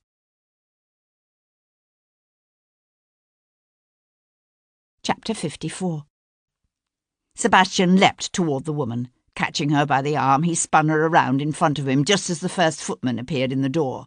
His fingers digging into her arm, Sebastian pressed the flintlock's muzzle against the side of the woman's head.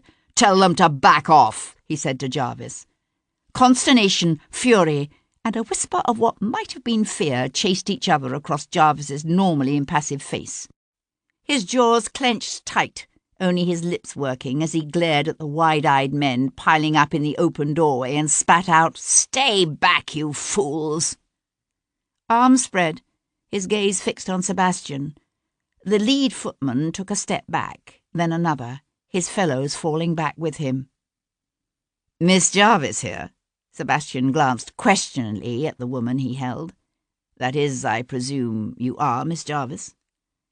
Maintaining awesome composure, she slowly nodded her head. "I thought so." Sebastian edged through the door and out into the hall, dragging the woman with him.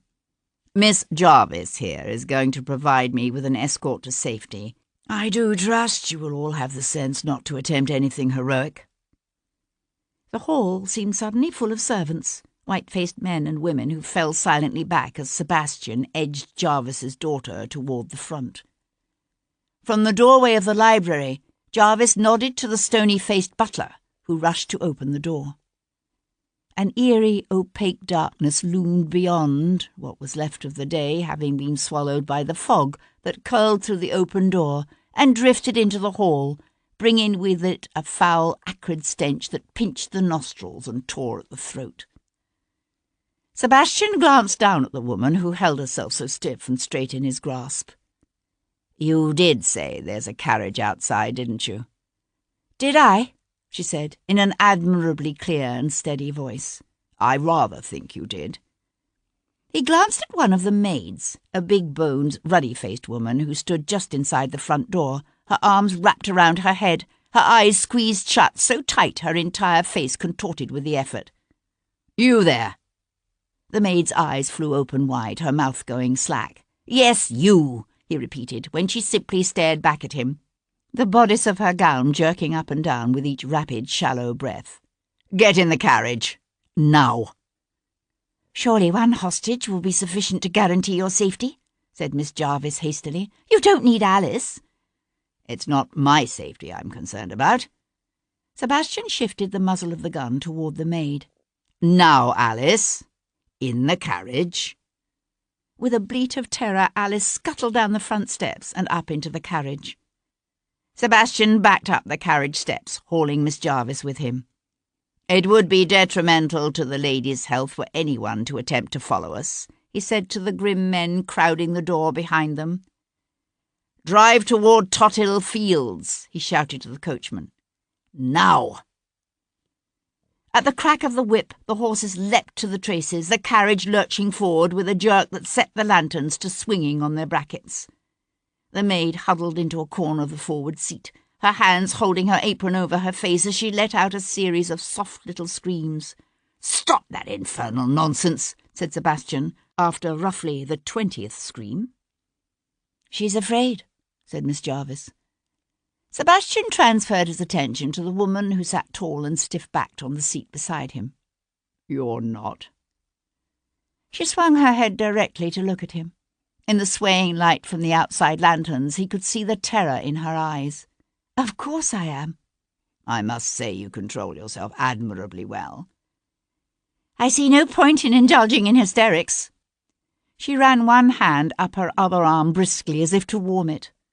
A brazier of coals spread its slow heat through the carriage, but a damp cold radiated off the glass, and her modest muslin gown was not designed for warmth. Sebastian reached for the carriage robe of wool lined with fur that lay folded up beside him and held it out to her. "I shan't harm you, you know."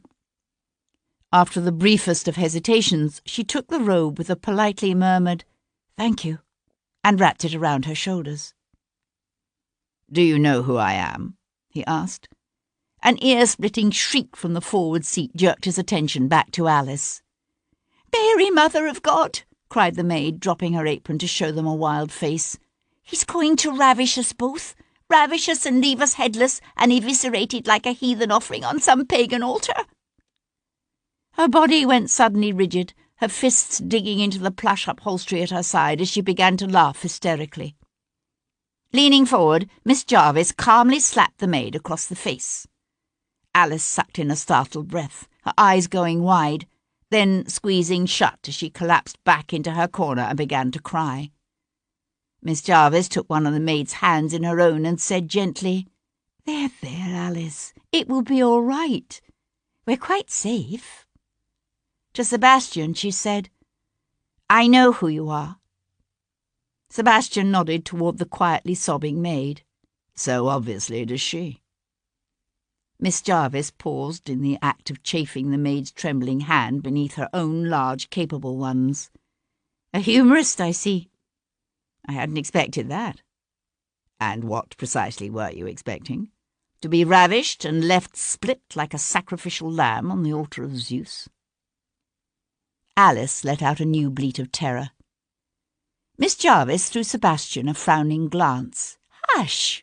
You're frightening her again." Sebastian studied the woman beside him. She was somewhere in her early 20s, he supposed, brown of hair and unremarkable of feature, if one discounted the unmistakable gleam of intelligence and ready humour in those calm grey eyes. He tried to recollect what he had heard of Jarvis's daughter, and could call little to mind. "Why did you insist on bringing Alice?" she asked after a moment. He glanced out of the window. They were bowling up Whitehall now, harness jangling, the horses' hoofbeats reverberating oddly in the damp, heavy fog. Soon the narrow streets of old Westminster would close in around them. It would have been an easy thing then to lose any would-be rescuers and make his way to the Three Feathers Inn, where he intended to have a little chat with the landlord. "Merciful heavens," said Miss Jarvis, her eyes opening wide as the carriage slowed for a turn. "Is that why she's here? To safeguard my reputation from the tongues that wag and do love to speculate on all manner of unrighteous things? Do you really think it will help?" Sebastian opened the door beside him. "One can only hope," he said, and slipped out into the damp night.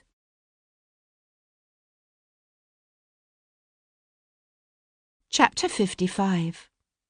It didn't take him long to locate the Three Feathers, a surprisingly elegant little inn located on a cul-de-sac just off Barton Street.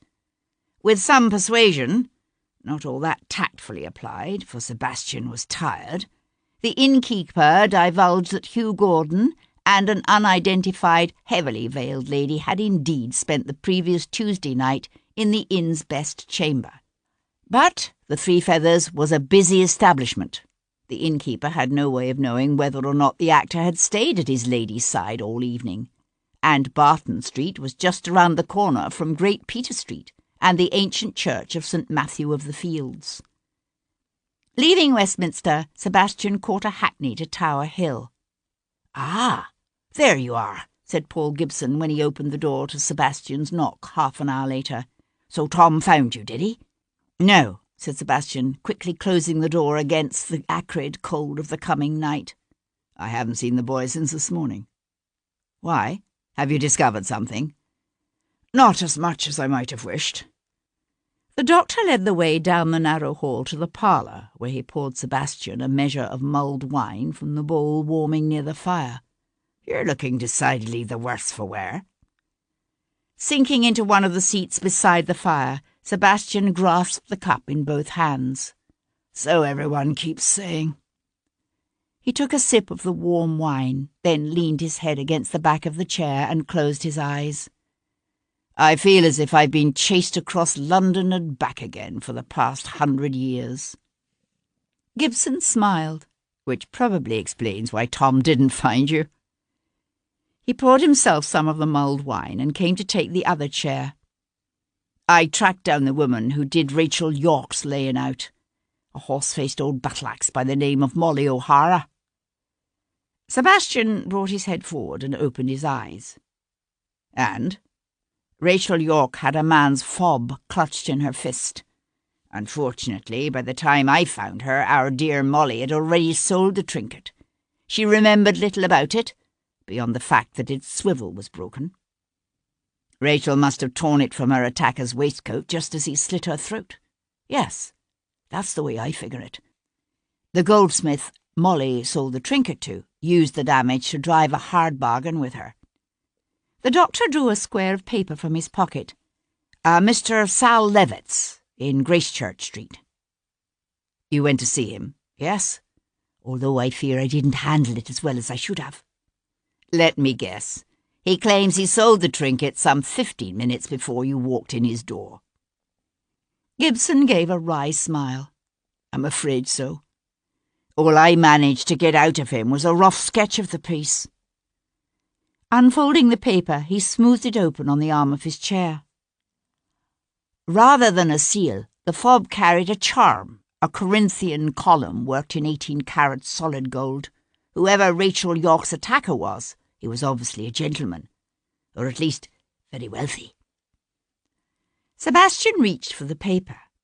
You do realise, of course, that your Mr. Levitt's probably melted the damn thing down the instant you were out the door. Sebastian gazed at the sketch. A foppish affectation. Prinny himself started the fad for these columns some months ago. Without the actual piece to trace, it's of no use at all. I'm afraid not. Standing up, Sebastian began to pace the small room. Bloody hell, he said suddenly, his hand tightening to crush the drawing into a tight ball. I had this incredible conceit, this belief that if I could trace the pattern of Rachel York's life through her last days, if I could understand why she went to that church, what dangerous game she was involved in, then I'd know who killed her. Not simply know, but be able to prove it. He let out a hoarse laugh and tossed the crumpled paper onto a nearby table. What hubris! Do you understand what she was involved in? I think so, yes. Coming back to the fire, Sebastian quickly summed up the conversations with Gordon and Donatelli, then the death of Lord Frederick, and the meeting with Jarvis. I'd still put my money on the Frenchman, said Gibson, when Sebastian had finished.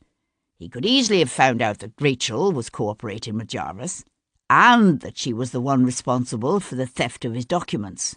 Not only that, but he would have had a reason to go looking for the maid, Mary Grant, to get the remaining documents from her. So would Hugh Gordon, said Sebastian. We know he was in Westminster last Tuesday. And while the innkeeper at the Three Feathers confirmed Gordon was there, he could easily have slipped out at some point during the evening. The doctor pushed up from his chair to go stir the bowl of mulled wine. I still don't understand the part Lord Jarvis played in all this. Sebastian smiled and drained his cup. That's because you don't have Jarvis's devious mind. Lord Jarvis knew Pierpont was the French spymaster in London. According to my father, it's been known for over a year. Jarvis must have realised Lord Frederick was falling into one of the Frenchman's carefully spun traps. Only instead of warning the man, Jarvis developed a plan of his own. A plan to discredit the Whigs and prevent them from taking over the government when the Regency was proclaimed. So he what? Approached Rachel and threatened her with a traitor's gruesome end if she didn't deliver one of the letters Fairchild wrote to his young lover. I can see how that might discredit Fairchild. What I can't see is how it implicates him and the Whigs with the French. Ah, but Jarvis didn't immediately take the letter to the Prince, remember? He waited until today, when the Prince is doubtless in a high fret over tomorrow's installation. Then, acting as if he's only recently discovered Pierrepont's activities, Jarvis ordered the Frenchman's townhouse raided. Only then did he produce the letter and tell the prince it was found in Pierrepont's possession. And because Pierrepont has conveniently disappeared, there's no danger of the Frenchman spilling the truth." Gibson carefully ladled more steaming wine into Sebastian's cup. But if Jarvis was planning to expose Pierrepont and raid his townhouse anyway, why pressure Rachel York to produce one of the letters ahead of time? Why not simply seize the letters in the raid? Because there was always the possibility that the letters wouldn't be found. And a man like Jarvis doesn't leave that sort of thing to chance. Sebastian took the warm drink in both hands. And remember, the letter wasn't the only thing implicating Lord Frederick. The fool was meeting his lover in the rooms of a woman known to be working with the French. "Poor girl," said Paul Gibson, refilling his own mug. "So Jarvis intended to betray her anyway?" "I suspect so, except that Rachel was smart enough to realize she was in danger. She decided she needed to get away, and she came up with a plan of her own, to take the rest of Fairchild's letters and the document about my mother, and God knows what else, and sell them to the interested parties." "Huh," said the doctor, easing back down in his chair. "If you ask me, the killer could be any one of them. Pierrepont, Gordon, Donatelli, even bloody Jarvis himself." "You're forgetting Bayard," said Sebastian, going to stand beside the hearth. "He might have been falling down drunk when his father took him home at 9. But we have only Amanda's word for it that he stayed there. It's not beyond belief that he went out again, looking for Rachel. He could have followed her to that church and killed her." "But why would Bayard go after the maid, Mary Grant? Pierrepont and Gordon both had a good reason to want to get their hands on the rest of those documents. Even Donatelli admits he went looking for them, but Bayard knew nothing of them." "True," said Sebastian, his gaze on the glowing coals on the hearth. "Yet of all of them, Bayard is the one I'd say is unbalanced enough to slake his lust on a woman's dead body."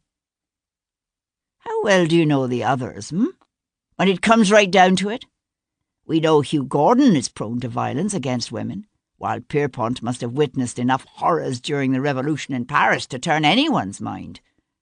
In fact, of them all, the only one I can't see committing such an act of unbridled emotion is Lord Jarvis. He's too damnably cool and calm and in control." "Rather like his daughter," Sebastian said wryly. A hint of amusement eased the worried lines on the Irishman's forehead. "You know what they say? The apple doesn't fall very far from the tree." Sebastian spun around. "Say that again." "What? Say what?" "Apples and trees," said Sebastian, crossing the room to snatch up the crumpled goldsmith's sketch.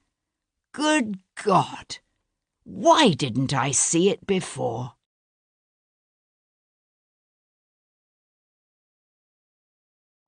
Chapter 56.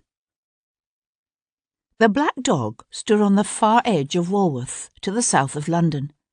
A half-forgotten coaching inn nearly hidden by an encroaching beech forest and the swirl of fog that wrapped around its red-brick walls, it was known for the discreetness of its keeper and the fine French wines that paid no customs on their way into its cellars.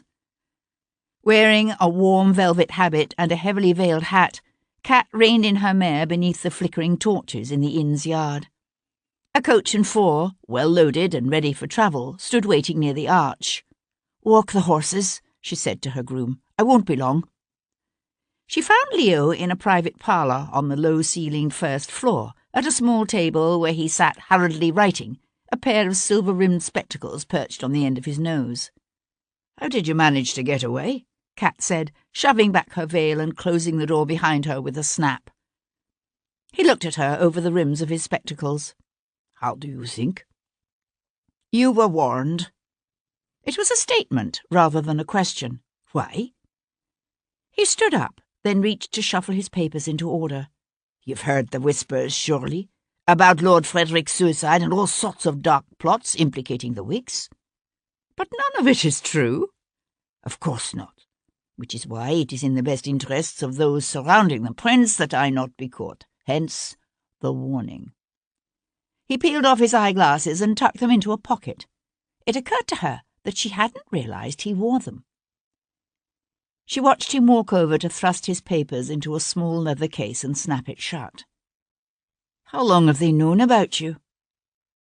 Something in her voice made Leo glance back at her and smile. Worried they know about you too, ma petite? He shook his head. I don't think so. You may still give valuable service to France. I don't give a damn about France. He laughed. I know you don't, but you do hate England with a commendable and very useful passion. In my experience, those with an emotional motivation always make the best agents. A man who betrays his country for money, or because he has been caught in some foolish indiscretion, can all too frequently turn on you. Leo puffed out his cheeks and let go a long, painful breath. I should have realized it sooner. Kat shook her head. Realized what? There were 4 sets of documents taken from me the Sunday before Rachel was killed, he said, shrugging into his coat. In addition to Lord Frederick's collection of letters and the royal birth certificate, there was also an affidavit relating to a certain indiscretion committed by your Viscount's mother, and a bill of sale for a ship and cargo reported by its owner as lost at sea. I don't understand. Leo adjusted the lapel of his coat. The latter proved a most useful acquisition, since the perpetrator of that little insurance fraud happens to be a boon companion of the prince. He hasn't been in a position to provide us with many state secrets himself, but he's been an invaluable source of information on other men's peccadillos and potential weaknesses. Lord Frederick's unfortunate inclinations being only one of many. What are you saying? What I'm saying is that unless the Prince of Wales has recently taken to rape and all sorts of other ungodly occupations, then Rachel's murderer is very likely your young Viscount's own brother-in-law, Martin, Lord Wilcox. Kat let out her breath in a rush. Are you certain? No. But I'd watch the man if I were Devlin. Pierpont reached for his hat, then paused. I gather Devlin doesn't know you favour the French in this little war to which he devoted, 5 years of his life? It's Ireland I fight for, not the French. There is a difference. Indeed there is, Leo agreed, walking up to her. But I suspect it's a difference that would be lost on Devlin. He reached out, his hand unexpectedly gentle as he touched her cheek. Don't fall in love with him again, ma petite. He'll break your heart. Kat held herself very still. I can control my own heart. Leo's eyes crinkled into a smile that faded abruptly as he turned away. Paris will be sending someone soon to take my place, he said, over his shoulder. Be alert. He will contact you. You know the signal. Kat followed him, wordless, to the yard. She watched his travelling carriage disappear into the night. Then she lowered the veil over her face, remounted her horse, and rode away. The fog lay heavy in the streets of London, a thick, throat-burning swirl of noxiousness that turned flickering gaslights into ghostly golden glows lost in the gloom. Kat drew up before her house and handed the reins to her groom. "Stable them," she said, sliding from the saddle. She stood for a moment, listening to the muffled beat of the horse's hooves disappearing into the thickness of the night. Then she threw the train of her riding skirt over her arm and turned, just as a dark figure materialized from out of the mist. Kat sucked in a startled gasp. "You ain't seen the governor, have you?" said the boy, Tom. Feeling vaguely ridiculous, Kat let go her breath in a soft sigh of relief. "I believe he received a note from his friend, Dr. Gibson. Perhaps he could tell you something." Tom shook his head. It's Gibson who wants to see him. Something about a gewgaw that was found in that mort's hand. Kat paused at the base of her front steps. Someone was walking toward them on the footpath, a man with the flaring cape and measured gait of a gentleman. "Miss Boleyn," he said, one hand coming up to touch his hat brim as he paused beside her. "Yes?"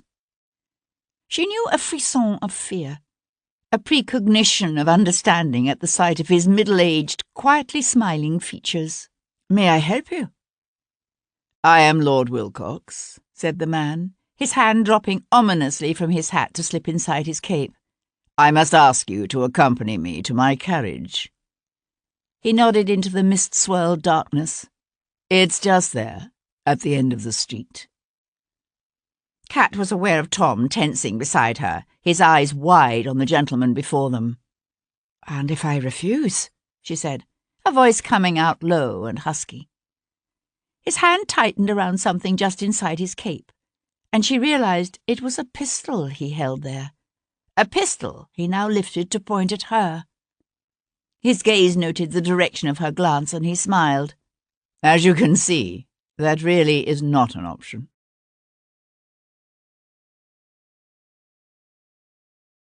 Chapter 57.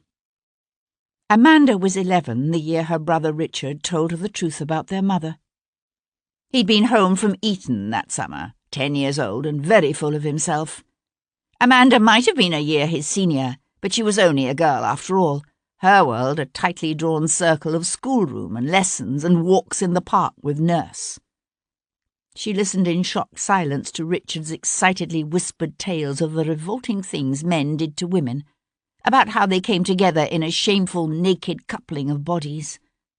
And then, while she was still retching in horror at the thought she might someday be forced to endure just such a vile invasion of her own body, Robert told her of the rumours he'd heard about their mother, about how the Countess of Hendon did that with other men besides her husband, Amanda's father. Amanda hadn't believed Richard, of course. Oh, she'd seen enough activity amongst the estate's farm animals to realise that part of his information at least was probably correct. But she refused to believe what he said about their mother, about how the beautiful, laughing Countess did that, with everyone from royal dukes to common footmen. Amanda hadn't believed a word of it. Not a word. But suggestions can have an insidious way of worming into a body's soul and eating it away. As summer stretched into autumn, Amanda found herself watching their mother, watching the look that crept into the Countess's sparkling blue eyes whenever a handsome man walked into the room, the way she tilted her pretty blonde head and laughed when a man spoke to her, the way her lips could part and her breath catch when he took her hand. And then, one rare sunny day in September, when the Countess and her children were rusticating down in Cornwall, and the Earl danced attendance, as usual, upon the King, Amanda escaped the schoolroom and went for a walk. The air was crisp and sweet, with the earthy scent of ploughed fields and sun-warmed pine needles, and she walked farther than she'd meant, farther than she was allowed. A restlessness had been building within her lately, an unsettled yearning that led her to leave the trim terraces of the gardens and the neatly hedged-in fields of the home farm behind, and penetrate deep into the wild tangle of forest that stretched away toward the sea. It was there that she found them, in a sun-soaked hollow sheltered by a rocky outcropping from the brisk winds blowing off the white-capped water. The man lay on his back, his naked, sweat-slicked body stretched out long and lean, his neck arching in what seemed at first an agony. A woman sat astride him, her soft white lady's hands holding his larger, darker ones cupped over her breasts, her lower lip gripped between her teeth, her eyes squeezing shut in ecstasy as she rode him. Rode him! In the months that had passed since Richard's visit, Amanda had sought to picture this vile thing that he had told her about, but never had she imagined, never could she have imagined anything like this.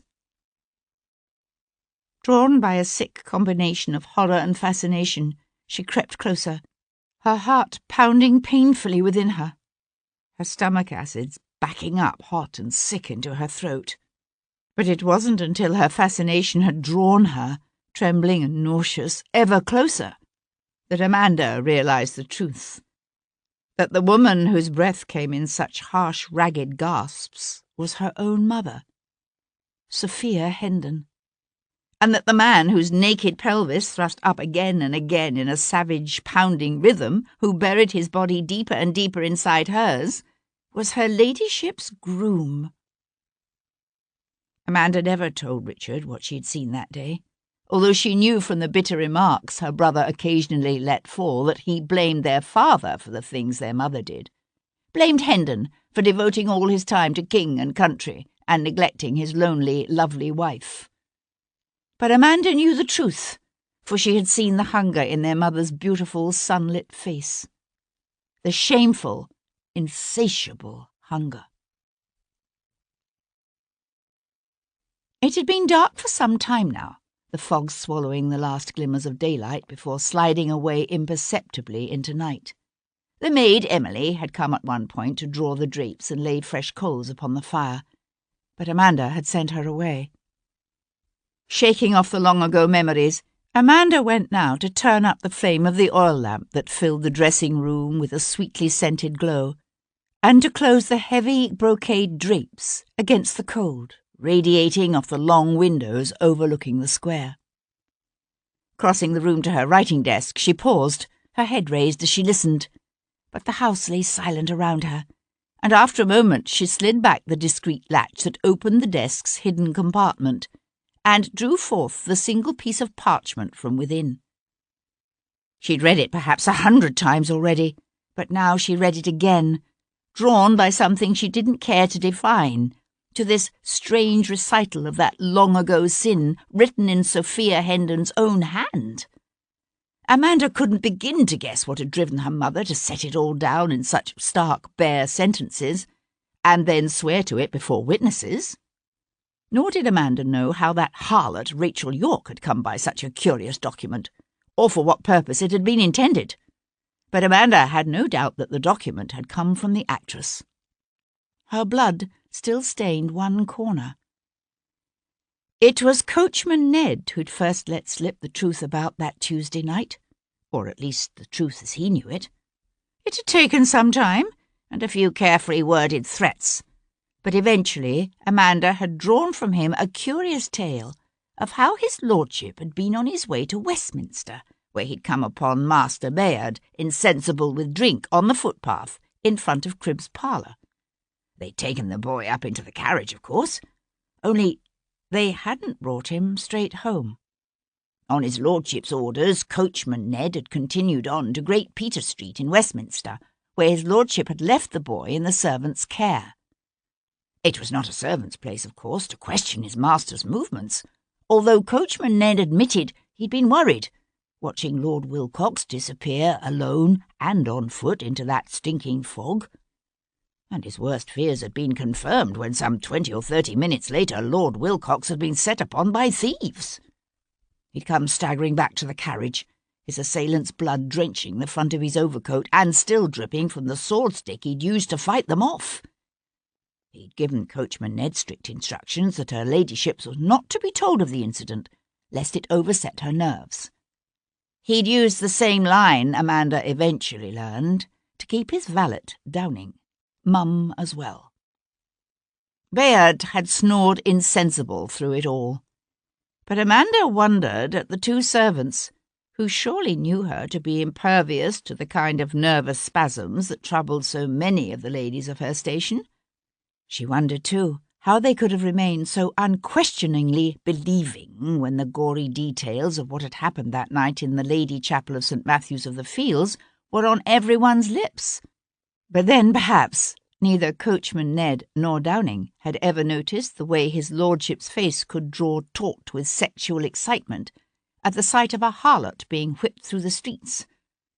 Perhaps they didn't know about the string of housemaids he'd forced over the years, or the one he'd cut when she'd tried to refuse him. But Amanda had known. and pondered, and eventually been driven to ferret out the truth. Refolding the parchment, Amanda carefully tucked it away and slid the secret compartment home. She wondered what Wilcox had thought when he'd discovered the document missing.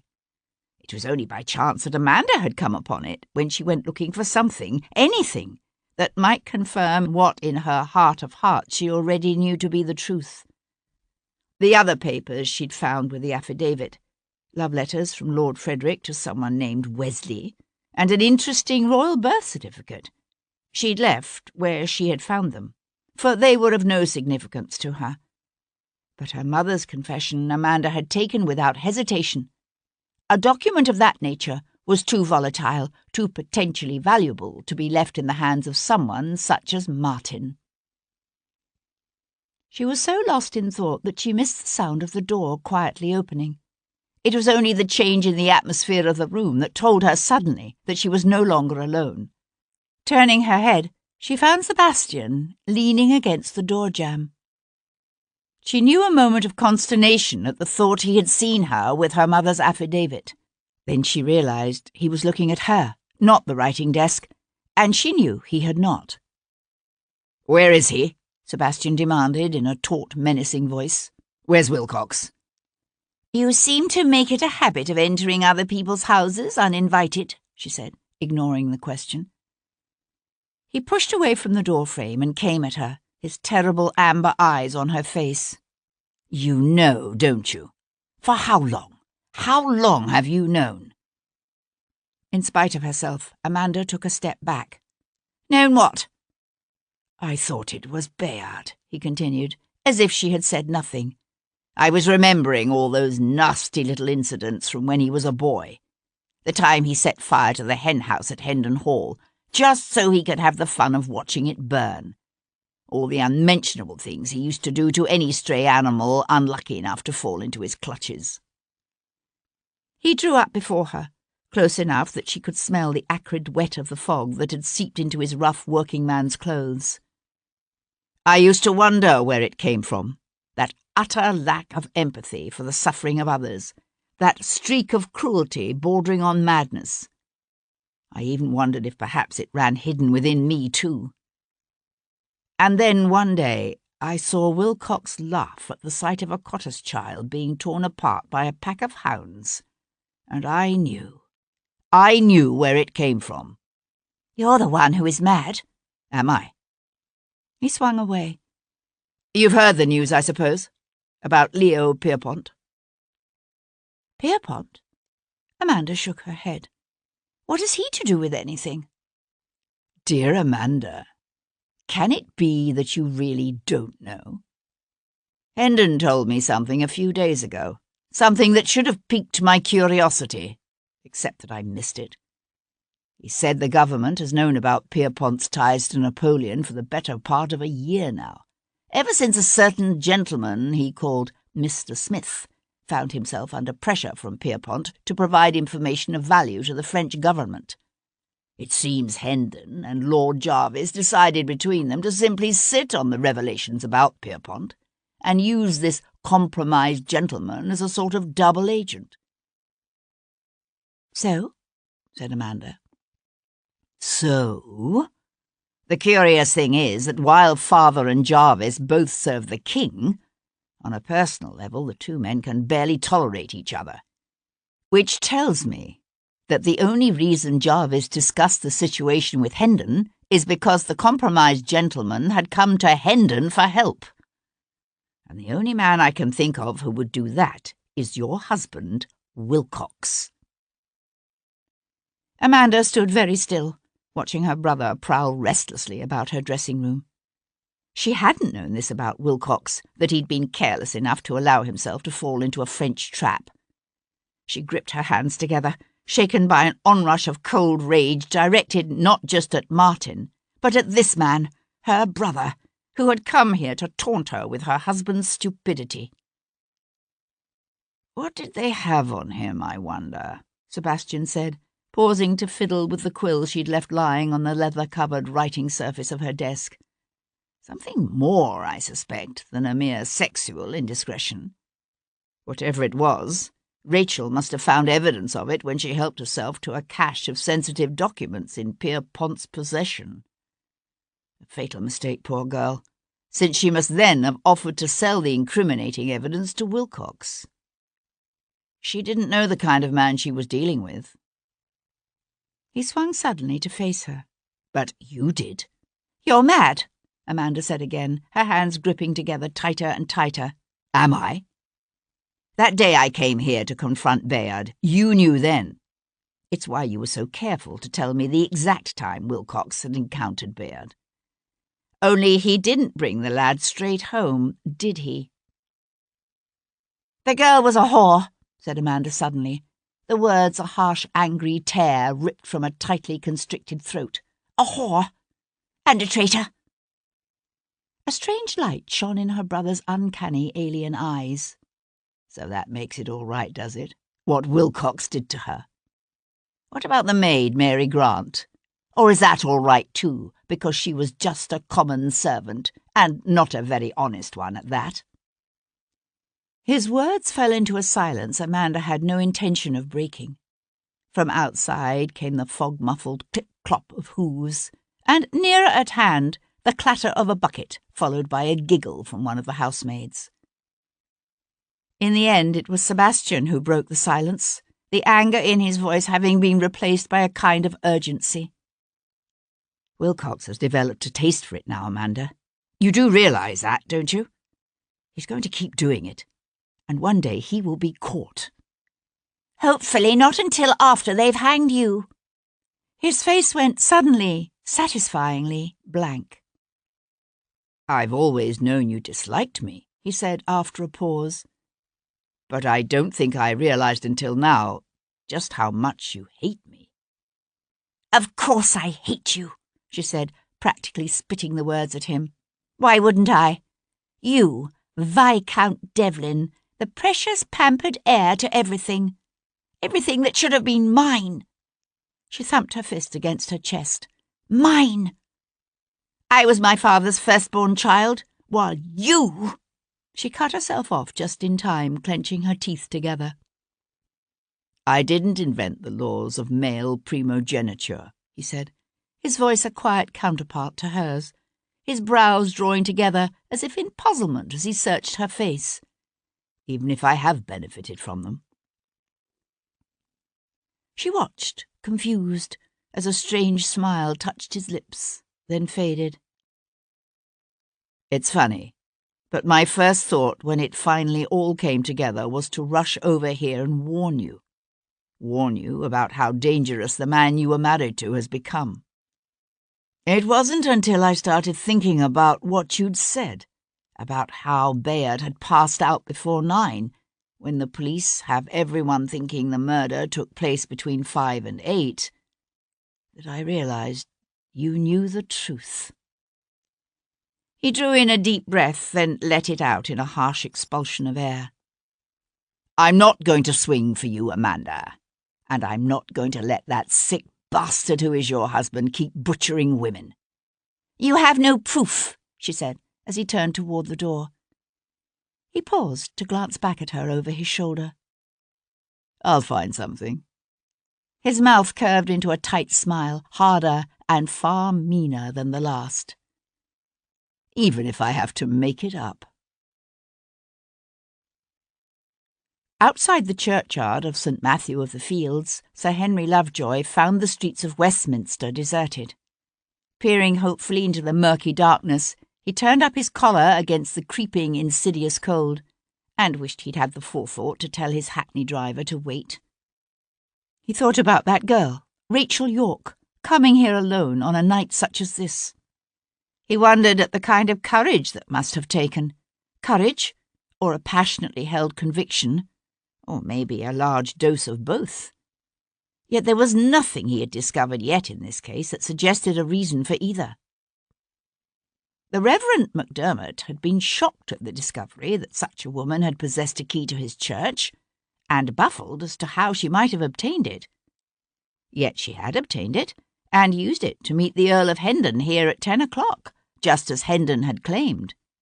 It was why Jem Cummings had seen the bloody footprints of 2 men, the first set belonging to Rachel Yorke's murderer, the second set, left later, by Hendon. It was always dangerous, Lovejoy knew, to assume a fact is true simply because it appears obvious. Yet it was a mistake all too often made. A mistake he had made, and because of it, they'd spent the last week chasing an innocent man. The rattle of carriage wheels over rough cobbles brought Lovejoy's head around as a dark, raw-boned job horse and hackney emerged from the gloom. There was a shout, and the jarvey pulled up. The carriage's near door flew open. "Sir Henry, there you are!" Edward Maitland appeared in the open doorway. "I was hoping to catch you before you left the church. We've a report that Viscount Devlin has been staying at an inn near Tothill Fields, a place called the Rose and Crown. I've sent some lads to watch the place, but I thought you'd like to be there when the arrest is made." Lovejoy scrambled up into the carriage's musty interior. "There have been some new developments in the case," he said, as the carriage took off again with a jerk. He gave the constable a quick summary of his meeting with the sexton and the Reverend Macdermot. "What it means, of course," he said, wrapping it up, "is that in all likelihood Rachel Yorke wasn't killed until some time after 8. Probably more like 10 o'clock. And since we know Lord Devlin arrived at his club shortly before 9, his lordship couldn't possibly have had enough time to kill the girl here in Westminster, rush home to Brook Street, change his clothes, and still appear in St. James's Street when he did." The swinging carriage lamp threw irregular patterns of light and shadow over the set features of the constable's face. "Just because we don't see how he could have done it, doesn't mean he didn't do it," said Maitland. "Besides, you're forgetting what he did to Constable Simplot." Lovejoy bit back what he'd been about to say. It was true, he had been forgetting Simplot. Lovejoy sighed. "How is the lad?" "Still out of his head with fever. They don't think he'll last the night. It's a miracle he's lived as long as he has." Lovejoy nodded, his thoughts running back over what had happened that Wednesday afternoon in Brook Street. Here was one aspect of the case he had yet to consider. Why would a privileged young nobleman from a powerful, wealthy family deliberately attack and attempt to kill a constable in order to escape arrest for a crime of which he knew himself to be innocent? It made no sense. Yet, when it came to the young Viscount's arrest, Lovejoy realised with a sigh, it mattered as little as the sexton's discovery of the key. For Lovejoy was also forgetting Charles, Lord Jarvis. As far as Lord Jarvis was concerned, Devlin's innocence or guilt had never been an issue. The Viscount had been tried and found guilty by the press and the streets, and the shocked populace of London wanted him brought to justice. For the son of a peer of the realm to be seen getting away with murder would have been a volatile situation at any time. Now, with the king declared mad and the prince about to be created regent, the situation could become dangerous. And Jarvis had been more than clear about what was at stake. Devlin was to be brought in before tomorrow's ceremony, or Lovejoy's position as Queen Square magistrate would be forfeit.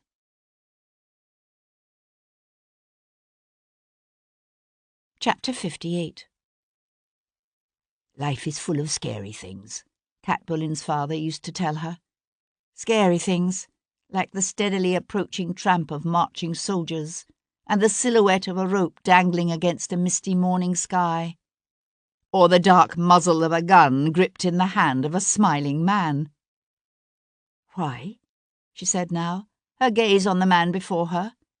Life might be full of scary things, but she'd learned long ago to hide her fears behind a smooth face and a steady voice. "What do you want with me?" He was one of those men whose lips seemed perpetually curved into a faint smile. But at her words, the smile slipped, as if he'd anticipated meek obedience or fearful hysteria, and found the calm directness of her question disconcerting. "All I need from you, my dear, is cooperation." The smile was back in place now, serene, confident. He nodded toward Tom. "You know this lad, do you?" Kat's gaze met that of the boy who stood stiffly at her side. Tom stared back at her, his dark eyes alert. "Yes," she said. "Good. Then he can be trusted to deliver a message." With his free hand, Wilcox retrieved a folded note from an inner pocket and held it out to Tom. "Take this to Viscount Devlin. The note will give him the particulars he needs. But I am relying on you to convey to his lordship the gravity of the situation. I trust I do make myself clear." Kat sucked in a quick gasp, just as quickly stifled, for she understood all too clearly what Wilcox intended. He was setting a trap to catch Sebastian, and she was to be the bait. Fear welled within her, hot and trembling, but she forced it down. Fear interfered with one's ability to think, and she needed to think clearly. It occurred to her that whatever Wilcox's carefully arranged plan, she could destroy it in an instant, simply by refusing to go with him. Except there was something in Wilcox's eyes that gave her pause. A man like this could kill without second thoughts or remorse. Kat knew what it would do to Sebastian if he felt himself responsible for her death. A man driven by that kind of rage and guilt could make mistakes. Fatal mistakes. She drew in a deep, cold breath of the smoke-fouled night air, felt the acrid burn of it tear at her throat. It tasted bitter in her mouth, bitter as fear. As if he could smell her fear, Wilcox's smile widened. It was the smile that decided her. The smile, and the man's self-assured confidence in the success of whatever strategy he had devised to ensnare Sebastian St. Cyr. He obviously thought his plan infallible. But Kat knew Sebastian, knew the uncanny animal-like keenness of his senses and the swiftness of his reflexes. Sebastian might be walking into a trap, but at least he would know it. And so for the second time that evening she met Tom's gaze and held it and slowly nodded. She could only hope he understood. For a moment longer Tom hesitated. Then he reached for the note and darted out into the street, brushing past Wilcox on the way. But on the cobbles, the boy suddenly stopped, swinging back around, one hand coming up to clutch his hat tighter to his head. "And if the governor don't come?" "Remind him what happened to Rachel York and Mary Grant," said Wilcox, taking Kat's arm and drawing her close to him with a firm grip. "He'll come." Sebastian was changing his clothes in his room at the Rose and Crown when Tom came hurtling through the door, bringing with him the cold stench of the foggy night. "God save us, governor, but he's nabbed her," panted the boy, his eyes wide, his thin chest jerking with the effort to draw breath. "He's nabbed Miss Kat." Sebastian whipped about. "What? What are you saying?" "Your nephew's papa, Lord Wilcox. Grabbed her right outside her house, he did, and give me this here message for you. Said I was to tell you—" Sebastian snatched the sealed missive from the boy's outstretched hand and tore it open, his gaze scanning the cramped lines. "I have in my possession an item which I believe is of considerable interest to you. You may claim this item in person at the Prosperity Trading Company warehouse below the Hermitage dock. The rapidity of your response will ensure that the item remains undamaged. Needless to say, you will come alone and unarmed. The consequences otherwise would be swift and unfortunate." Sebastian felt a torrent of rage and fear sweep through him, a sick mingling of hot and cold that stole his breath and twisted at something vital deep within him. He knew Tom was still speaking, but the words were lost in the roaring in Sebastian's ears. He lifted his head to look directly at the boy. "What? Say that again." Something in Sebastian's face made the boy take a step back, his nostrils flaring as he sucked in a deep breath and swallowed hard. "It's him, isn't it? He's the cove what you've been looking for, the one what's been killing them women. He said I was to remind you of what happened to them other two morts, Rachel York and Mary Grant." "Oh, Jesus!" Sebastian flung aside the note and grabbed his boots. Behind him, Tom darted forward to pick up the fallen paper, his mouth moving soundlessly as he struggled to decipher the words. He looked up, his brows twitching together, his breathing still ragged. "You can't be meaning to go there? To this wharf?" Sebastian shoved one foot into a boot. He hadn't realized the boy knew how to read. "What would you suggest I do instead?" "But it's a trap." "So I am aware." "What you thinking you're going to do? Just walk into it?" "Not if I can help it." He paused to grasp the boy's shoulders. "But in case something should happen to me, I want you to go to my father, the Earl of Hendon. Tell him as much of the tale as you can." Tom's nostrils flared as he jerked in air. "No Earl's going to believe me, or some snatcher off the streets." "Show him the note. It's a pity it isn't signed, but then Wilcox is no fool." An unexpected gleam of delight danced in the boy's eyes. "I lifted." He broke off when Sebastian held up a warning hand. "What is it? What do you hear?" Coat in hand, Sebastian crossed swiftly to listen at the door. "Did someone follow you here?" The sounds were distant but unmistakable. A quickly hushed whisper, the soft and careful tread of men upon the stairs. "No." Tom's eyes went wide. "I seen a beak sitting in the tap room when I come in. I got the feeling he was waiting for someone." The footsteps were in the hall now. Sebastian shrugged into his coat and started across the room. "I think we'll go out the window," he said, just as glass shattered and the casement frame flew in on a gust of cold, smoke-tinged air. "Bloody hell," swore Sebastian. Snatching up the straight-backed chair from the table, he smashed it into the chest of the black-bearded man whose bulky torso had appeared at the shattered window. The man gave a grunt and disappeared. Sebastian was swinging what was left of the chair at a second man's gut when he heard a key grating in the door behind him. He swore again. Damn that innkeeper. Chair still in hand, Sebastian spun to the door and found himself facing the big blonde-headed constable he remembered from that fatal night in Brook Street. "Tom, run!" said Sebastian over his shoulder as he and Edward Maitland circled each other, both men crouched and watchful. "Get to my father, God damn it!" he cried, when the boys simply stood there, slack-mouthed and frozen. "I said run!" The boy whirled toward the door. Something hard and solid slammed into the side of Sebastian's head. He staggered and tried to turn, but the world began to go black. The last thing he saw was the skinny, flailing arms of the boy, Tom, held fast in the hands of Sir Henry Lovejoy.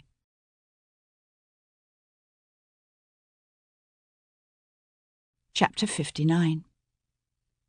Sebastian came awake to a sense of movement, to the clip-clop of horses' hooves and the clatter of carriage wheels jolting over uneven paving. Through a dizzying spiral of pain, his thoughts flew at once to Kat.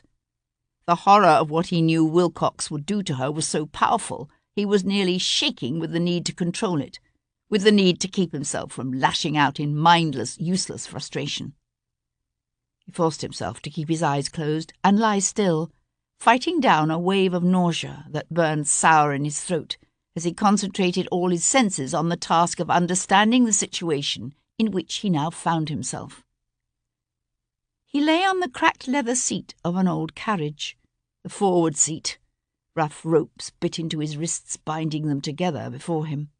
His ankles were bound as well, but he could detect the steady breathing of only one other person in the carriage with him, a man who sat quiet and alert on the opposite seat. One man. Which man? Sebastian opened his eyes to find Sir Henry Lovejoy regarding him through narrowed, watchful brown eyes. "Well," said Sebastian, in a pleasantly conversational tone, "I wouldn't have expected the Beau Brummel of Queen's Square to willingly miss this."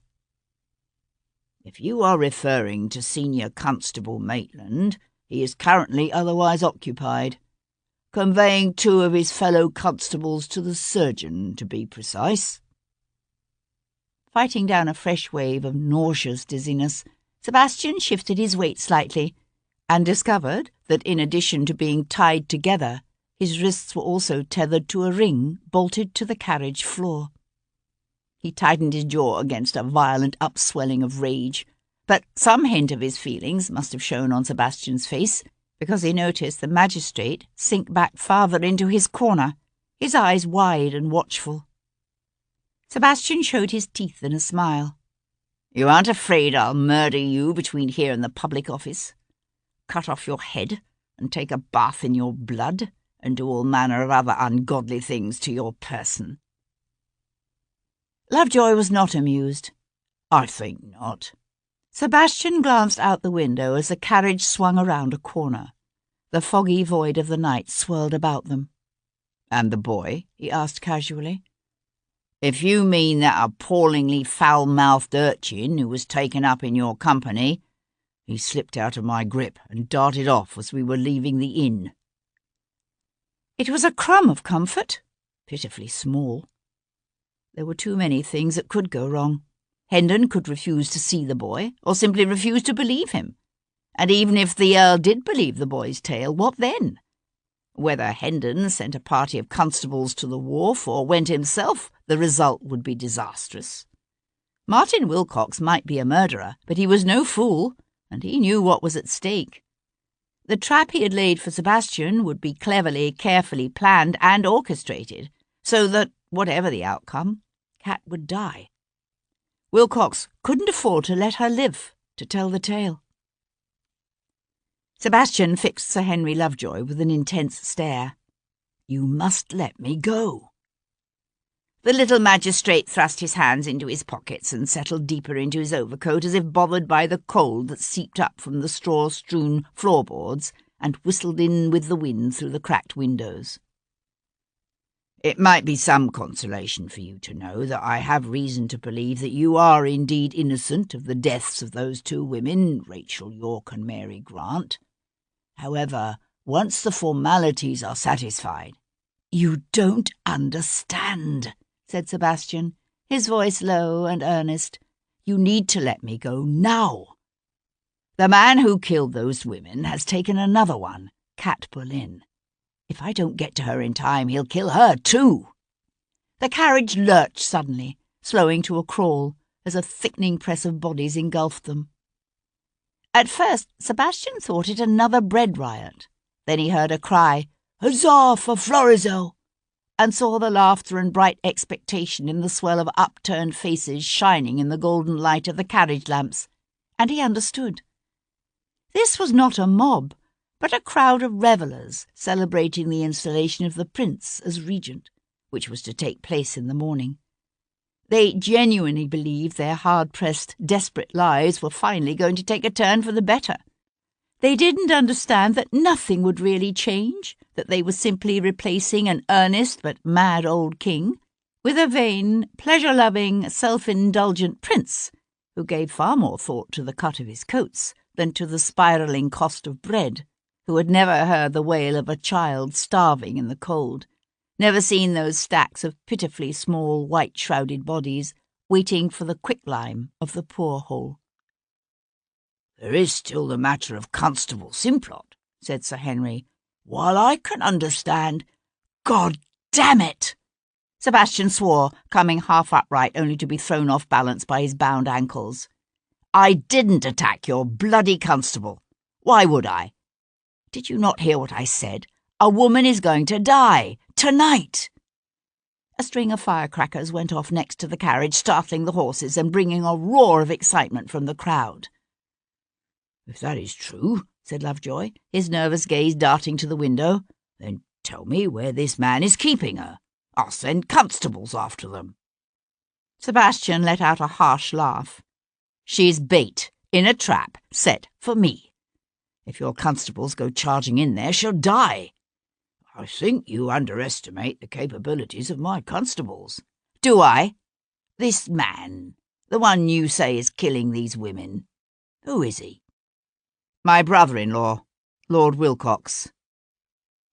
The magistrate's lips parted as if on a gasp, but he kept his features otherwise admirably controlled. Still, it was several moments before he said, And your proof? Sebastian had to beat back an uncharacteristic welling of frustration and despair. Proof? He had none. The only proof I have is that he has taken Kat Boleyn. And your proof of that? A sudden explosion of fireworks ripped through the night, filling the street with a shower of sparks that glowed eerily in the heavy fog. I have none. Lovejoy nodded, the light of a new burst of fireworks winking on the lenses of his eyeglasses. And if you walk into this trap you say Lord Wilcox has set for you, how will that savour? I have no intention of falling neatly into Wilcox's trap. Yet you might, if you will simply tell me, God damn you, Sebastian cried, yanking painfully, uselessly at the ropes that tethered him. You stupid, bloody-minded, self-congratulating bastard. Every minute you keep me here, you are killing her. Sebastian went suddenly still, his chest jerking on a quick intake of cold, smoke-fouled air as he carefully trained his gaze away from the window, through which he had seen, briefly, the small, thin arm of a boy who clung to the back of the carriage.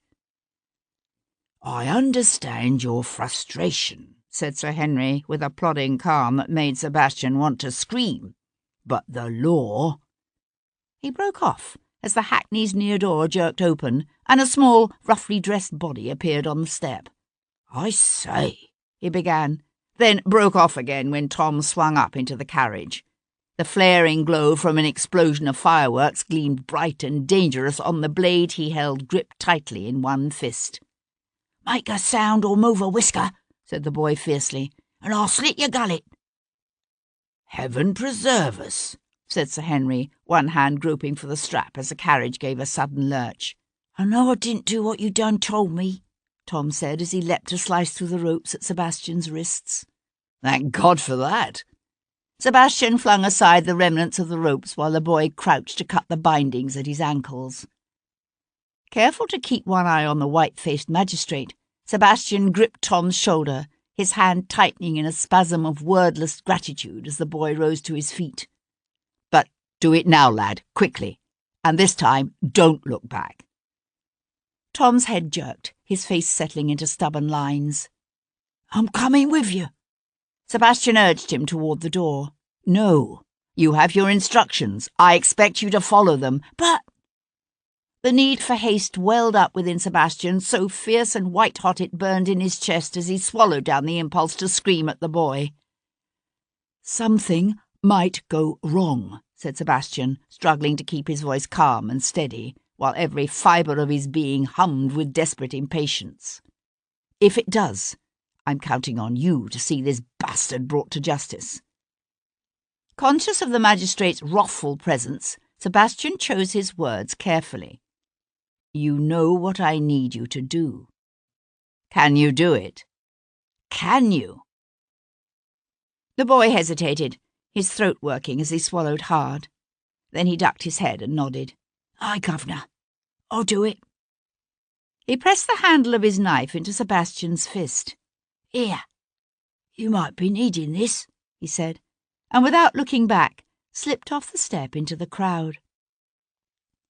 Sebastian watched the small figure disappear into the surging, cheering press of humanity. Then he tucked the knife away in his boot and prepared to follow. This woman, said Sir Henry suddenly. Tell me where she's being kept. Sebastian paused at the open door, one hand tightening on the frame as he glanced back. I think not, he said, and dropped off the step to be swallowed up by the night.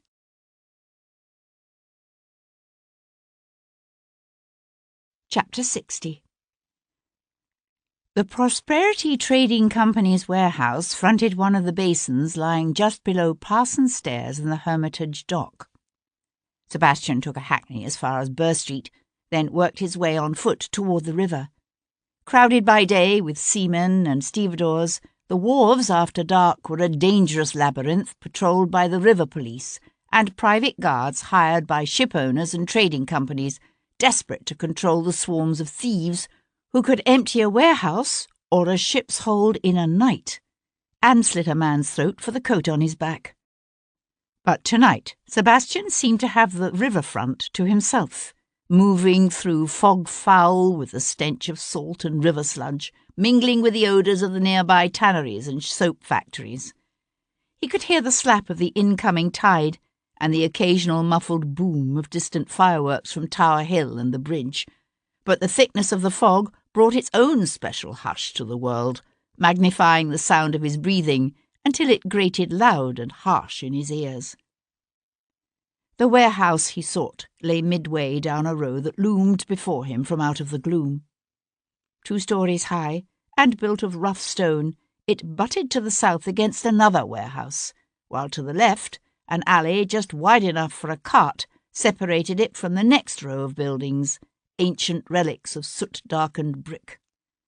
As he neared the row, Sebastian could see a faint glow of light shining through the Prosperity Trading Company warehouse's arched, brick-faced windows, but they were set high in the thick stone walls, too high for anyone to look through. In the centre of the wall facing the narrow lane, a set of double doors, sturdily built of thick planks, gave access to the warehouse's ground floor. The door's heavy padlock hung dark and undisturbed against the peeling painted wood. The padlock was both an acknowledgement and a mocking warning, Sebastian thought. It was Wilcox's way of saying, "I know you have no intention of walking blindly into my trap, but make no mistake, I'm ready for you. And whereas I know this warehouse very, very well, you, my friend, do not." Sebastian knew the price of arrogance. It was his own arrogance, after all, his belief in his ability to catch Rachel's killer that had led Kat to this deserted warehouse, and the terrors she must now be facing as she waited, live bait in a monster's trap. But he kept telling himself that however arrogant Wilcox might be, the man was no fool. He would know he needed Kat alive if he were to have any hope of surviving the confrontation to come. Looking up, Sebastian scanned the windows on the upper floor and found them barred, like those of the ground floor, with stout iron grills. But there would be another set of doors, he knew, on the water side. Soft-footed, trying to control even the rasp of his breathing, he slipped down the side alley toward the water. As he passed a pile of empty packing crates and broken barrels, a rat scuttled, squealing before him. He stopped, his ears straining to catch any hint of sound, any indication that Wilcox, waiting within the stone fastness of the warehouse, had heard. A faint breath of air, heavy with the scents of the sea, lifted off the basin, its heaving black waters all but obscured by the freezing fog that hung low and thick. The high dark hulls and swaying masts of the ships that lay anchored there were mere shadows in the night, quiet and ghost-like. Treading carefully over the rough weathered planks of the open dock, Sebastian crept toward the waterfront doors. They bore no padlock, but then they were normally barred from within anyway. Reaching out, he applied just enough pressure against the first panel to tell him what he had already guessed. These doors, too, were locked. He could hear the slap of water beneath him, for the warehouses here, as along so many of the basins and canals lining the river, were built over the water.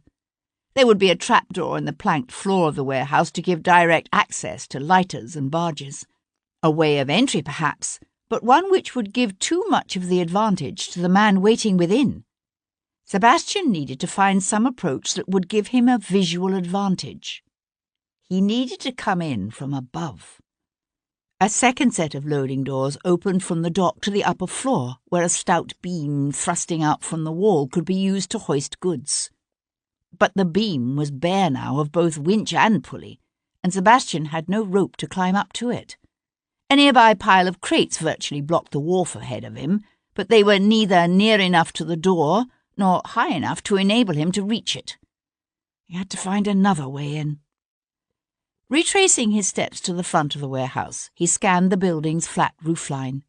The warehouse beside it was older and larger, but of roughly the same height. Its door, like that of the Prosperity Trading Company, was padlocked. Sebastian retrieved one of the broken barrels from the alley. Even empty, the iron-banded oak weighed some 40 or 50 pounds.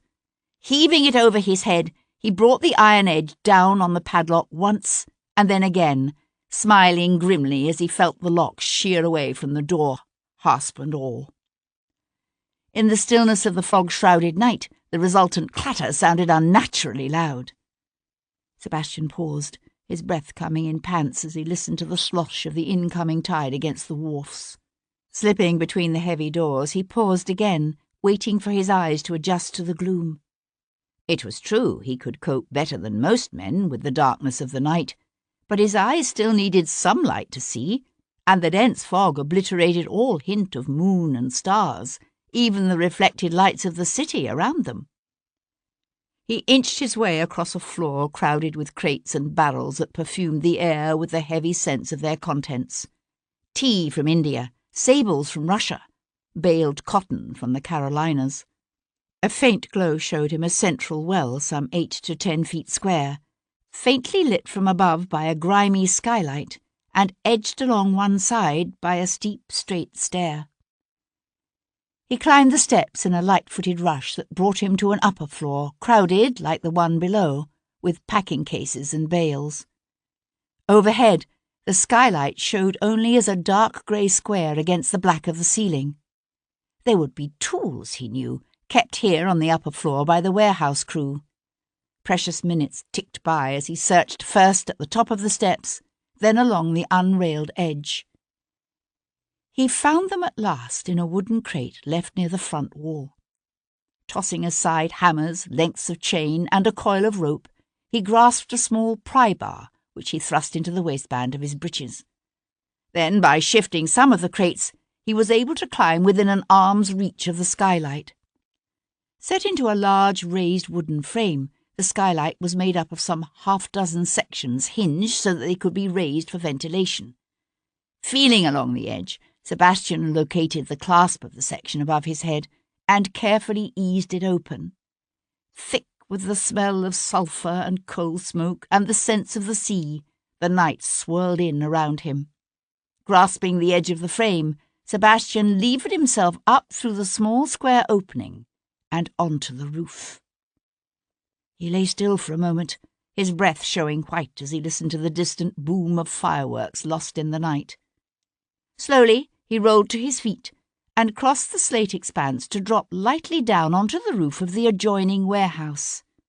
Here the skylight glowed with a faint golden light, but as he inched forward, he saw that the glass was too clouded and grimy to show more than the vague shapes of the objects below.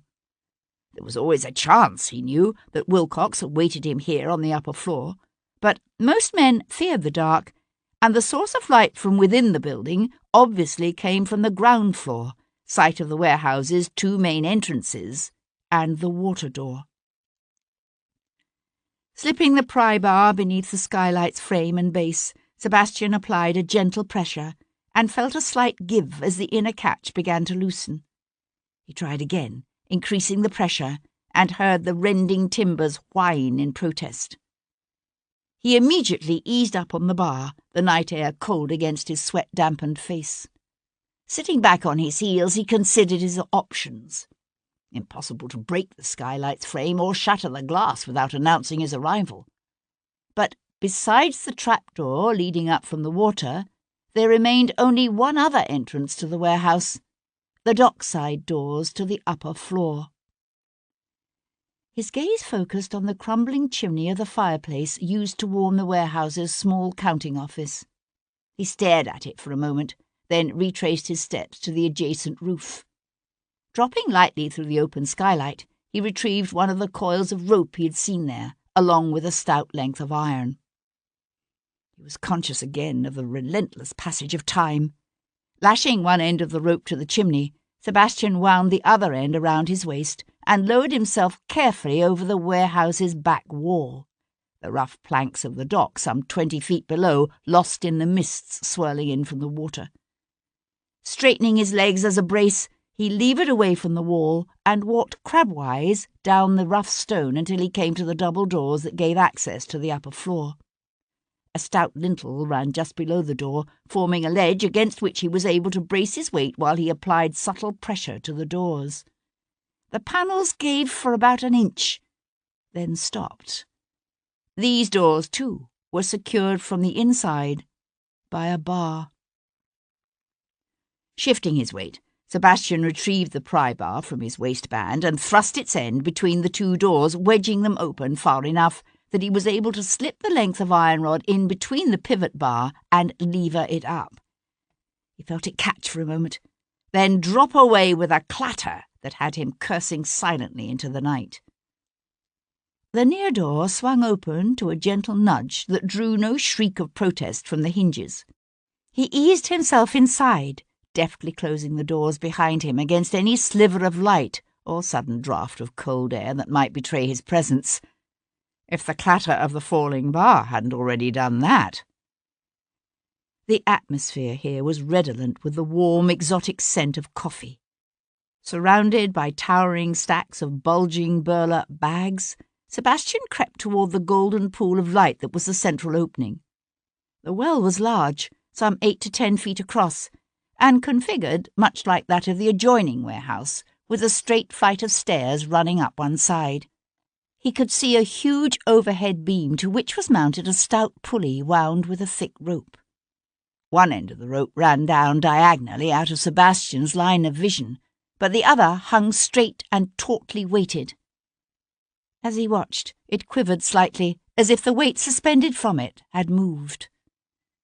With a sick sense of dread clawing at his guts, Sebastian crept toward the unrailed edge of the well to where he could look down upon the scene Martin Wilcox had prepared for him. A triangle of 3 lanterns were clustered together, their light shuttered so that they threw only a narrow, concentrated beam that illuminated the area directly before them, while leaving the rest of the warehouse shrouded in darkness. And in that shaft of light, Wilcox had hung Kat. Her wrists were bound together, and it was from these that she hung suspended from the great overhead pulley, her fingers twisting around to grasp painfully at the rope in an attempt to relieve the strain on her arms and shoulders. As he watched, she pivoted slowly, swinging around so that he could see the fear and the pain in her eyes, her lips drawn back in a harsh rictus around the gag that held her mouth ajar.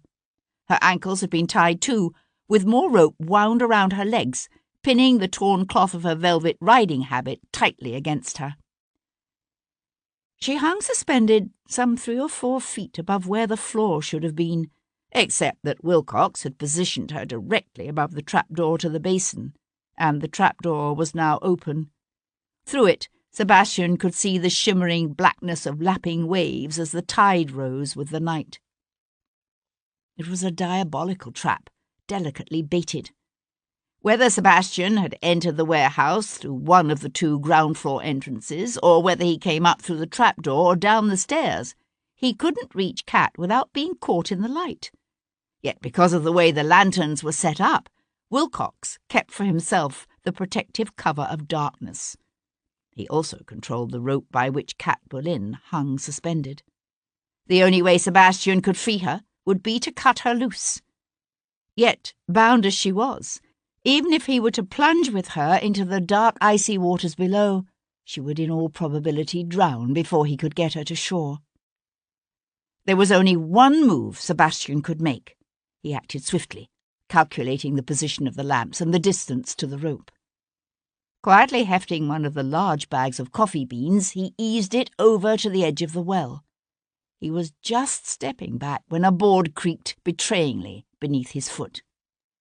He froze, but the damage was already done. Martin Wilcox's amused voice came from out of the darkness below. "You may as well show yourself, Devlin. I know you're there." There was a pause, during which Sebastian shrugged off his coat and clenched Tom's knife between his teeth. Into the silence, Wilcox said, "Let me rephrase that. If you don't come down now, your whore here goes in the river. You hear that, Devlin? All I need do is cut the rope and she's fish bait." Sebastian gave the coffee sack a hard shove that carried it over the edge of the central well to plummet straight down on the triangle of lamps below.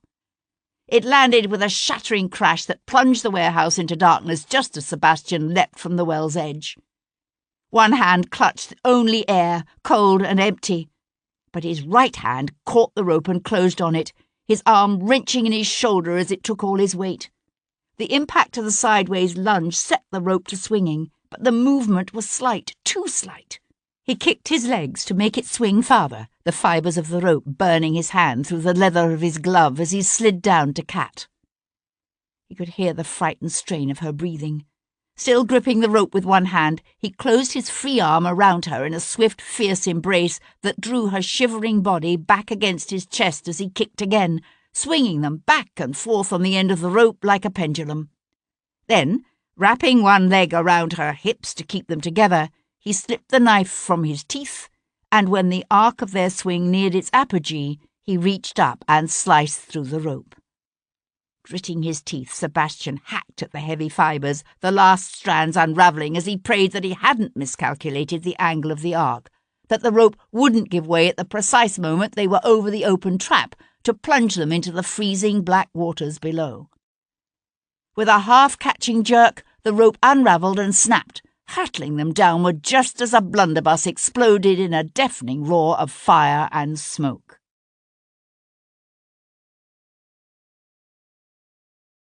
Chapter 61. Sebastian felt the pain of the shot rip like fire through the flesh of his thigh just before they hit the floorboards.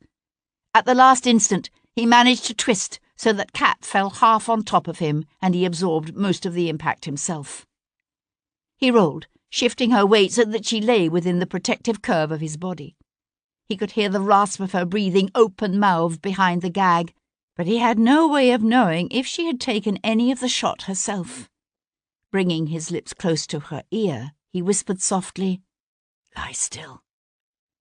He felt rather than saw her nodded response, for without the lanterns, and surrounded as they were by towering piles of crates and wool bales, the blackness of the night seemed nearly complete. Moving swiftly in the dark, he sliced through the ropes binding her ankles and tore away the coils wrapping her legs. Cautiously, he ran his hands up over her body. It was just below her ribs he felt the warm, sticky wetness of blood. His heart thudding painfully in his chest, he ripped the cravat from his neck and pressed the quickly folded cloth against her side, unable in the thick, unfamiliar blackness of the foggy night to gauge the seriousness of the wound. Holding the cloth tight with one hand, he worked awkwardly to slice the ropes from her wrists before moving to ease the gag from her mouth. Her hand caught at his, squeezing his fingers in a silent, trembling communication, then slid away to flutter down to her bloody side. One cheek pressed against her hair, Sebastian willed his breathing to still as he strained to penetrate the hushed blackness of the night. He knew that at the time of the blunderbuss's firing, Wilcox had been hidden amongst the crates back beneath the stairs. But he couldn't be certain the man hadn't moved since then. And while Sebastian doubted Wilcox's ability to reload a blunderbuss in the dark, there was no way of knowing how many firearms he had with him. Even Kat wouldn't know if the man had hidden a stash of carbines or pistols at various points about the warehouse before he brought her here. If he'd been alone, Sebastian would have taken the offensive, trusting his training and the unnatural quickness of his senses to even out the disadvantages of being unarmed and unfamiliar with his surroundings. But he couldn't leave Kat alone and vulnerable and hurt. Yet, as the silence in the warehouse stretched out, a dark and tangible thing, Sebastian realised he couldn't afford to wait for Wilcox to make the next move either. He had no way of knowing how badly Kat was injured, but he could feel her life's blood seeping hot and wet through the thick folds of his cravat, could smell the coppery tang mingling with the scents of salt and lanolin that lay so heavy on the night air. He took her hand in his and pressed it to the cloth at her side, then slipped his own hand away. Dipping his head, he brushed her cheek with his lips and found her face cold and unnaturally clammy. "I'm not leaving you," he was telling her, although he had no way of knowing whether or not she understood. He could feel the cold dampness rising from the water through the opening beside them, for their fall had brought them heart-stoppingly close to the edge of the trap-door. The faint outline of a stack of coffee sacks showed near the opening's edge. Moving by slow degrees, he was able to shift his weight until his shoulder touched one of the sacks. Gritting his teeth, he heaved, tipping the coffee over the edge. Then he rolled quickly away, taking Kat with him as the heavy bag flopped down to tumble some 8 feet or more before sliding into the black water with a long and satisfyingly loud plop. Her trembling body held tight against his. Sebastian waited for another explosion of gunfire. But there was only a silence, filled with the wash of ripples radiating out to slop against the timber supports before fading away into nothing. Wilcox's voice came to him, low and mocking from out of the shadows to his left. "A pitiful ruse, Devlin. What were you expecting me to do? Carelessly venture forth on the assumption you'd slipped away?" Unwilling to give away their own position, Sebastian smiled grimly into the night. So the bastard had moved to a new position, behind the bales of Australian wool that lay between Sebastian and the doors leading out to the loading dock. "An interesting standoff," Wilcox continued. "One might be tempted to say I've lost the advantage. Except that I can smell blood, Devlin. Yours, I wonder? Or hers? I can afford to wait out the night. Can you?" Kat's hand snaked out suddenly to touch Sebastian's arm. "Sebastian," she whispered. But he had already seen it himself, a faint glow of orange growing steadily brighter behind the stack of wool bales near the base of the stairs. A spark from the blunderbuss's explosion must have landed to smoulder amidst the lanolin-rich bales. A breath of air stirred by the draught rising off the open trap-door brought with it the faintest hint of burning raw wool, pungent and unmistakable. Then the entire pile burst into flames. As Sebastian watched, the flames leapt high, carried by the updraft from the open water door. With a whoosh, the old timbers of the staircase caught, coming alive with a crackling dance of fire that sent black smoke roiling through the building. He heard Kat suck in her breath on a stifled gasp, and knew the full implications of the fire were not lost upon her. Wilcox was between them and the double doors leading to the water's edge. With the stairs to the second story aflame, and the main entrance to the lane padlocked on the outside, the only other way out the building was through the trap-door. But it was an 8-foot drop into the icy cold waters of the basin. Half fainting from loss of blood and weighed down by the heavy velvet train of her riding habit, Kat would surely drown. All around them the warehouse and its contents were going up like a pitch-soaked torch. Here on the floor near the open trapdoor, the air was still relatively clear, but it wouldn't be for long. They had to get out, now. From the sound of Wilcox's hacking cough, Sebastian realized the man was moving again. The bar on the dockside doors gave a metallic shriek as it was yanked back. For a moment, the swirling black smoke parted. He saw the doors open, a man's form showing dark and solid against the foggy night sky. Then it was gone. Kat's fingers curled around Sebastian's arm, gripping tight. In the eerie red glow of the fire, he could now see her quite clearly. The entire side of her riding habit was dark with blood. Christ! No longer constrained by the fear of drawing Wilcox's gunfire, Sebastian moved quickly, tearing long strips of cloth from her train and tying them tightly around the wound. "We're going to have to follow him out that door. You realise that, don't you?" Kat shook her head, her eyes wide in a pale face. "No, he still has a pistol. If we go through that door, he'll be waiting for us." Sebastian gathered her into his arms. "We've no choice." He had to shout to be heard above the roar of the fire. The doors to the lane are padlocked from the outside. "Then break the lock." Sebastian glanced toward the front of the building. Already the smoke was so thick that each breath burned in his throat and tore at his lungs. "I can try."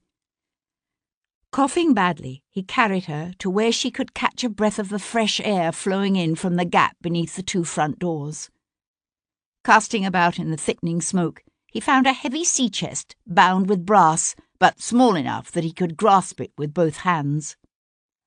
Using the end of the chest as a battering ram, he slammed it against the juncture of the heavy wooden doors. His aim was to break the lock, or at least tear off the hasp. He could feel the heat of the flames searing his back, sucking the air from his lungs. Gritting his teeth, he slammed the chest into the doors a second time and heard a satisfying crack. With all his strength, he rammed the doors a third time. The chest shattered in his hands. "It's no use," he cried, heaving the chest aside. "We have to go out the back." He bent to lift Kat into his arms, but she clutched his chest and shook her head. "Leave me. Without me, you can slip through the water door."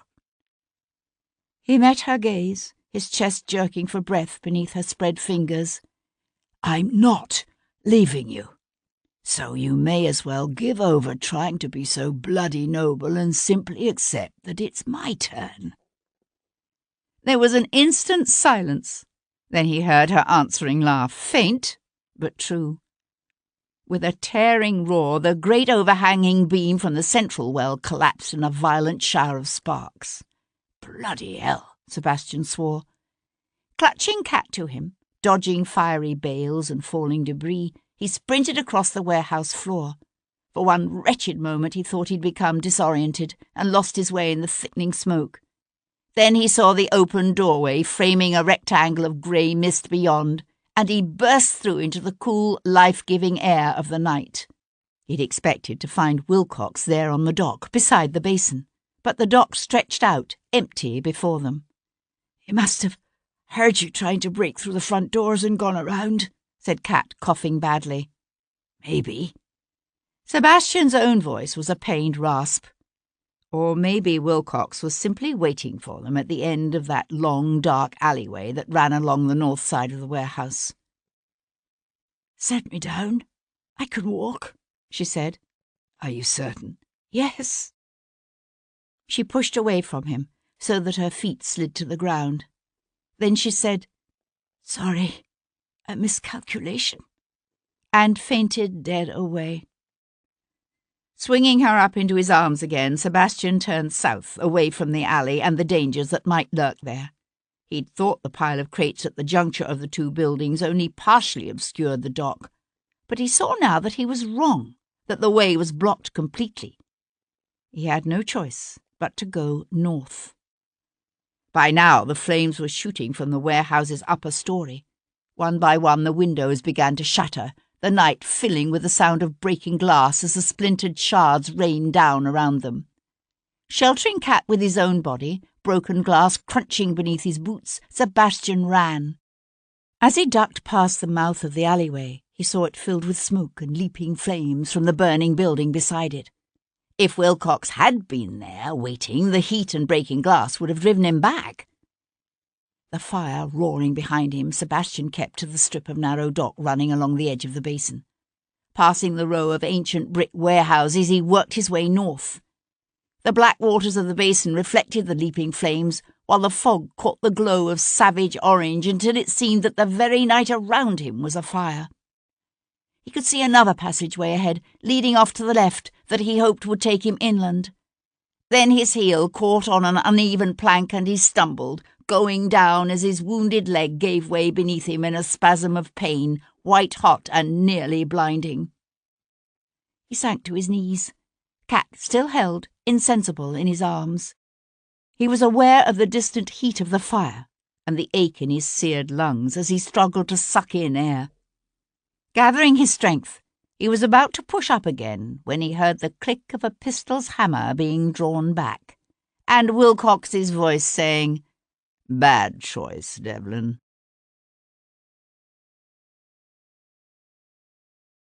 Chapter 62. Martin Wilcox stepped out of the smoke-swirled darkness, a flintlock pistol gripped in one hand. His driving cloak was gone, soot stained the starched white linen of his cravat, and falling cinders had singed the bath superfine of his inimitably cut coat. but his voice was still oddly pleasant, almost conversational. "It all comes down to choices, doesn't it, Devlin?" he said. "The choice you made to stay in London and stir up trouble, for instance, when any reasonable, prudent man would have fled abroad. The choice you made to come here tonight and walk into my little trap. And then there's the choice you faced just now. By sacrificing the girl, you might have escaped me. But that's not a choice a man like you could live with, is it? It's what makes you so fatally predictable." Sebastian felt the planks of the dock rough beneath his knees, the cold air blowing in from the basin cool against the film of sweat on his face as he watched Wilcox walk up to him. "And what of your choices, Wilcox? Your choice to kill Rachel York rather than pay for whatever she was offering to sell to you? Was that so wise?" Wilcox kept coming until he stood just feet away, the pistol held straight-armed before him. "Ah, but you see, I thought our dear Rachel had made an unwise choice herself. When I heard she'd gone to meet Hendon that night, I assumed she'd found a higher bidder for her wares. So I followed, expecting to recover the evidence of my little insurance scheme. Instead, what do I find but your mother's most interesting affidavit? It was a surprise, believe me." "Insurance scheme?" Sebastian began, only to break off as he suddenly understood. "Of course. The story you carried to Hendon last year about an embarrassing sexual peccadillo was an invention, designed to extricate yourself from an awkward situation. How long have you been caught in Leo Pierpont's web?" Wilcox's habitual smile never slipped. 3 years. I'm the one who tipped Pierpont off as to our intentions in Spain." He said it as if he were proud of it. "So that's the reason you tracked down Rachel's maid, Mary Grant, to recover whatever evidence Rachel took from Pierpont that would have proved your involvement with the French went back much farther than anyone supposed." "That's right. I doubt the stupid fool even realized the value of what she had. But that didn't stop you from killing her." "One could never be sure," he said, smiling through his teeth. "The evidence against myself I destroyed at once, of course. But the other documents I kept. One never knows when such things might prove useful. Where you made your mistake was in taking your mother's affidavit from my library. Until I found it missing, I'd no notion you'd tweaked onto me." Sebastian looked up into his brother-in-law's face and laughed. "I don't have the affidavit. Do you mean to tell me you've lost it? How careless of you." Wilcox's hand tightened convulsively around the pistol's handle, then relaxed. "An interesting tactic. You think to unnerve me, I take it?" He shook his head. "It won't work." The man's face suddenly hardened, his normally placid, smiling features twisting in a way that reminded Sebastian of Bayard. "Set the girl down on the dock, but don't get up. Back away from her, on your knees." His gaze still focused on Wilcox's face. Sebastian eased Kat down onto the dock. She let out a soft sigh, then lay still as he shifted away from her, repositioning his weight subtly so that he came up into a crouch. Wilcox smiled. "There. I need a clean shot. Wouldn't want to confuse the authorities when I present them with your dead body. And the mutilated corpse of your last victim, of course," he added, his gaze flicking significantly toward Kat. "They'll be so pleased."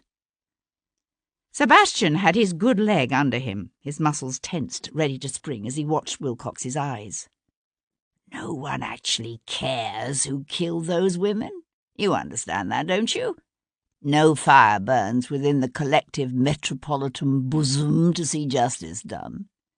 People simply want to feel safe, and with you dead, they will. I'll be a hero. Ironic, isn't it?" Sebastian saw the flicker in Wilcox's eyes the instant before his finger tightened on the pistol's trigger. Sebastian dove forward, twisting his body sideways as he flung up his left arm. His open palm slammed into Wilcox's extended wrist, knocking it up just as the pistol exploded, fire and smoke into the night. Sebastian felt a searing heat tear across his upper arm. Then his right shoulder slammed into Wilcox at mid-thigh. He wrapped his good arm around the back of the bastard's knees and yanked, although the sheer momentum of the lunge would have been enough by itself to knock him over. Wilcox went down hard, his back hitting the dock with a thump that drove the air from his lungs in a huff as Sebastian landed on top of him. Still gasping for breath, Wilcox swung the empty flintlock like a club, bashing its heavy weight down on Sebastian's back. Swearing harshly, Sebastian grabbed the man's pistol hand in a brutal grip and yanked it over his head, tightening his grip until Wilcox relaxed his hold on the pistol in a spasm of pain. Then he went suddenly, utterly still. "So you've overpowered me," he said, panting, the light from the distant fire gleaming in his eyes as he smiled up at Sebastian. "What now, You do realise that you've no proof of what I did to those women? None. Even the scratches that bitch left on my neck have healed. It'll simply be your word against mine, and who would believe you?" "You're forgetting Kat Boleyn." "What? The word of a whore? Against that of a friend of the Crown Prince himself?" Wilcox smiled. "I don't think so." Still smiling, he twisted his lower body and drove his knee up straight into Sebastian's wounded thigh. The pain exploded in a fireball that made Sebastian gasp. For an instant, his vision blurred and his head swam, and his hold on Wilcox relaxed just enough to enable the man to clamber backward from beneath him. Rolling over, Wilcox made it as far as his hands and knees before Sebastian lunged after him. They teetered for a moment at the edge of the dock, then went over together. Sebastian lost his grip on Wilcox as they fell. Wilcox slammed into the water in an awkward, crumpled heap. But Sebastian managed to straighten his body so that he hit feet first. He plunged deep into the cold black water, then shot back to the surface, treading water heavily, weighed down by the awkwardness of boots and rough breeches, the wounds in his shoulder and thigh on fire. He could hear his brother-in-law coughing and gasping, see the white of his cravat and waistcoat glowing out of the darkness of the night. Sebastian swam toward him. For a moment the man's fat head disappeared beneath black water sheened with orange by the distant fire. Then he floundered up again, arms and legs thrashing, his eyes opening wide in his pale face when he saw Sebastian. "Help me! For God's sake, help me! I can't swim!" One of his flailing hands caught at Sebastian's neck, clutching, strangling. "Let go of me, you fool! You'll drown us both!" But Wilcox was beyond reason. "You can't let me drown!" he sputtered, his grip on Sebastian tightening, frantic. Sucking in a deep breath, Sebastian dove, twisting under Wilcox's arm to break the man's grip. This time he was careful to surface behind the floundering man's back. With a straight arm, Sebastian reached out and grasped the back of Wilcox's collar. It was a standard life-saving manoeuvre. Sebastian had only to pull the man in close, wrap a bent elbow beneath Wilcox's chin to keep his head above water, and swim toward the dock. He could hear in the distance the roar of the flames consuming the warehouse and, more distant still, the frantic clang-clang of the fire bell. Sebastian tightened his grip on the back of Wilcox's coat, but he kept his arms straight. "It all comes down to choices," the man had said. And the choice Sebastian now faced lay dark and murky before him. Because Wilcox was right. There was no proof of what the man had done, nothing linking him to the twisted slaying of those two women, nothing to stop him from doing it again and again. Other considerations whispered to his conscience. If saved from the water, Wilcox might still somehow manage to best Sebastian and attack Kat. But Sebastian knew that wasn't the real issue. He had learned long ago that the line between right and wrong, between good and evil, isn't always sharply drawn. But he still believed that the line existed nonetheless. He'd set out barely a week ago to prove himself unjustly accused of a heinous crime. Only gradually had his purpose shifted, and he knew that while he might never be able to prove his own innocence, he could at least fulfill a promise made to a woman too long dead to hear. From somewhere near at hand came the sound of a man's shout. But it didn't matter. Sebastian had made his choice. Opening his hand, he let the coat of Bath superfine slip through his fingers.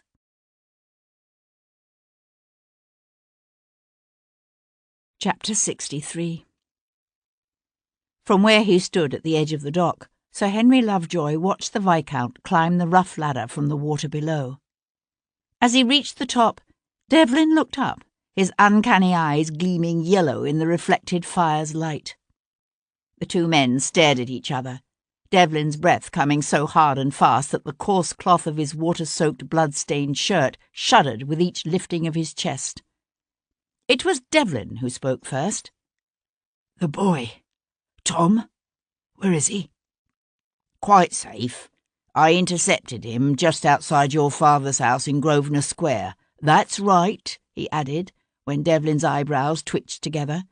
"I overheard your instructions to the lad back at the Rose and Crown." "And?" Lovejoy cleared his throat. "I found Wilcox's note in his pocket." "The note was unsigned." "Yes. I admit I initially found it difficult to give credence to the lad's rather long and tangled tale, but he had the forethought to liberate his lordship's pocketbook, which lent considerable weight to his story." Levering himself up onto the dock, his wet clothes clinging to his lean frame, the Viscount went to crouch beside the crumpled, bloody form of the woman. Lovejoy didn't move. "Is she—" "No." Her blood streaming over his hands, Devlin lifted the woman gently into his arms. The wind caught her long, dark hair, blowing it loosely across his face. She stirred, her voice a hoarse murmur, and he nuzzled his lips against her ear, whispering reassurances. Then his gaze lifted again to meet Lovejoy's. "How much did you overhear just now?"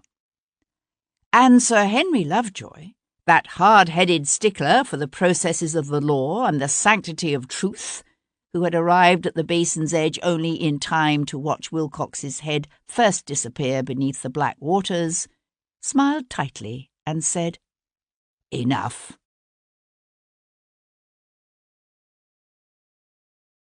Chapter 64.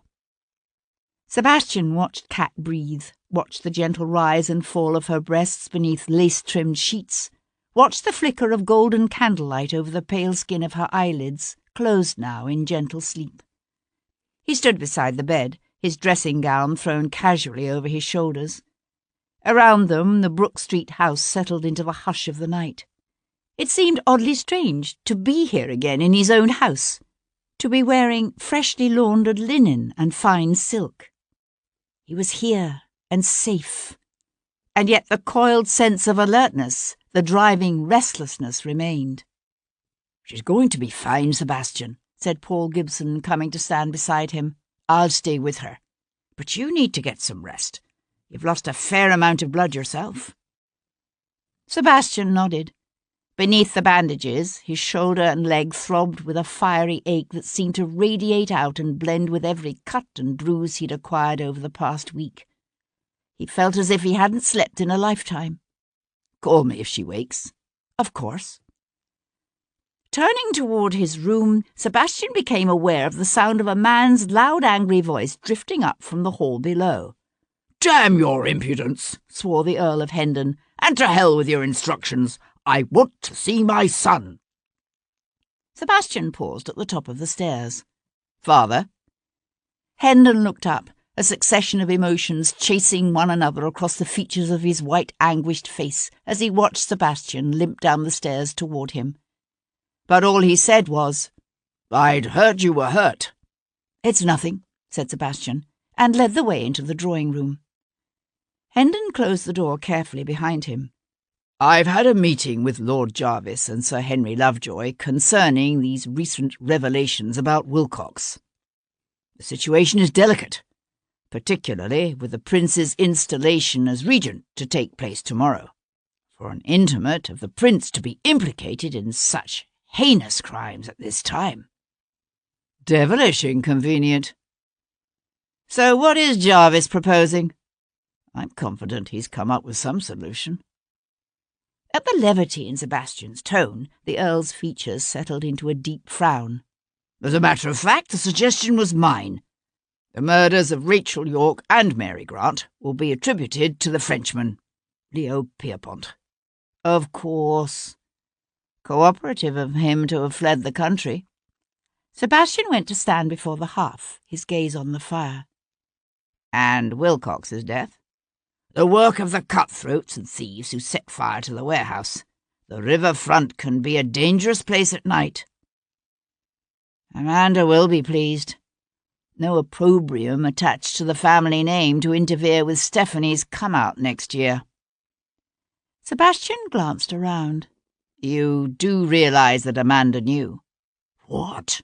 That Wilcox had butchered those two women? That I can't believe, even of Amanda." Sebastian smiled grimly. "Unlike you, however, she was unaware of her husband's French connections." Sebastian wasn't expecting an apology from his father, and he didn't get one. Sebastian waited instead for the inevitable question. Hendon cleared his throat. "It was Wilcox who took Lady Hendon's affidavit from Rachel York's body, I assume?" "Yes. Although I gather from something he said it's gone missing again." "He thought I'd taken it." Hendon stood very still, beads of moisture showing on his temples as if he were hot. "You don't have it?" "No." The Earl turned away, one hand scrubbing across his face as he struggled to absorb this. It was a moment before he said gruffly, "And the woman, I understand her injuries are serious. She's lost a lot of blood, but the doctor says nothing vital was hit. Barring infection, she should recover." Hendon worked his lower jaw back and forth in the way he had. "She told you, I presume, what passed between us 6 years ago?" Sebastian stared at his father. "I did what I thought was right at the time," Hendon said, his voice brusque. "I still think it was right. Such a marriage would have ruined your life. Thank God she finally saw that herself." "How much precisely did you offer her?" Sebastian asked, his voice low and dangerous. £20,000. There aren't many women who turn down a chance at that kind of money." "She turned you down?" "Why, yes. You mean she didn't tell you?" No, she didn't." Kat came awake slowly. The fiery pain she remembered from the night before had gone, leaving a dull ache that throbbed down her side. The room, with its dusky blue silken hangings and gilded furniture, was unfamiliar, but she recognized the man in doeskin breeches and top boots who sat, arms crossed at his chest, in a tapestry-covered chair beside the bed. He must have sensed her gaze upon him, because he turned, his hand reaching to cover hers on the counterpane. "I knew you'd come for me," she said, surprised to discover her throat raw, her voice husky from the fire. Devlin's hand tightened around hers. "Kat, dear God, I am so sorry." She smiled, because it was so like him to blame himself for what had happened to her, to blame himself for having involved her in his struggle to make sense of Rachel's death. And then her smile faded, because he didn't know, she hoped he would never know, how deeply she had been involved in the events surrounding Rachel's death, even before he came to her for help. "I had a long talk with Hendon last night," he said, his brows drawing together, his jaw held unexpectedly tight. "Why didn't you tell me the truth?" "Which truth is that?" She kept her voice even, although her heart had begun to thud uncomfortably in her chest. "There are many truths, more than a few of which are best not told." "The truth about what happened 6 years ago." "Ah, that one." She laughed softly, hoping to turn away any more questions, but he continued to stare at her in that compelling way of his, and she knew he would demand an answer. She sought to frame it in the lightest terms possible. "Telling you would have been counterproductive. That sort of noble sacrifice only achieves its object when masked. One corner of his mouth lifted in a ghost of a smile.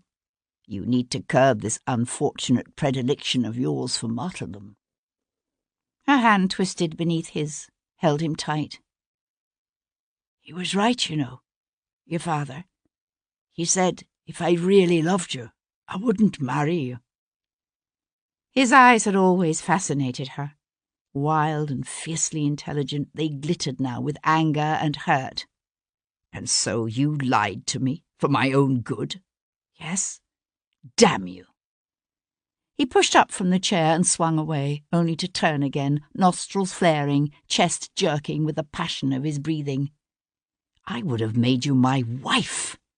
You had no right to make that kind of decision without me. She struggled to sit up, her shaky hand sinking into the feather bed beneath her. Oh, Sebastian, don't you see? I'm the only one who could.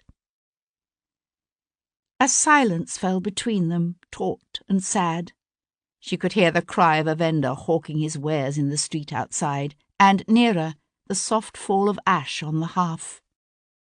She let her gaze rove over the man before her, over the familiar proud bones of his face, the lean, beautiful length of his body.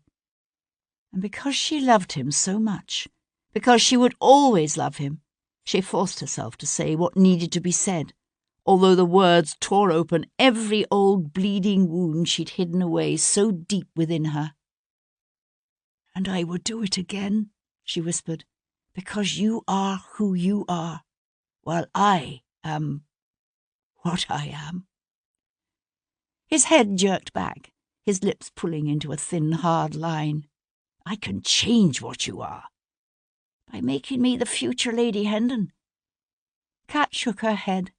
"That would only change my name, not what I am. What people would see when they looked at me."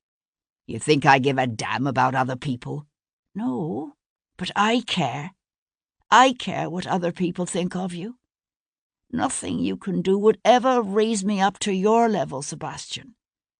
I would only drag you down to mine, and that I refuse to do."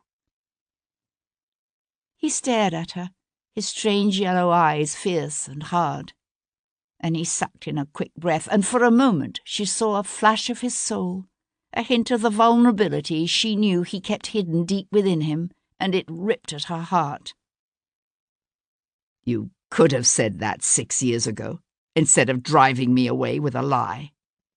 "Oh, Sebastian, don't you see? I had to drive you away. I knew if I told you the truth, you'd try to change my mind, that you wouldn't accept it. And I knew, too, that I wouldn't have the strength to hold out against you." He came to stand beside her. It wasn't until he gently touched her cheek and she saw the sheen of wetness on his fingertips that she realized she was crying. "I'm not accepting it now," he said. She shook her head, although she couldn't quite stop herself from bringing up her hand to cradle his palm against her cheek. "I'll not be changing my mind." He smiled then, the smile she loved, the one that made him look both boyish and a little bit wicked. "I can be patient." "The mantle should be of silk-trimmed parametta, I think," said Amanda, holding the pattern card so that it caught the weak morning light streaming in her drawing-room windows, "with crepe." She handed the card back to her dressmaker and reached for the next design. "But on this one we'll have the bodice covered with crepe, with cuffs and collar of deep lawn." "Yes, my lady." Amanda sighed. It was always such a bother, this business of assembling the accoutrements of deep mourning. Black petticoats and stockings, handkerchiefs with black borders in cambric and silk. The list seemed endless. All the servants would need to be outfitted as well, of course, although Amanda intended to look into dyeing some of their existing clothing black. She'd heard Indian logwood worked quite well. Thank heaven Stephanie would be out of mourning before she was due to be presented at court the following season. Amanda herself, of course, would be in half mourning for another year or two beyond that. The commotion in the hall below surprised her. Then she heard her father's voice and understood. "Send the woman away," said Hendon, appearing in the entrance to the morning room. Amanda nodded to the dressmaker, who collected her pattern cards and samples and scampered out the doorway. "Where is it?" Hendon demanded the instant the door shut behind the dressmaker. Amanda settled back against the damask cushions of her chair and stared up at her father with a placid, well-composed face. "Where is what?" "Don't play me for a fool. Your mother's affidavit. Wilcox thought Sebastian had taken it. And since I disremember hearing of your having any break-ins recently, the conclusion is obvious." Amanda held herself quite still. "Is it?" Hendon stared at her from across the room, dark colour suffusing his face, his chest rising and falling with his agitated breathing. It was a moment before he spoke. His voice was crisp, but surprisingly calm and even. "So that's the way we're going to play it, is it? Very well. But mark my words." He raised one hand to jab a thick finger into the air between them. "If I can hush up your precious husband's nasty little activities, I can also lay them bare to the world. And I don't think the consequences of that would be pleasant, for either you or for your children." Amanda surged to her feet, rage thrumming through her so hard and fast she was trembling with it. "You would do that? You would do that to your own grandchildren?" Hendon stared back at her, his jaw set. "I would do anything to protect the succession. Do you understand? Anything." "Yes. Well," she gave a torn laugh, "we've already seen that, haven't we?"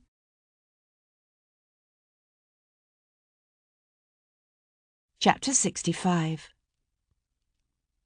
At the hour appointed for the installation of the Prince of Wales as regent, the sun broke through the clouds that had been shrouding the city, and a light wind blew the dirty remnants of the fog away. Restless and still technically a fugitive from justice for the attack on Constable Simplot, Sebastian pushed through the rabble massing in the streets. He was crossing Piccadilly when Sir Henry Lovejoy hailed him from the open window of a passing hackney. "If I might have a word, my lord?" Nodding, Sebastian waited while the little magistrate paid off the jarvey.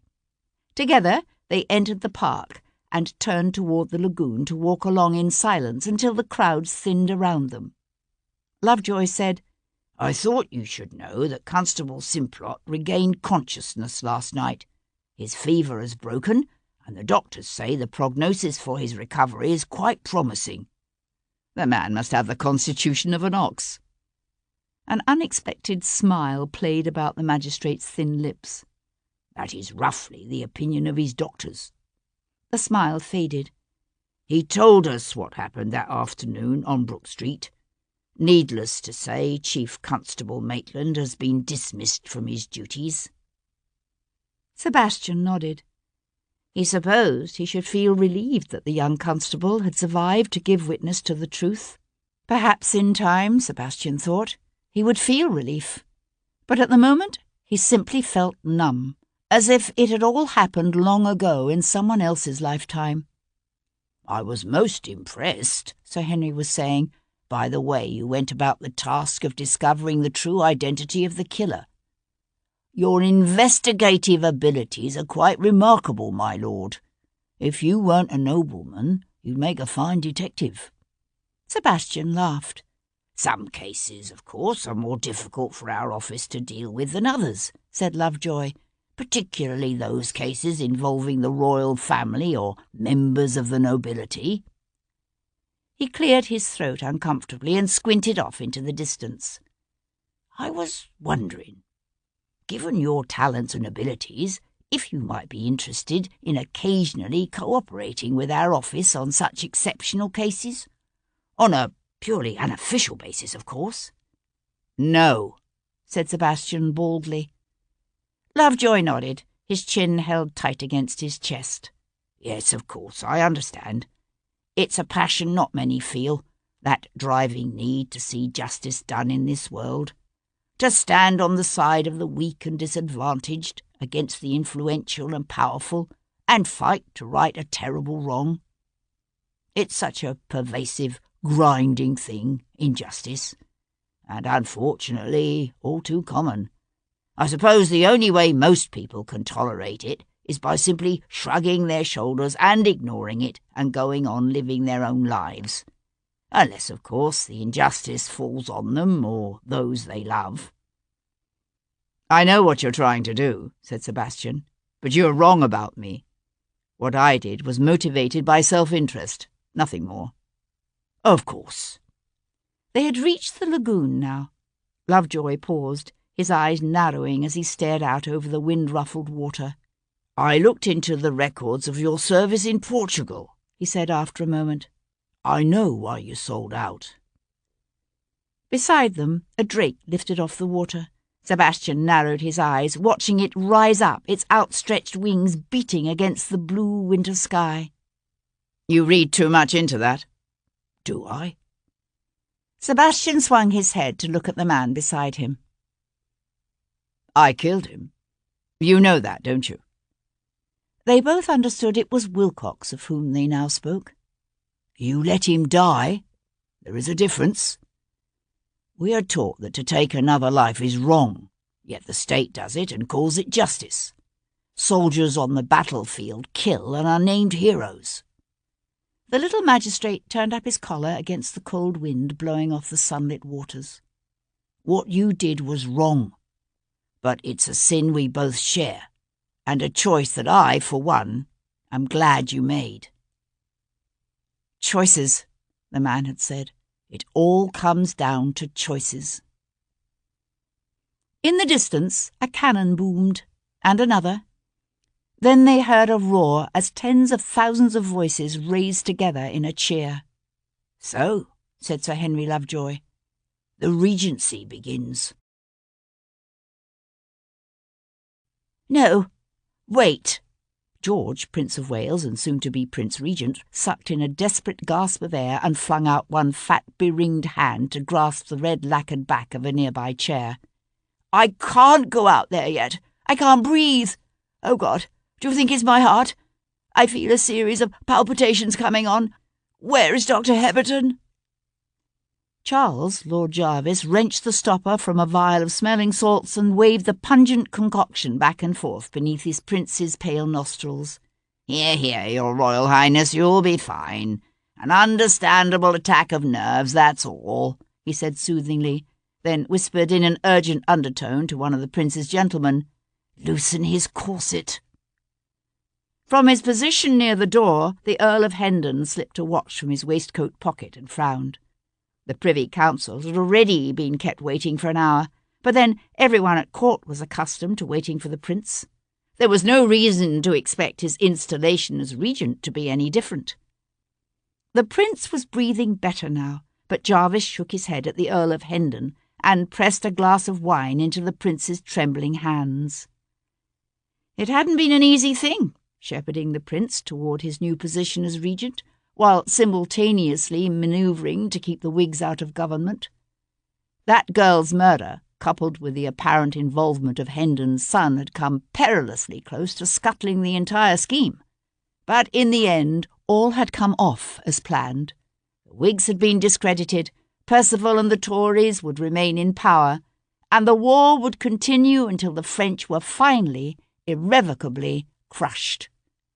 Soon there would be no one left in all the world to challenge British supremacy. Unconquerable and all-powerful, Britannia would take her divinely ordained position as the new and final Rome. It was to be the happy fate of Jarvis's own generation of Englishmen to witness the final inauguration of an empire that would last 1,000 years and more into the future. "Jarvis," the prince's voice rose in a peevish whine. "Where is Jarvis?" "Here," said Jarvis, easing the wine-glass from his prince's plump fingers. "Shall we go, your highness? England and your destiny await you."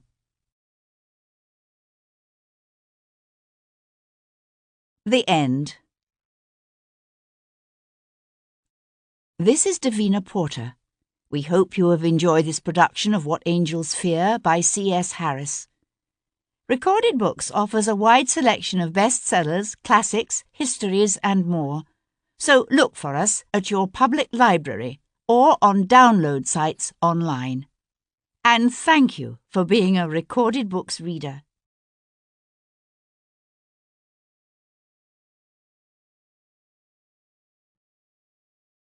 Audible hopes you have enjoyed this program.